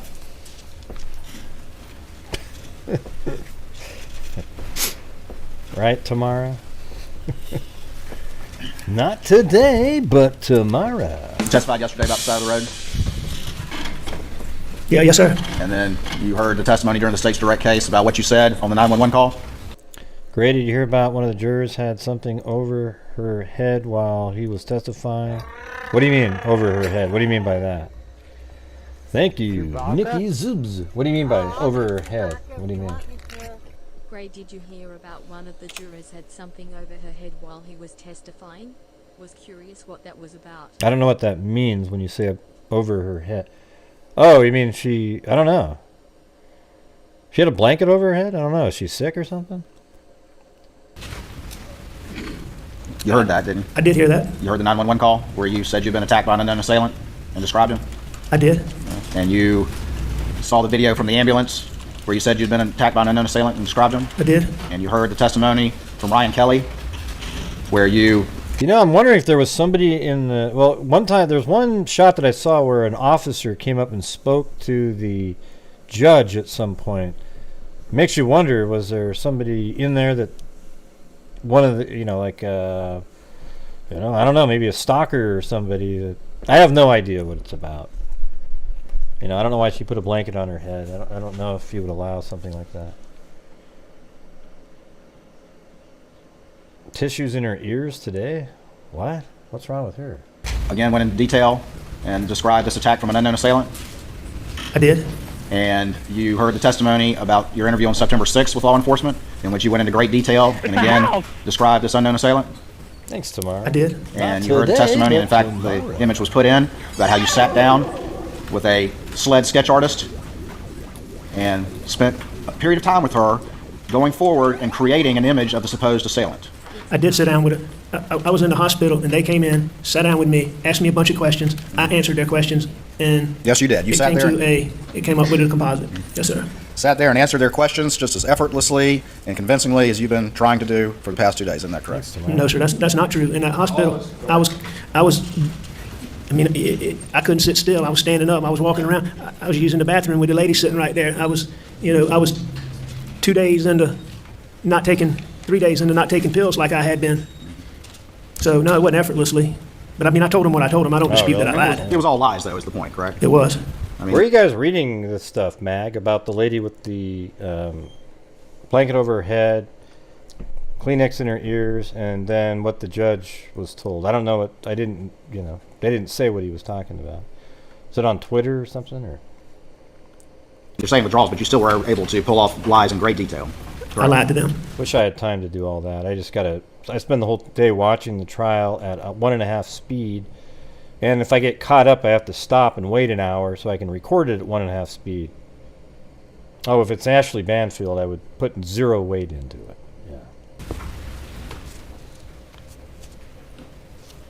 Yeah. Let's see. And the lie that you told of an unknown assailant was to try to make people think that the, quote, real bad guys were back again to finish the job. Isn't that true? No, sir, that's not true. That's not the effect that you intended that story to have? Did it have that effect on people that you knew? Isn't that the exact effect that it had? I don't think there's many people that believe that. No, sir. I know the people that were, the people that were closest to me didn't believe that. So, no, sir. Accountability is at your door, Mr. Murdaugh. Bad things happen. Isn't that true? When accountability is at my doorstep, go ahead. Bad things happen. What do you mean by bad things? June 7th happened. September 4th happened. I don't believe that June 7th happened because accountability issues were Send me a link or something so I can see that, Mag. I want to check it out. at my doorstep. Now, I do believe in September that somebody else mentioned Ashley at the back. I tried to get a man to help me kill myself because issues were at my doorstep. No. So, again, I'm going to tell you this. The Uncle Eddie incident where he claims he was shot, I don't even think he was shot. That doesn't look like a gunshot of any kind. That whole incident was to make it look like the real killer is still out there.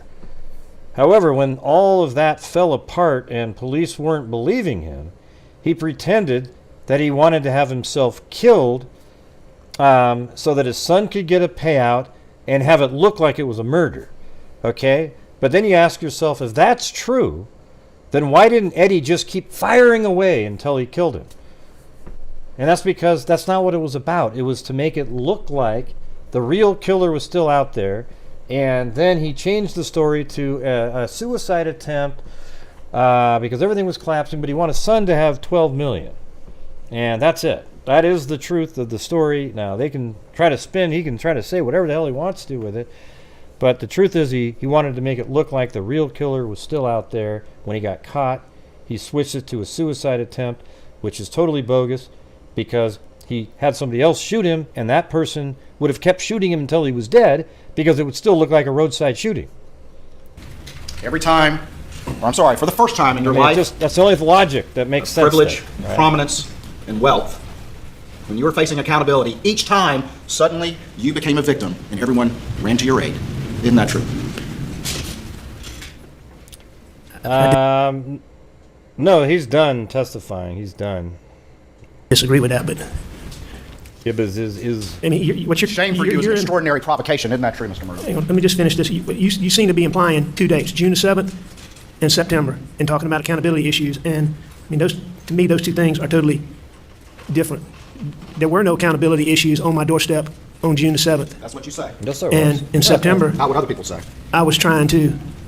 Well, no, I mean... No accountability issues. You had somebody come to your house that day saying you had been stealing money from the law firm, and also you were getting your finances together to give to regarding the lawsuit of your son's accident. So, yeah, there was a lot of accountability coming.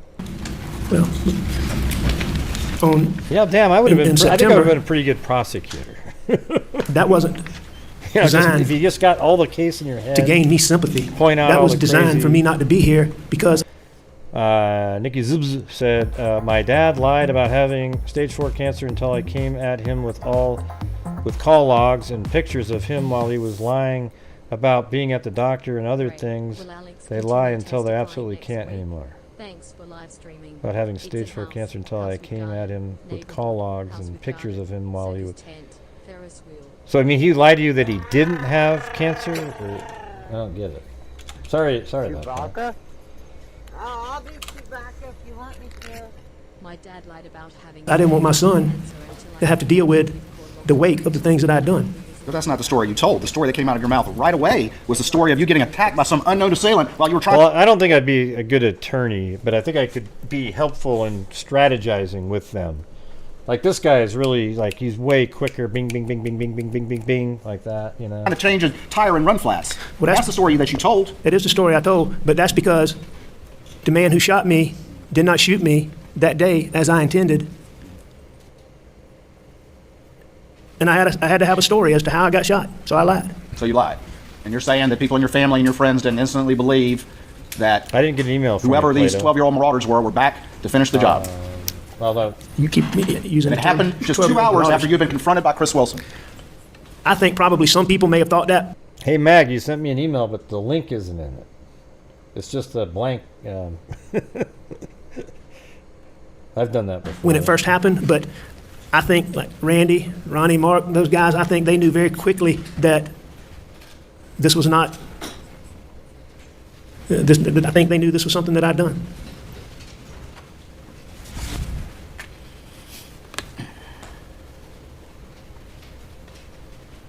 No, I can't play. Shame for you. I asked this before, but shame for you is an extraordinary provocation, isn't it, Mr. Murdaugh? Shame for me is an extraordinary provocation. I don't like to be shamed. Prospect of humiliating the legacy is an extraordinary provocation to you, isn't it, Mr. Murdaugh? What do you mean by an extraordinary provocation? It affects you deeply. It's your biggest concern, is it not? No, that's not my biggest concern.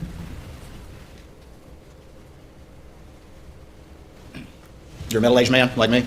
I'm 54 years old. I'm not sure. You look like you're in better shape than me, so I don't know. I was actually a couple of years behind you in law school, but we never knew each other, did we? I never knew you, no, sir. Had a very successful career up until this point? Simple question. And the answer to that is no, Mr. Waters. I was an addict for more than 20 years. All right, so making millions of dollars over a decade is not having a successful career? Is that what you're going to tell the jury? No, that's not a successful career. When you Okay, well, let me put it like this. Hang on. Let me just... All right, go ahead.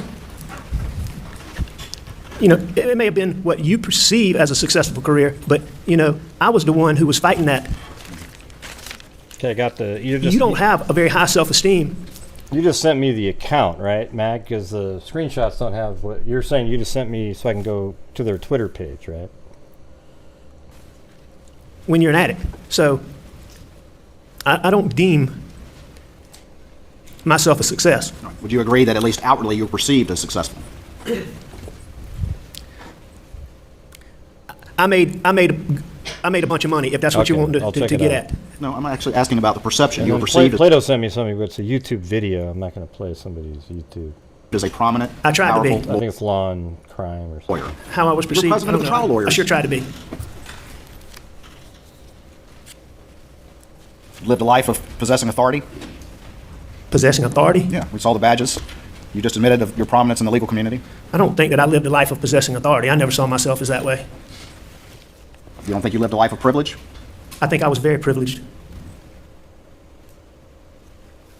But as we move to June of 2021, you were suffering from a drug addiction? Absolutely. Your father was terminally ill? When? As we move to June of 2021. No, sir. He was very ill. He was very ill. And you were coming to a point of financial crisis.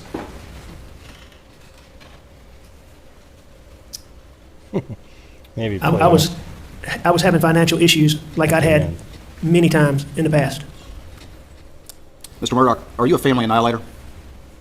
A family annihilator? You mean like, did I shoot my wife and my son? Yes. No. I don't understand when he asked that. There must be a reason, though. Would never hurt Maggie Murdaugh. I would never hurt Paul Murdaugh under any circumstances.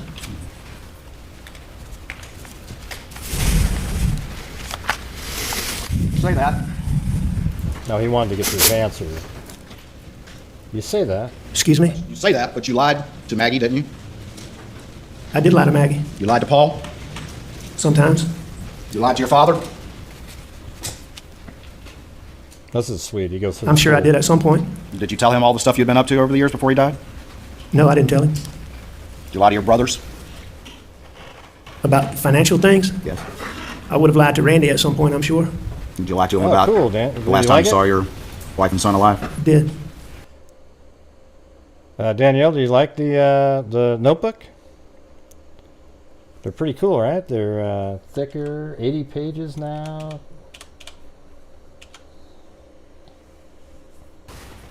Did you lie to their wives? I'm sure I did. Did you lie to Marion Proctor? Yes. Did you lie to Bart Proctor? Yes. Did you lie to the Brandstetters? Yes. Did you lie to your best friend Chris Wilson? Thanks, American lady. Probably. Did you lie to your other friend Barrett Bulware when you took his money? No, sir. No. I didn't lie. Like I told you, I didn't lie directly to him. I lied to him by omission, like we talked about. I mean, I didn't talk to him. I didn't see him at that time. Did you lie to your law partners? I did. Did you lie to them about the kennels? Some of them. Did you lie to Mark Ball? Yeah, I believe, based on what Mark said, I believe I did. Did you lie to Ronnie Crosby? According to what he said, I believe I did. Hey, Danielle, you have to send in a photograph with your notebook, and then I'll put it into the what is it? This thing right here. Where is that thing? This thing right here, right? Where all the freaks are wearing different things. All right. So you send them in when you get something, you send it in. All right. All right. There we go. Did you lie to Johnny Parker? You don't have to do anything, but I don't believe I ever discussed that with Johnny. Did you lie to him about the finances when you borrowed that money in July of 2021? I don't know if I lied to him about. I don't think Johnny asked me. I don't think I had to lie to Johnny about that, so I don't know. Did you lie? Well, you certainly didn't disclose to him the truth when you borrowed that $250,000, did you? I did not tell him what I was going to use it for. I mean, didn't we say before that not telling the whole truth is the same as telling a lie? Sure it is. You don't think that's a lie, though? I'm just saying, Mr. Waters, I'm not taking. Hey, thanks, WNC Greed. I sent you an email for your notebook, but your address that you gave me wasn't working, so just want to make sure you got me the right one. Alec is such a liar. Thank you. An issue with that, but I don't even know that Johnny and I mean, Johnny had loaned me money numerous times. It wasn't any long sit-down discussion where Johnny wanted to know exactly what I was doing with it. That conversation would have been, I needed it. Johnny was always willing to help me, and that would have been the conversation. So on that specific event, did I lie to him? I don't know. Yeah, he ended up being out $477,000, didn't he? Cool, he ended up being out a lot of money. Thank you for your qualifications as to that. Did you lie to Lee Cope? I don't know. I don't know if Lee Cope was around when I said that or not. Did you lie to Hey, you got a stress ball too, right? Didn't you, Danielle? Danny Henderson? I did lie to Danny. Did you lie to Jeannie Seconder? I don't. Oh, about finances? Yes, I did. See, you know, what a clever way to do this. He asks him a question, are you a family annihilator? And he goes, no, I'm not. Then he goes through this massive list of people that he's lied to, and then he ends it with an absolute just grenade in his face. You didn't ever talk to her about the kennels? No, I wouldn't think so. Did you lie to Annette Griswold? I did. Now I get Christy it. Gerald? I get it now. Your other secretary, the paralegal? I don't believe Hey, she and I thank you, discussed. Major That would have Love. at some point, I'm sure. Did you lie to Michael Gunn? I'm sure I did at some point, but I mean, Michael wasn't involved in any of this, so I don't know that any of this ever came up with Michael. Did you lie to your clients? Did you lie to Pamela Pinckney? I did. Natasha Thomas? I don't know that I dealt with Natasha, but I certainly lied about that. Hakeem Pinckney? Again, I don't know that I talked to Hakeem, but I certainly lied about that. Arthur Badger? I did. The Plyler girls? I'm not sure that I talked specifically to them, but I lied about that. Dion Martin? I lied to Dion. Johnny Bush? Yes. Manuel Cristiani? I didn't have any conversations with him, but I certainly lied about it. Jamie and Richard? Yes. Randy Drawdy? Yes. Jordan Jinks? Yes. Mary Duncan? Yes. Adriana Hay? Yes. Angel Gary? Yes. Christopher Anderson? Yes. Elise Mallory? Yes. Look at this. Thomas Moore? No. You never lied to him? You just took his money. You never had to actually lie to his face, is what you're saying? He and I never What a... had a conversation, but I did take that. He just took his money. He didn't lie to him, though. Did you lie to Tony Satterfield just a couple of months before June 7th? It was all the text. You want me to get it out?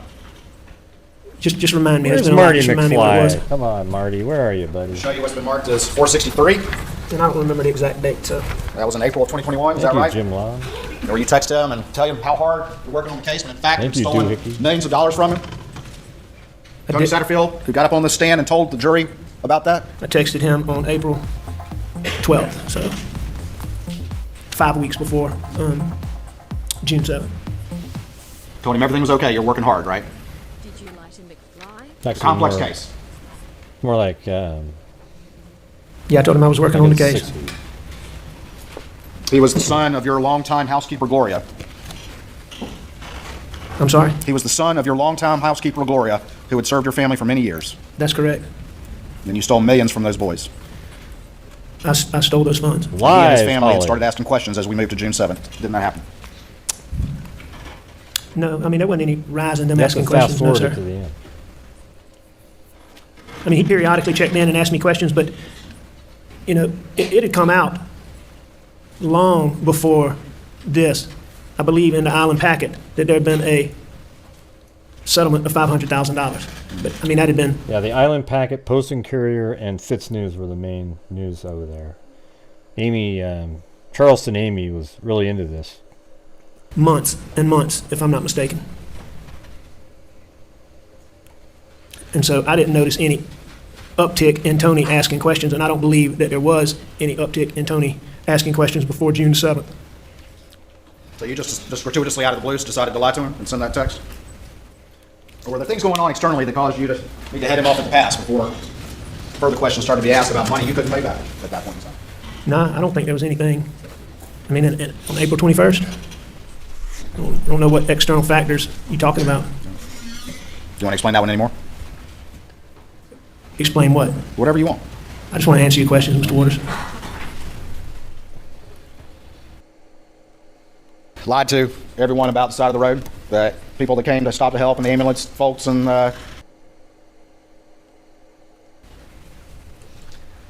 lied to everyone about the side of the road, that people that came to stop to help and the ambulance folks and the 911 and Ryan Kelly and the composite sketch artist and all of them, correct? I lied to a lot of people about that. You know why people lie, Mr. Murdaugh? Because they know they've done something wrong. For the most time, I do. And you've been able to lie quickly and easily and convincingly if you think it'll save your skin for well over a decade. Isn't that true? I have lied well over a decade. And you want this jury to believe a story manufactured to fit the evidence that you brought forth just yesterday, after hearing this trial's worth of testimony. No, sir, that's not correct.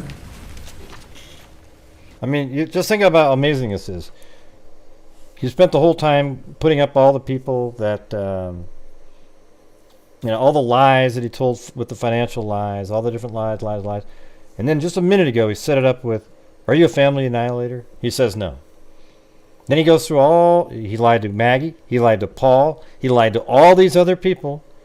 And then... Mr. Murdaugh, we went through this for a while, but you remember at the beginning of your testimony, I asked you whether or not you agreed that trying to explain your presence on the kennel video was the most important part of your testimony before this jury. You remember that? And you said, oh, not the most important. I said, was it at least important? You recall that from yesterday? Hey, I recall you asking those questions, yes, sir. And you agree it's important, don't you? I agree that is an important component. But I think there's a lot of important components. And you? Here it comes. Testified yesterday, and during cross yesterday and cross today, it's kind of evolved on the factors that led you to decide to lie at some point during that interview with David Owen, correct? I disagree with that. No, I don't think those factors have evolved. I mean, you've asked some more specific questions, but those factors are still the same factors. You may have asked questions and gained a little more detail, but those factors haven't changed. But it was the dope paranoia. It was the fact that the deputy took your GSR. It was the fact that your law partners and Greg Alexander and the sheriff were telling you needed to have a lawyer before you talked to police. It was a factor that you got in the car with Dave Owen and thought he was somebody else from some case 10 years ago, correct? That believing David Owens was the person involved in the case that I talked about was one of the factors that caused me to distrust SLED. All right. And then also you said that they started asking you about, in that first interview, about your relationship with Maggie and Paula, and that's one thing you mentioned as well, correct? And that was certainly something that contributed to me having paranoid thinking.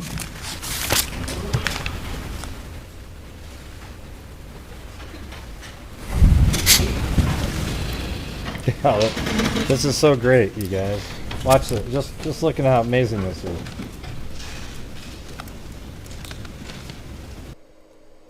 I think he's queuing something up. I'll move it over to here.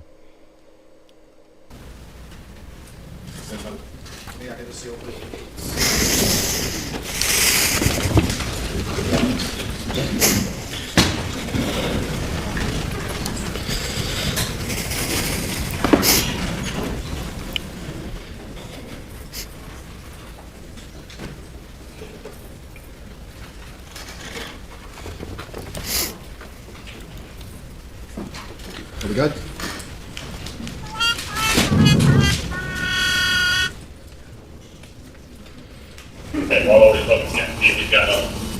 the record, I'm playing the Daniel Green body cam video, 2026.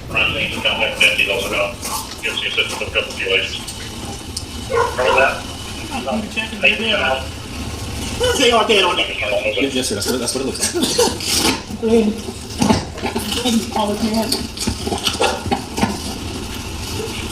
Where are you now? All right. Yeah, the police are here now. The police are here now. That's my brother. Okay. When was the last time you were here with them? Or talked to them or anything like that? It was earlier tonight. I don't know the exact time, but okay. I left. I was probably gone an hour and a half from my mom's, and I saw them about 45 minutes before that. That was Sergeant Green, correct? Yeah, that was Sergeant Green. And at that point in time, Sled was not there. No one had gotten GSR from you. Your law partners or Sheriff Hill were not there. That's correct. No one had asked you about your relationships. David Owen was not there. That's correct. But you still told the same lie. And all those reasons that you just gave this jury about the most important part of your testimony was a lie too. Isn't that true, Mr. Murdaugh? I disagree with that. Nothing further.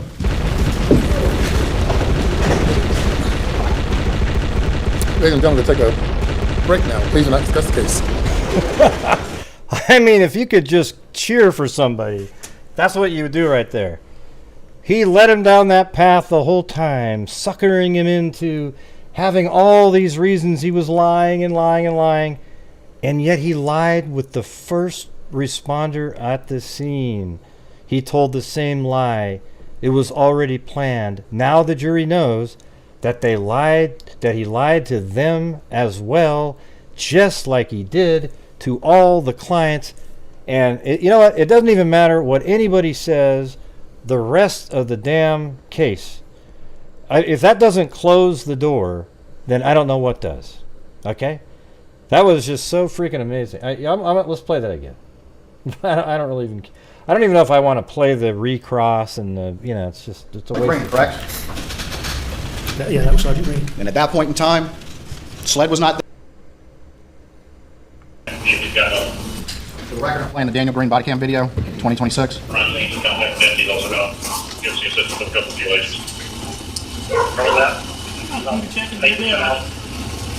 are dead on that.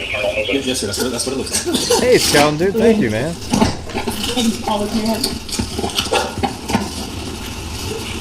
Where are you now?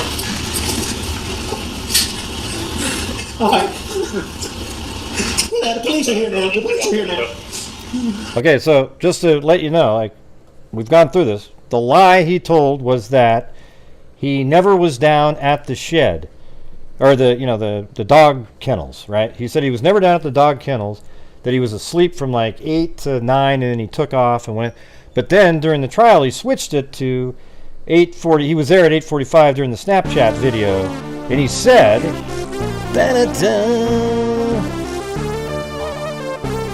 "Thanks, Scout and Dude."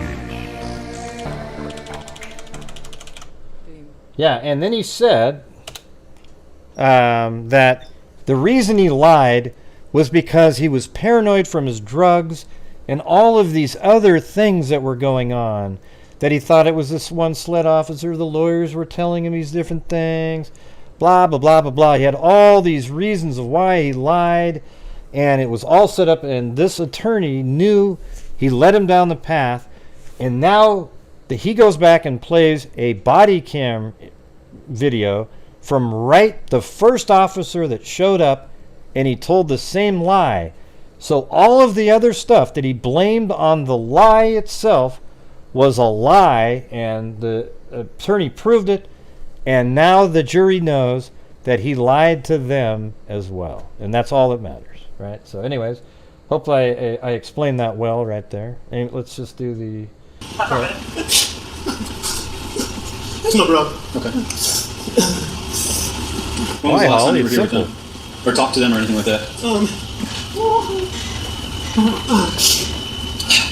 It was earlier tonight. I don't know the exact time, but I left. I was probably gone an hour and a half from my mom's, and I saw them about 45 minutes before that. Boom, right? That's the same lie that he's telling. He wasn't anywhere around him. He hadn't seen him for 45 minutes before he even left. Okay, then. That was Sergeant Green, correct? Yeah, that was Sergeant Green. And at that point in time, SLED was not there. No, thanks, never. No one had gotten GSR from you. Your law partners or Sheriff Hill were not there. That's correct. No one had asked you about your relationships. David Owen was not there. That's correct. But you still told the same lie. And all those reasons that you just gave this jury about the most important part of your testimony was a lie too. Isn't that true, Mr. Murdaugh? I disagree with that. Nothing further. And that's all he had to say was, I disagree with that. You know what's amazing is you could see the look on Ellick's face right here once he heard that comment that he made to that first officer. My mom's, and I saw them about 45 minutes before that. He's like, holy shit. Look at his look. Oh, crap. What do you got for me now? Here we go. That was Sergeant Green, correct? Yeah, that was Sergeant Green. And at that point in time, SLED was not there. No one had gotten GSR from you. Your law partners or Sheriff Hill were not there. That's correct. No one had asked you about your relationships. David Owen was not there. That's correct. But you still told the same lie. And all those reasons that you just gave this jury about the most important part of your testimony was a lie too. Isn't that true, Mr. Murdaugh? I disagree with that. Nothing further. That's all he had was, I disagree with that. And yet, the jury heard it all. They were right there. Can we get a boom shakalaka?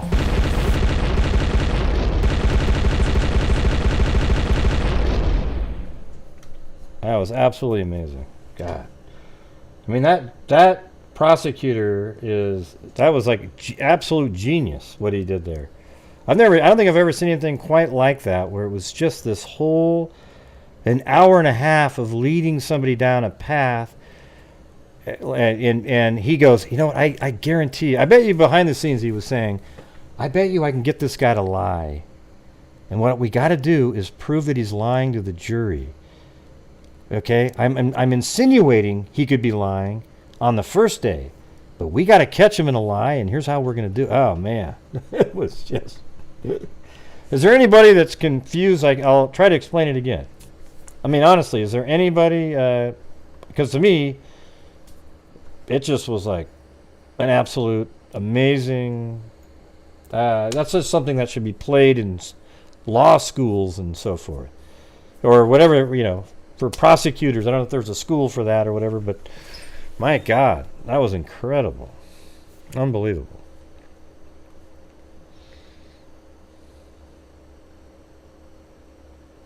Yeah. God, he's probably looking over at his. Look at you. He just knows he got screwed. I mean, look at his face. Mr. Murdaugh. I disagree with that. Nothing further.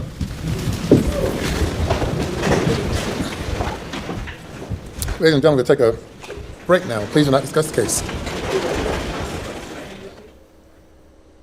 Now, notice how he's not looking at the jury whatsoever now? He's embarrassed to look at him. Thank you, Your Honor. I don't know if you guys want to... I mean, I've got another... well, it's only like 20 more minutes if you guys want to... I mean, we're already been on it for 4 hours and 9 minutes. Why not make it 4 hours and 30 minutes? Wasn't that incredible, you guys? God. I mean, you know, I knew what... the part I knew was that he was trying to let the jury know all these other people he lied to, and he looked them right in the face. I mean, did he have this planned out yesterday, though? Wow. I mean... Think about it for a minute. Did he have this planned out from yesterday, where he was doing the whole thing about... You know, did you look in this person's eye and lie to him? And he just kept going on. And he even did one time where he looked at the jury saying that. You looked him in the eye, right? Because it's coming. He's going to lie to you. Watch it. I'll prove it. Next day, bam. Absolutely game over. And that should be game over, right? For the people out there that say, you know, the only just verdict is not guilty. No way, man. This guy is boxed in. Not only that, and then he lied to the jury.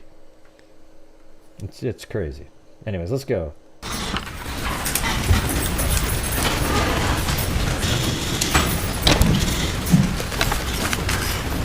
Mr. Murdaugh, we spent a long time yesterday and a fair amount of time today talking about financial misdeeds. Yes, sir. Have you been criminally charged for those financial crimes? I have been. You have pending charges? I do. Okay.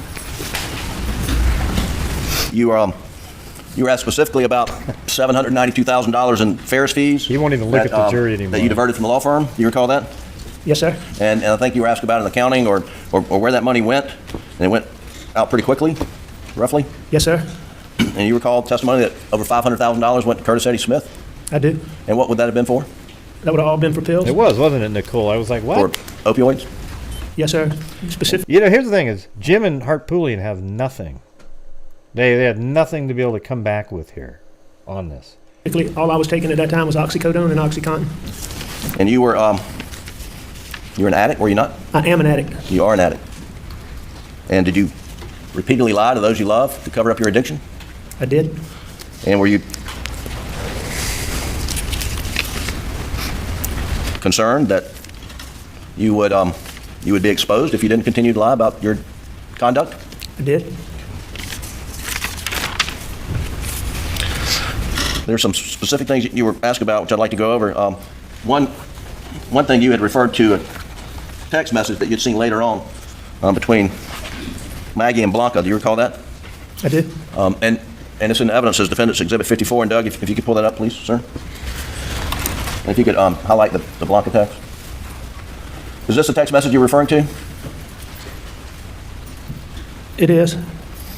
And I'll just read it. It says, T.Y., that thank you. It says, T.Y., I'm waiting at Dr. Alex wants me to come home. I had to leave door open at Edisto, but trust Mexicans to shut a lot for me.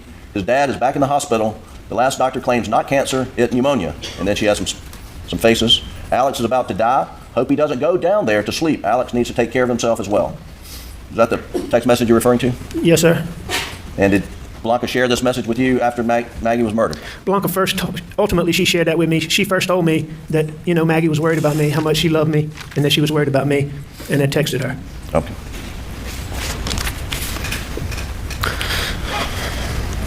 Now you were asked, you can take it down, Doug. You were asked questions about conversations around the dinner table on the 7th about, well, didn't eat at the table, but around while you were eating dinner about Paul's health. Is that correct? That is correct.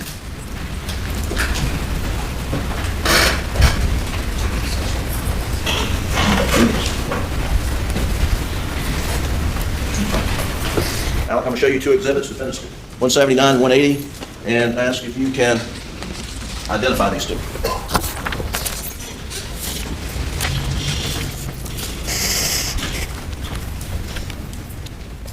I can. And what are they? It's text from let's see, it's a text from Paul to me on May the 30th. And then and what's 180? Exhibit 180 behind it. That's a picture of Paul's feet. Your Honor, we'd move Defendants Exhibits 179, 180 into evidence at this time without objection, I believe. Without objection, Your Honor. Submitted. Well, look, you have 179? We've got some. Let me put it on the Elmo. Alan, do these, this text message refer to Paul's feet swelling? They do. So if you'll do, you can pull it up. All right, go up a little more so we can read it. And it says, from Paul, and that phone number, is that your phone number? That is. This is my phone number, 1227. My feet swole up. It has something to do with my blood pressure. Get me an appointment as soon as it's convenient. And what's the date of this? May the 30th. 2021, right? Yes, sir. And if, Doug, if you'll show the picture, I believe this is a blow up of the picture that's in this Exhibit 180. Can you pull out? Yeah, those. I don't think anybody thought he was lying about the feet. So what's the point of showing this? I mean, that's pretty weird. I mean, it almost look like they're broken or something. Is that a picture of that Paul had sent you of his feet swelling up? It is. Is this what y'all discussed? When you're eating dinner? Yes. Okay. Well, now he knows what they were discussing. Okay. Along with many other times. But who cares what he was discussing at dinner? You'd also, you were asked questions about Princess. your dad's condition and whether he was terminal or not. Do you remember that? What was that? I do remember questions about him. Okay, and gosh, Doug, I think it's the extended timeline. Is it States 530? Is that the right number? States 520, that's okay. States 520, if you'll pull it up, please. Is it already in the evidence? And if you'll go to page 14, and if you'll blow up the One more time, everybody, if you could please hit that like button, I would appreciate it. Thank you. the entry at 142.54 at the bottom of the page. Alex, is this a text that you and we'll, do you recall this is the text that you and other family members received about your father's condition? Yes, sir. Okay, and it says, Daddy was just seen by the pulmonologist in Savannah. His opinion is dramatically different from the other doctors. He thinks Daddy has pneumonia and needs to be hospitalized to be treated for pneumonia. He thinks there could be an obstruction, but is more confident that it is all or mostly pneumonia. Daddy is being admitted to Candler St. Joseph Hospital now. He will have a study done to see whether or not there is an obstruction, and his treatment will be tailored accordingly. Right now, his pulmonologist does not. Go to the next page. Are we supposed to feel sorry? I mean, what's going on with this? Do not believe that he'll be getting radiation treatment, and in fact, the pulmonologist says that the palliative radiation treatment to try to open the airway is a Hail Mary. In his opinion, will most likely not work. Then he goes on to say if he is right, and this is pneumonia, it's much more treatable and can certainly give immunotherapy a chance to work. Is that what you're referring to? That's the text I was talking about that came when talking to G second. Okay. And this wasn't a terminal diagnosis on the 7th, was it? Not on the 7th. That was actually a little bit of positive news. Okay. It was short-lived, but it was positive at the time. You can take that down for now, Doug. God, that has absolutely nothing to do with anything. Right? Now, you were asking, if you go to page 46, please, the same exhibit, 520. Page 46. Cat tracker. And if you'll highlight and blow out the 902.18, Alec Murdaugh's iPhone shows. Now, Alec, you remember being asked about these steps, 283 steps traveled during this period of time. I did. And I think you testified your belief was you're just getting ready to leave to go to your mom's house. Is that right? That's correct. I mean, that would have been the time I was right before I left to go there. And you were, looks like you had made some phone calls. You know what's amazing is he's just, right now, he's just, look at his face and everything. That face is because of what just happened to him by the prosecution. That face that he's got on right now is him barely even hearing what Jim's saying, because he realizes in his mind, look at, he's actually even thinking about it right now in the background, in his mind. I just got creamed. Wow, I got smoked. Yeah, this is great, Jim, yeah. Whew. He doesn't even hear a damn thing he's saying, okay? During this period of time, correct? Yes, the record show.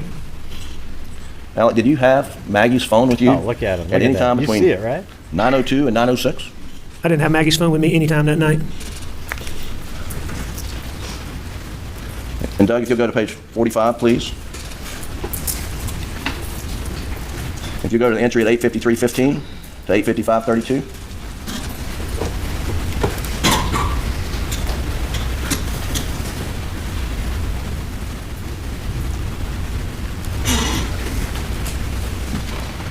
What am I missing? Can you go, you're missing it. Go up one more entry, please. The one that records steps, please. And then take it all the way to the bottom. Doug, thank you. I like that, whatever software they're using for that. It's pretty cool. This is in evidence. This is Agent Rudowski's timeline. It says Maggie Murdaugh's phone, iPhone shows 59 steps traveled between 8:53:15 and 8:55:32. When Alex carrying. Were you walking with Maggie Murdaugh's phone during that period of time? I wasn't walking with Maggie's phone anytime that night. And if you look at Agent Rudowski's entries, is there entry of her phone? Right, but okay, he just said I wasn't walking with her phone anytime that night. Now the jury knows this guy lies all day. Of course he had it. Showing steps during any time between 9:02 and 9:06. Do you see any on this page from 8:53 to 8:55? No, sir. If you'll turn to the next page, page 46. Going down to your steps. Is there any recording of phone steps phone recording steps according to the data we now have from Maggie's phone at any point in time up to 9:02? No, sir. Right, because it was probably because he probably placed it in his car. He goes up to the house, places her phone in the car, then he goes in the house and then turns his phone on, and then it's not recording steps, and then when you're driving, your phones don't record steps, so then as he's leaving, he tosses the phone out. You repeatedly asked SLED to get the data from the OnStar, from the cell phones, to evaluate whether your phone and Maggie's phone were ever moving at the same time. You made that multiple requests. I repeatedly asked David Owens about that information. And when you asked that question, were you aware that Maggie's phone had been located, down the road, half a mile or more? Is that right? Yeah, I knew where her phone had been located. And why was it important to you to get that information? Because I knew that whoever had done this to them had Maggie's phone. And I knew that my phone and Maggie's phone and my car were never together. Well, nobody asked you that, but now that you say it, yeah, you probably did have them together, just like we said. At any point in time. Sure. Now, you have given inaccurate times in many statements to law enforcement in this case, have you not? I did.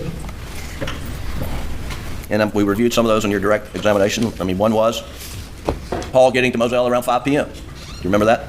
I do. Were you lying to Agent Owens or anybody when you said Paul got there at 5 p.m.? No, I wasn't lying to him. I thought that at the time. And when you... the bodies were found about 34 feet apart. Most of the times, or a lot of the times when I gave times, I qualified them and say, but, you can look at this. I pointed them to my office, to the call log, to the key card like we talked about, or my phone, or my OnStar. And when you told the agents that you thought you got to the office at 8:30, 9 o'clock on that morning of June 7th, well, you were wrong, right? I was wrong. Were you lying? No, I wasn't lying. No, of course not. Yeah, of course not. And isn't that just stupid by Jim to say, were you lying? And then these are dumb questions to ask right after he just got creamed for being a liar. You got to do other things, because it's everything that you haven't answered, no, I wasn't lying to. The jury goes, yes, he was. Yes, he was, right? Yes, he was. Yes, he was. Yes, he was. Yes, he was. So it's got to be, don't ask him any questions about where you're lying. Just do more evidence type questions. Deputy Green drove up, and you had the first encounter with him. I believe you told him that you had been gone to your mom's house for an hour and a half. Is that right? We just heard it. The last one? Yes, sir. Yeah, hour and a half. I think that is what I told him. Hour and a half. Yeah, well, you could have said 10 to 1,000. The last time you saw Maggie and Paul was 45 minutes before that. Yeah, that's what I said. And when you spoke to Deputy Green, it was about, I think the record show they didn't arrive on the scene until 10:22 or something like that. Is that right? That sounds right. I think that's what the records show. That sounds right. And that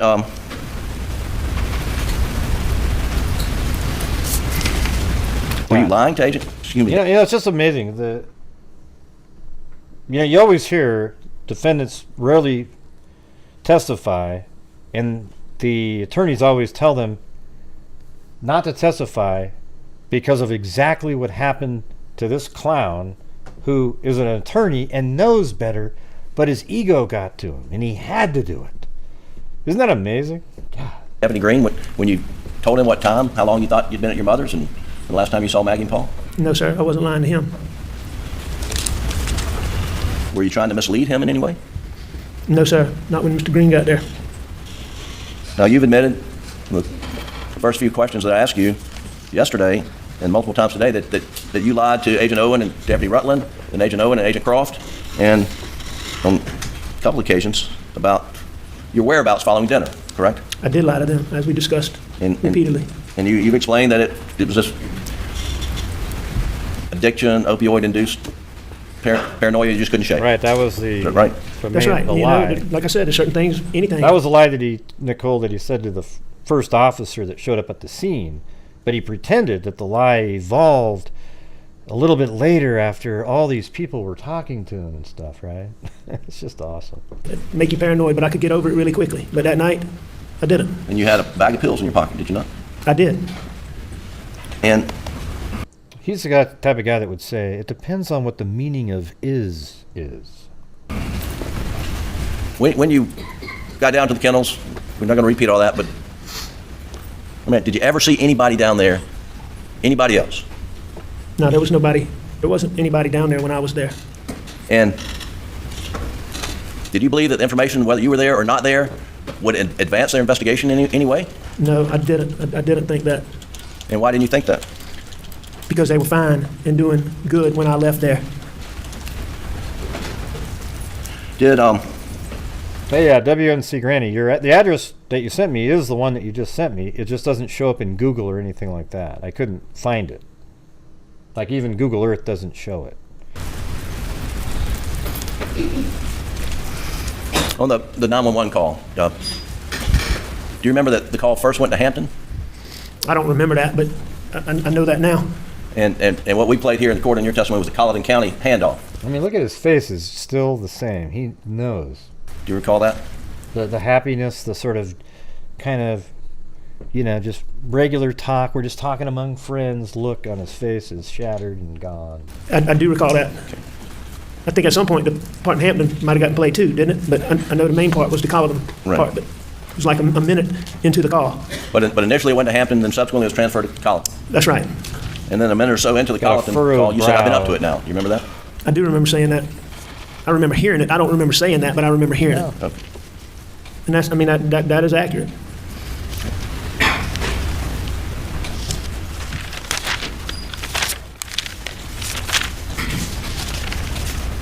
And by up to it, at that point, I had gone all the way up to them at that point. When I first got out, I was close, but I wasn't right at them, I don't think. Right. Yeah, maybe Schroeder, but... If found not guilty, Buster and Brooklyn later get married. Who sits at Alex's table? Awkward smile, great channel, gray. Yeah, that would be pretty awkward. Yeah, that'd be pretty crazy. Yeah, I think the only shot is a hung jury. And, if you ask me, there might be somebody that's just, they're kind of anti-law enforcement and, will just take too much weight into the SLED stuff that they were doing. I think there's almost zero chance that it'll be he's acquitted. I mean, what do you guys, let me do a poll here really quick. Just a second. Yeah, I'll just put,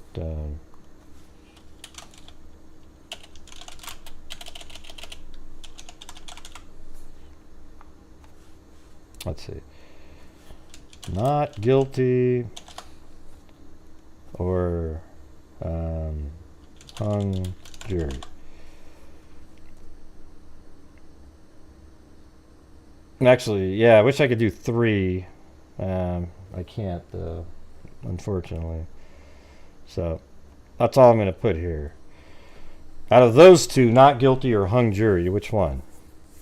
Okay, so do that one first, and then I'll do another poll that says guilty or not guilty, or hung jury. How about that? All right, so there's a few like degenerates that think he's not guilty. Okay, I'm going to end the poll now. It's 97%. Okay, so now let's do another one right here. Let's see. You're not really degenerates, okay? But you're obviously just people looking to say something. It's crazy. All right, so let's see. Here's the question. Not guilty or hung jury. Oh, wait, excuse me. That was the other way around. Guilty or hung jury, all right? So there's this one. So now all the people that said you can choose between hung jury and guilty at this point. But I almost think hung jury has a better shot. I mean, I don't know why it sucks. Because to me, there's no reasonable doubt that he's not the killer. 0, right? And hopefully they have good discussions there and convince any holdouts. Because they're definitely... If it's like, oh, we all think he's innocent, and there's one holdout for guilty. What a joke. Jesus. All right, we got 172 votes. 68% said guilty. And 32% of the people who voted said hung jury. That sounds about right, something like that. Okay, back to this. You were asked about the roadside shooting, and your intent was to end your life that day, was it not? It was, no question.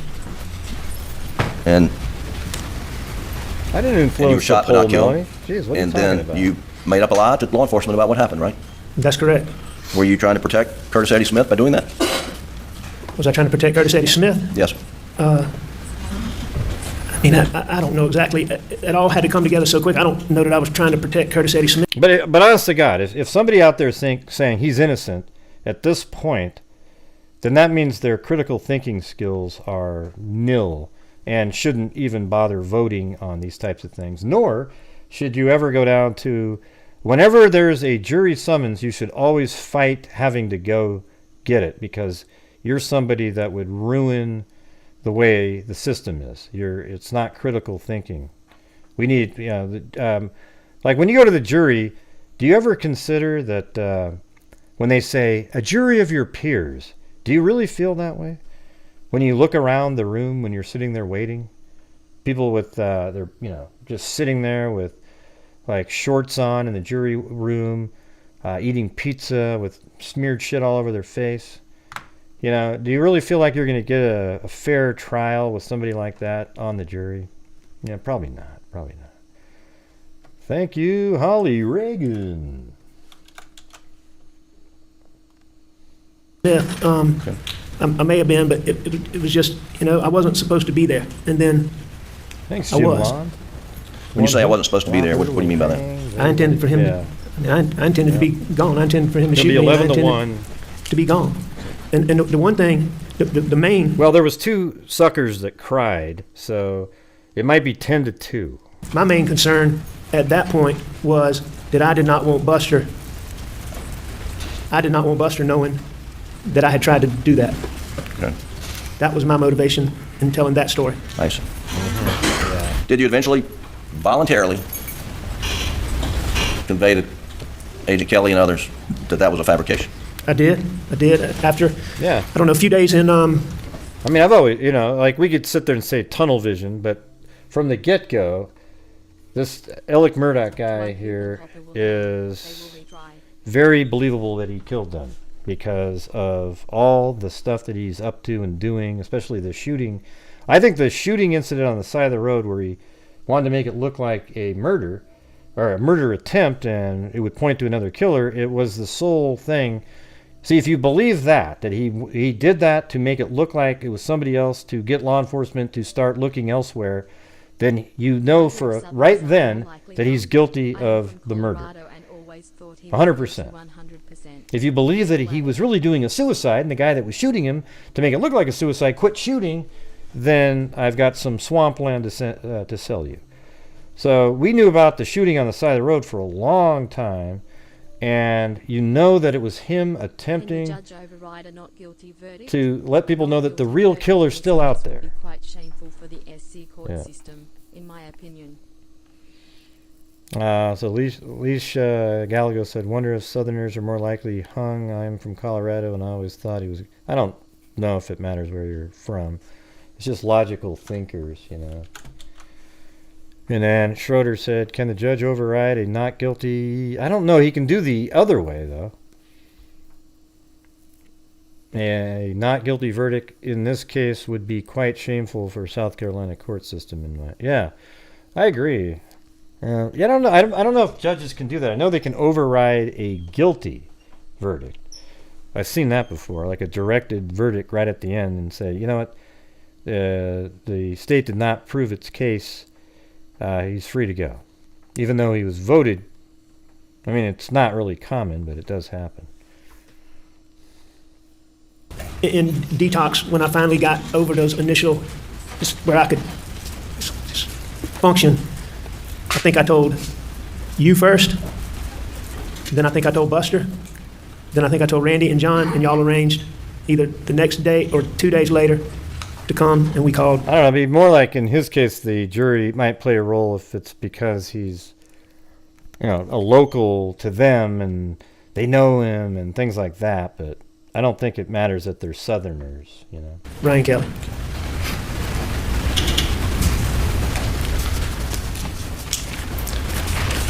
Well, you've lied to your family over many years, have you not? I lied to my family about my addiction. I mean, that's how it is. You were stealing. I mean, it would be like that in every case, right? If you were in Colorado, wouldn't the jurors in Colorado be more favorable to a Colorado person? Plant money, did you not? Oh, I never. They didn't know anything about that. And you lied to your law partners about financial dealings and perhaps your addiction? Yes. And you've lied to law enforcement about not going down to the kennels after dinner, but eating dinner and taking a nap. Did you not? I did. Yeah, we know that now, but you also lied to the jury today. Alec, did you murder Maggie? I would never hurt Maggie. Did you murder Paul? I would never hurt Paul. If I was under depression. Notice how he didn't look them right in the eye and feel sad about it now? Because it's still in the back of the mind, his mind, of what just happened to him. That they're talking about here, I can promise you I would hurt myself before I would hurt one of them. Without a doubt. Thank you. That's all the questions I have. Waters. May it please court. You said that you were concerned when you talked to David Owen about the bag of pills in your pocket, correct? I mean, no, sir, I'm not saying that I was concerned about that. I don't think I told you I was concerned about that. I'm just telling you that was a fact. I had a bag of pills in my pocket, and that was one of the things, that was one of the many things that came together that night. And you're trying to tell this jury that as a reasonable husband and father in this situation, concern about a bag of pills in your pocket was more important to you than telling law enforcement and narrowing the time when you last saw your wife and son alive. That's what you want to convince this jury of? No, sir, because, I mean, the bag of pills in my pocket was not what I was concerned about sitting in there. It was, as I said, it was one of the many things that was going on. But I wasn't sitting there worried about those pills in my pocket. You were asked about requesting the phone and automobile data, and that was because as a...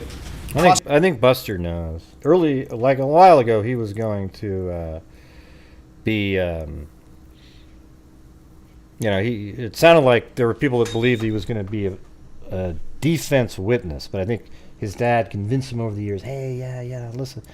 I think Buster knows his dad did this. Because they're not stupid people. Like, I mean, maybe they are stupid, but anybody with a brain seeing this evidence here knows that you could say this, he at least is part of the killing somehow. Like, he is there. He knows exactly what happened. Prosecutor and a lawyer, you had been manufacturing an alibi to cover your tracks. No, sir, that's absolutely wrong. Thanks, Brianna, 25. He never said that.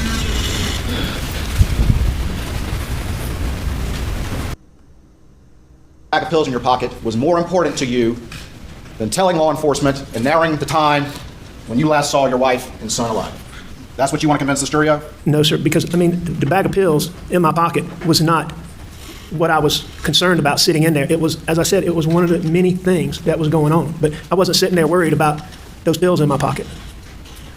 You were asked about requesting the phone and automobile data, and that was because as a prosecutor and a lawyer, you had been manufacturing an alibi to cover your tracks. No, sir, that's absolutely wrong.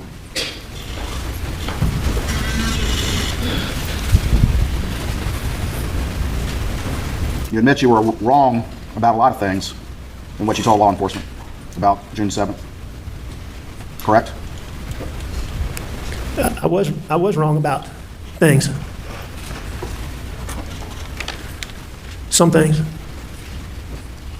You were asked whether or not you voluntarily confessed to Agent Kelly, but you only did so after being confronted with undeniable information, correct? No, sir, that's not correct at all. What I was told is that, and I believe this came from Randy, what I was told is that SLED had come up with some information that seemed like it was consistent with my story, and they needed me to verify some things, is what they told me. And, I knew that resources had already been wasted. I didn't want them wasting any more resources, and I told him the truth, but there wasn't any, nobody presented me with any evidence. And you just testified that you told Jim Griffin first, correct? I believe that I told Jim Griffin first. But at that time, you didn't say anything about those kennels, did you? I bet Jim's going, yeah, you told me first 3 days ago. To Jim Griffin at that time? No, sir, I didn't. That's what Jim's saying. Yeah, you told me 3 days ago. You testified on direct yesterday, and you were asked about leaving the kennels with your new story in light of the evidence that's been presented at this trial. Your words were, I got out of there, correct? I believe that's what I said, yes, sir. And you also said during your testimony on cross-examination that you hurt the ones you love the most, didn't you? I did say that. Thank you. Nothing further. In saying that, Mr. Waters, I just want to explain that answer. And he just asked me a question about what I said, and I was going to explain why I said it. All right. As I told you earlier, you're implying to this jury and to me that was me talking about hurting Maggie and Paul. And that's not what that was. What that was is me saying, I know I hurt my brother, my partners, my clients. But it wouldn't be far-fetched that you would also hurt them too, right? Whom I told you don't mind hurting and destroying the lives of people you say you care about. Yeah, for example, Satterfield's children and all the other victims of your financial crimes you said you cared about, yet devastated their lives by taking all of their money that would help them survive. Okay? So what makes you... God, this guy... told you I loved all of whom I cared for. And that's what that was when I'm talking about how my misdeeds, how I hurt the people worst were the ones I loved the most. I just asked you what you said, correct, Mr. Murdaugh? You did ask me what I said, but in asking me that, you're putting an implication on there that I am explaining. I just asked you what you said. Okay, yes, sir. Thank you. Nothing further. Can you step down? Cowering away, not even glancing at the jury. Look at that's awesome right there. Jim looking right at his face. Watch this. Right as he's walking by. Let's see. Can you step down?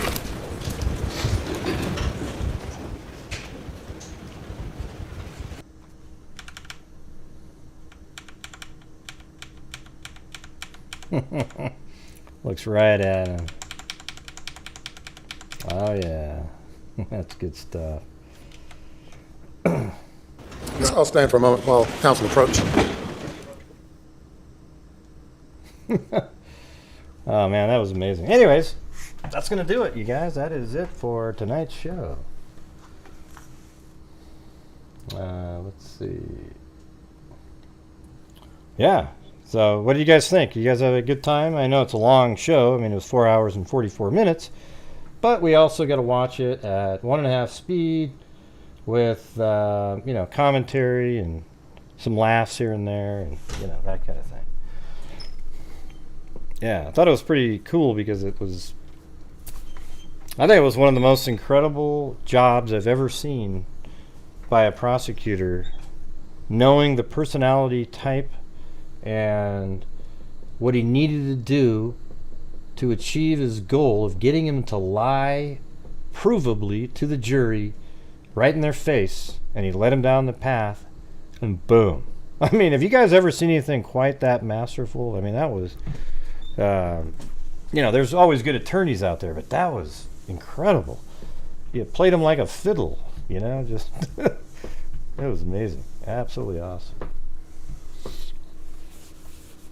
Yeah, it was awesome. Okay, you guys, so thank you very much for being here tonight. It's been 4 hours and 45 minutes.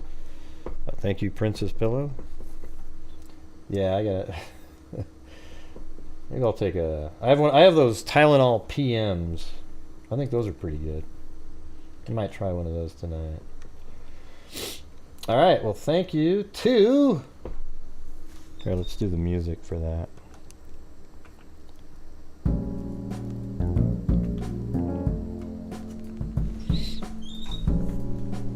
Anyways, man, I thought that was so interesting.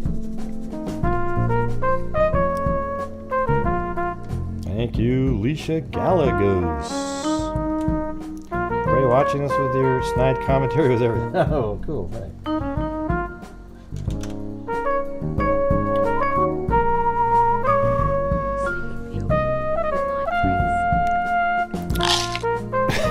Well, guess what? So my snide comments and the way I am, my personality, is either the reason people hate me and disparage my show, or they love the show because it's fun. Ray, watching this with your snide Different, commentary was everything. I actually tell you what I think, and I don't pretend to think a certain way so that people like me. There's cases that we've covered here, Debbie Collier, where every single person other than me, well, not every person, but 90% of the people watching totally disagreed with what I was saying. And, turned out I was right, but, except if you believe Michael Baden at this point. Yeah, but I mean, that's just the way it is, all right? People either like me or don't like me. I'm not going to be this sort of milquetoast kind of just hovering around the middle, trying to hope everybody likes me and trying to get as many subs as possible. I just am the way I am. I'd like it if people liked the way I am and sub to the channel more, but I'm just not going to change my personality for that. So at least you know that you're just going to get the same common sense, rational thinker, YouTuber every time you watch the show. All right? So anyways, let me thank everybody for tonight.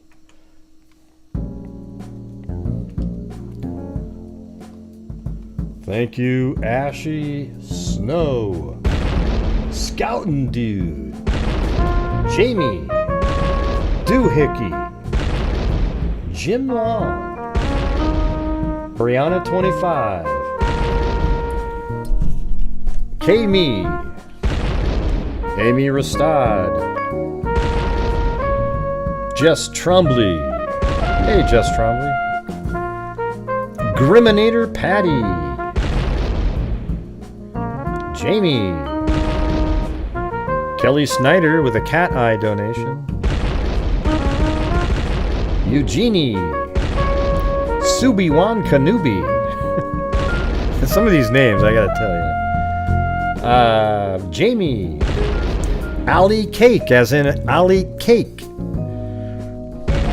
Doohickey, Simple Life Dave. I don't even know, is that you in the picture there, Doohickey, or are you a male or a female? I don't even know what Doohickey is probably the most ungender associated name I've ever seen. Simple Life Days, Lane Dune, Holly G, Jamie, Janallison, Scoutin' Dude. That's right. Scoutin' Dude, and I still have the buckles right here. Look at that. Boom. Just sits there right on my desk here. Doohickey again. Okay. K-Me. Oh, you are a girl. Okay, good. I thought you were, but I was just... Christy. Susie Clue. Gina Campana. Clown Show. I was called a clown show. But it was pretty good clown show, right? Yeah. And then Ashy Snow. Ashy Snow, that was going to read her comment. And then Scoutin' Dude again. D&K Reck. Hey, D&K Reck. Jamie. Matthew Dalia. A new member, Kit Kat. Another kitty cat, actually. Roby Girl. Nicole. The Mike D Experience. Nicole. Brianna 25. Stem KB, new member. Doohickey. Simple Life Days. Eugenie. Roby Girl. L&O. Doohickey. Holly G. John Dunn. Mag. Jody H. Melissa South. Mama Bear, member 6 months. Ben Hills. Melissa South. Turtle Runner. Ashy Snow. Lori Will. Mel's Diner. Amy Rastad. Simple Life Days. Scouting Dude again, thank you. Mama She 13. Mama She 13. Nicole. Linda Howell, as in Linda Molden Howe of the Cattle Mutilations and Crop Circles. American Lady. Janie. Tamara, not today, but Tamara.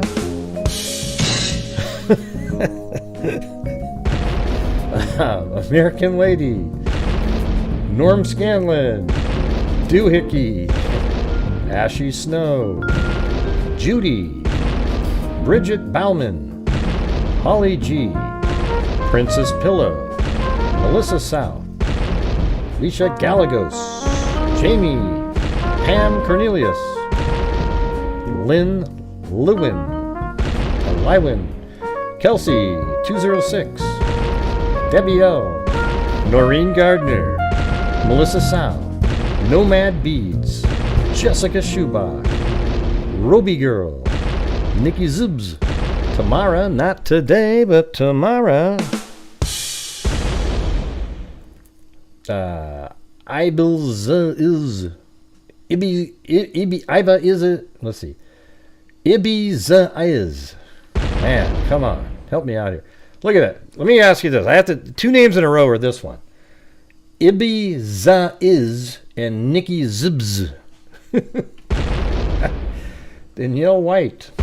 American Lady. WNC Granny. Nature Lover. Doohickey. Jim Long. Scouting Dude. Thank you, man. With a cat eye. Lisa Valenzuela. Jamie. Schroeder. Nature Lover. Holly Reagan.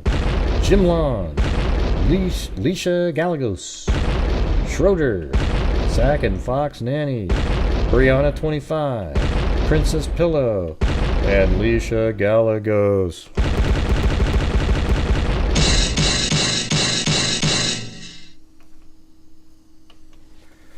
All right. And then also on, let's see. There it is. We had a hold up. D. Griffith, Bobby Swain, and Annette Hardy on PayPal. Then we also had a, where was that?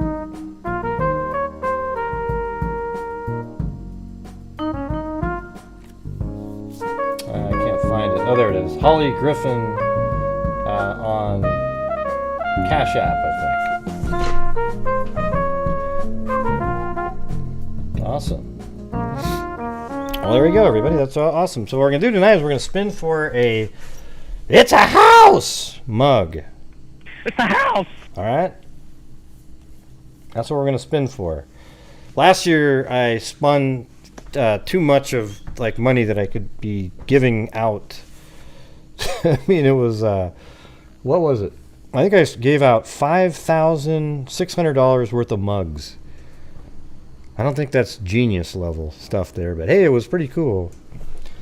But tonight we're giving out it's one of the more expensive ones. It's the It's a House mug with Alec Murdaugh's face on the front of it.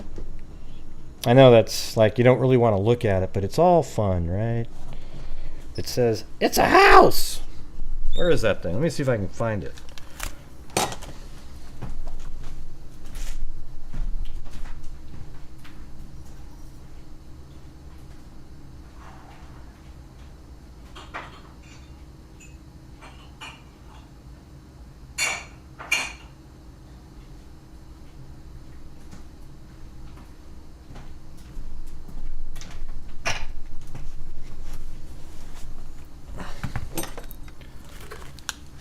All right, you guys, here is the...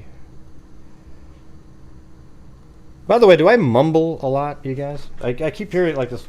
Somebody out there said, yeah, well, Gray, he mumbles. I don't like Gray, he mumbles. I mean, maybe I mumble sometimes, but come on. All right, like, look at it right here. There it is. It's right here. It's a house. See that right there? It's a house.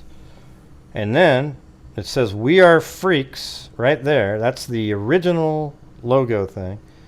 And then there it is, the Freak Heart, which is, I wish I could actually ship these myself. Then I could drop one of these. I actually wrote that on there myself. It already had a white one. I just goofed around. But you could put it inside there, but it doesn't really work like that. But there it is. That is the mug itself. And there you go. So let's do the spin here really quick. Let me get it set up for you guys. I'll be able to get it set up for you guys with this setup. Wait, he does mumble. I just heard it.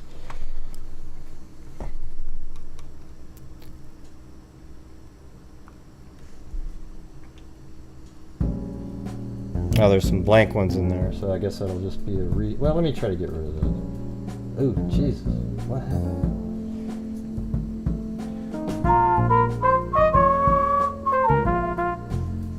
Where are the blank ones? Huh. Wow, that's weird. There's blanks there. Alright, anyways, here comes the spin, everybody, for the It's a House mug. Alright? Ready?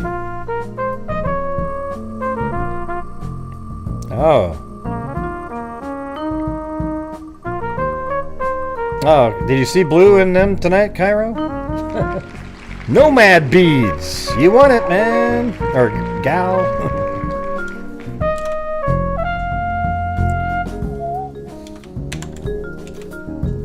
I got Cairo on for tomorrow. Just now, because he missed the spin. Nomad beads, are you out there? You just won the It's a House mug. How about, I'll tell you what, I'll do one more spin for the notebook and the I don't know why I do this every time.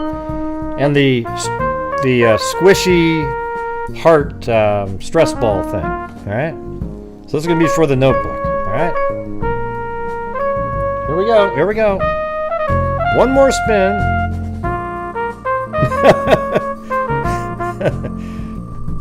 Not all the time, Doohickey, but here's one.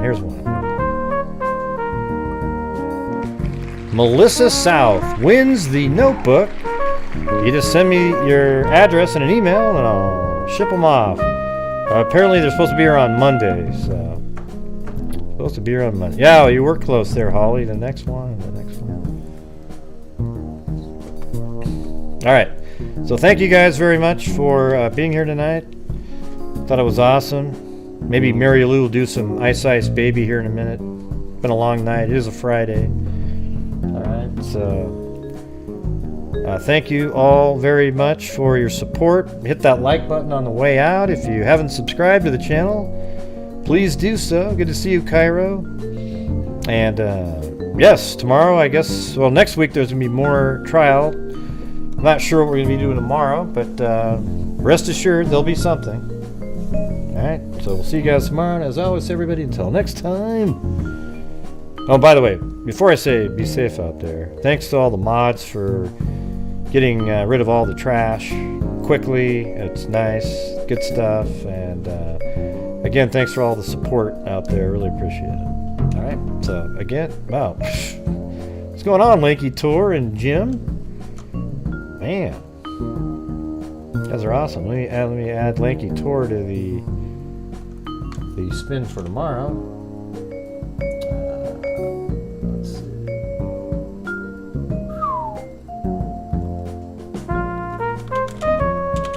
All right, got it in there. Thanks, Lanky Tour. All right, you guys are awesome. All right, we'll see you guys tomorrow, and be safe out there. And a 1 and a 2 and a 3, 4. Yeah, I've been doing this true crime thing for quite a while now. And during this whole time, I have not seen one person. Not even one great G! Look projector. I'm a certified human lie detector. Gonna get ya on a stretcher. If you try and play me like a little projector, crime sector, here's my nectar. Professor Gray is gonna give another lecture. Crime collector, freak connector, and I'm always gonna be a pup protector, fool deflector, interceptor, and I'm a little spectre with a vector on his pector. With all respect, ya, just remember I'm a temper fucking check ya. I have no agenda. I'm no pretender, and I'll serve it to you straight without the blender. And in the end, I'm gonna send ya on a mission to reveal the true offender. Yeah, so I'll just get right back to work. All right, everybody? Talk to you.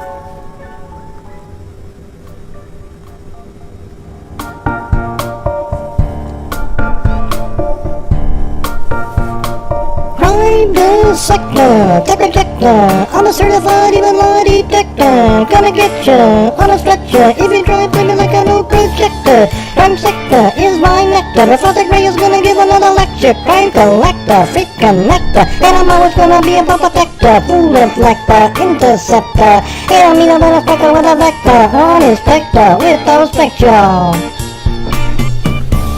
Wow, you remember that whole damn thing, Mary Lou? I sure do, Gray. I've heard it 1,000 times.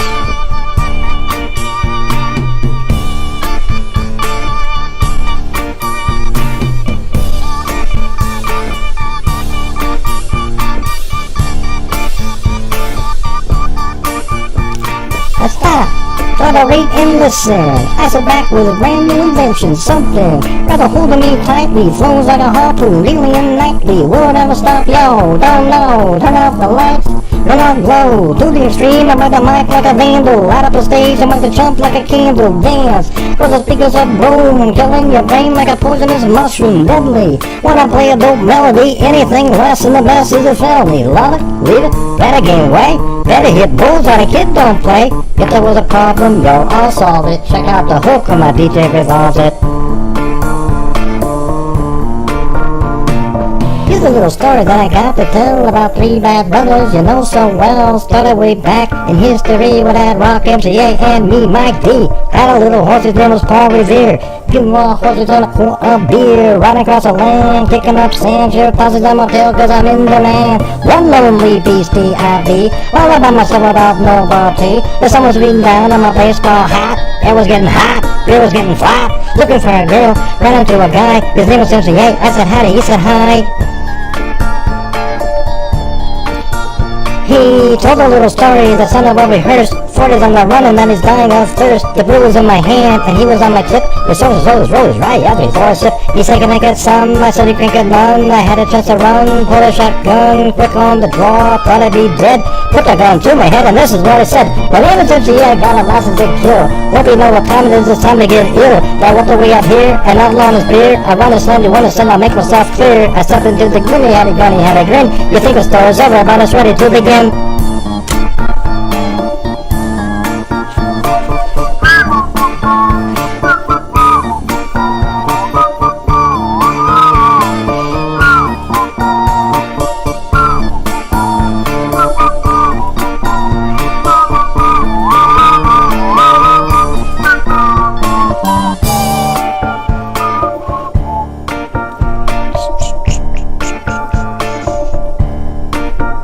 Poppy, poppy, pop.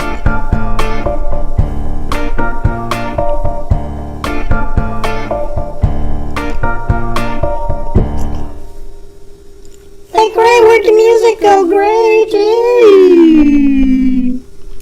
It's coming, Mary Lou. Don't worry. It's going to start again. Don't worry, Mary Lou. Thanks, Gray.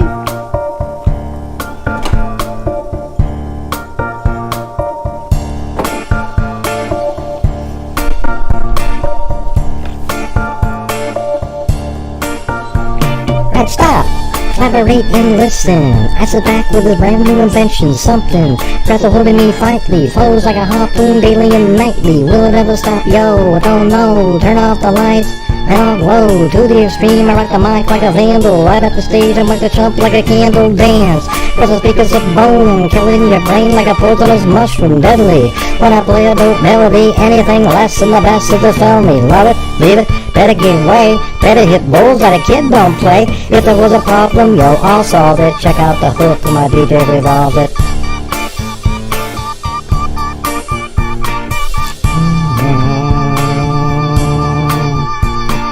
Now that the party is jumping, with the bass kicked in and the Vegas are pumping. Quick to the point, cause the point no faking. Cooking MCs like a pound of bacon. Burning them, being quick and nimble. I go crazy when I hear the cymbal with a hi-hat, with a souped up tempo. I'm on a roll, time to go solo rolling. In a 5.0 with my rag top down so my hair can blow. The girl was on standby, waiting just to say hi. Did she stop? No, just drove on, kept on. Plus someone to the next stop. About the left, I'm headed to the next block. The block was dead, y'all, so I continued to A1A. Detroit Avenue. Girls wear hot, wear less than bikinis. Rock band lover, driving Lamborghinis. Jealous, cause I'm out getting mine. Shade was a gauge and vanilla was a 9. Gunshots ranged out like a bell. I grabbed it out, all I heard was shells falling on the concrete real fast. Jumped in my car, slammed on the gas. Bumper to bumper, avenues packed. Trying to get away from the jack was jack. Police on the scene, you know what I mean?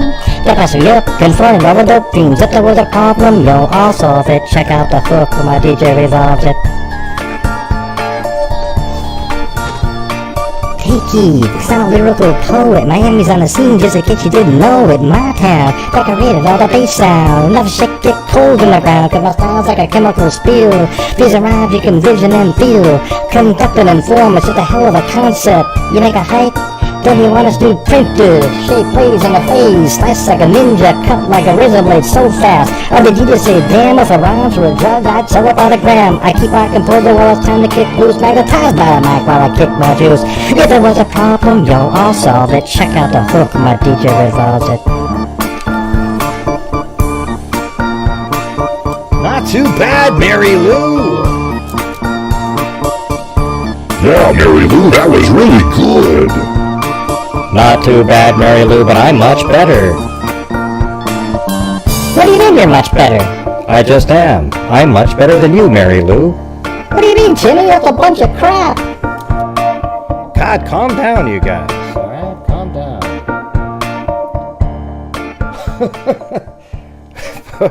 Poor Mary Lou, you know, she just, she was doing well. She did some good rapping there. I gotta give her credit for that.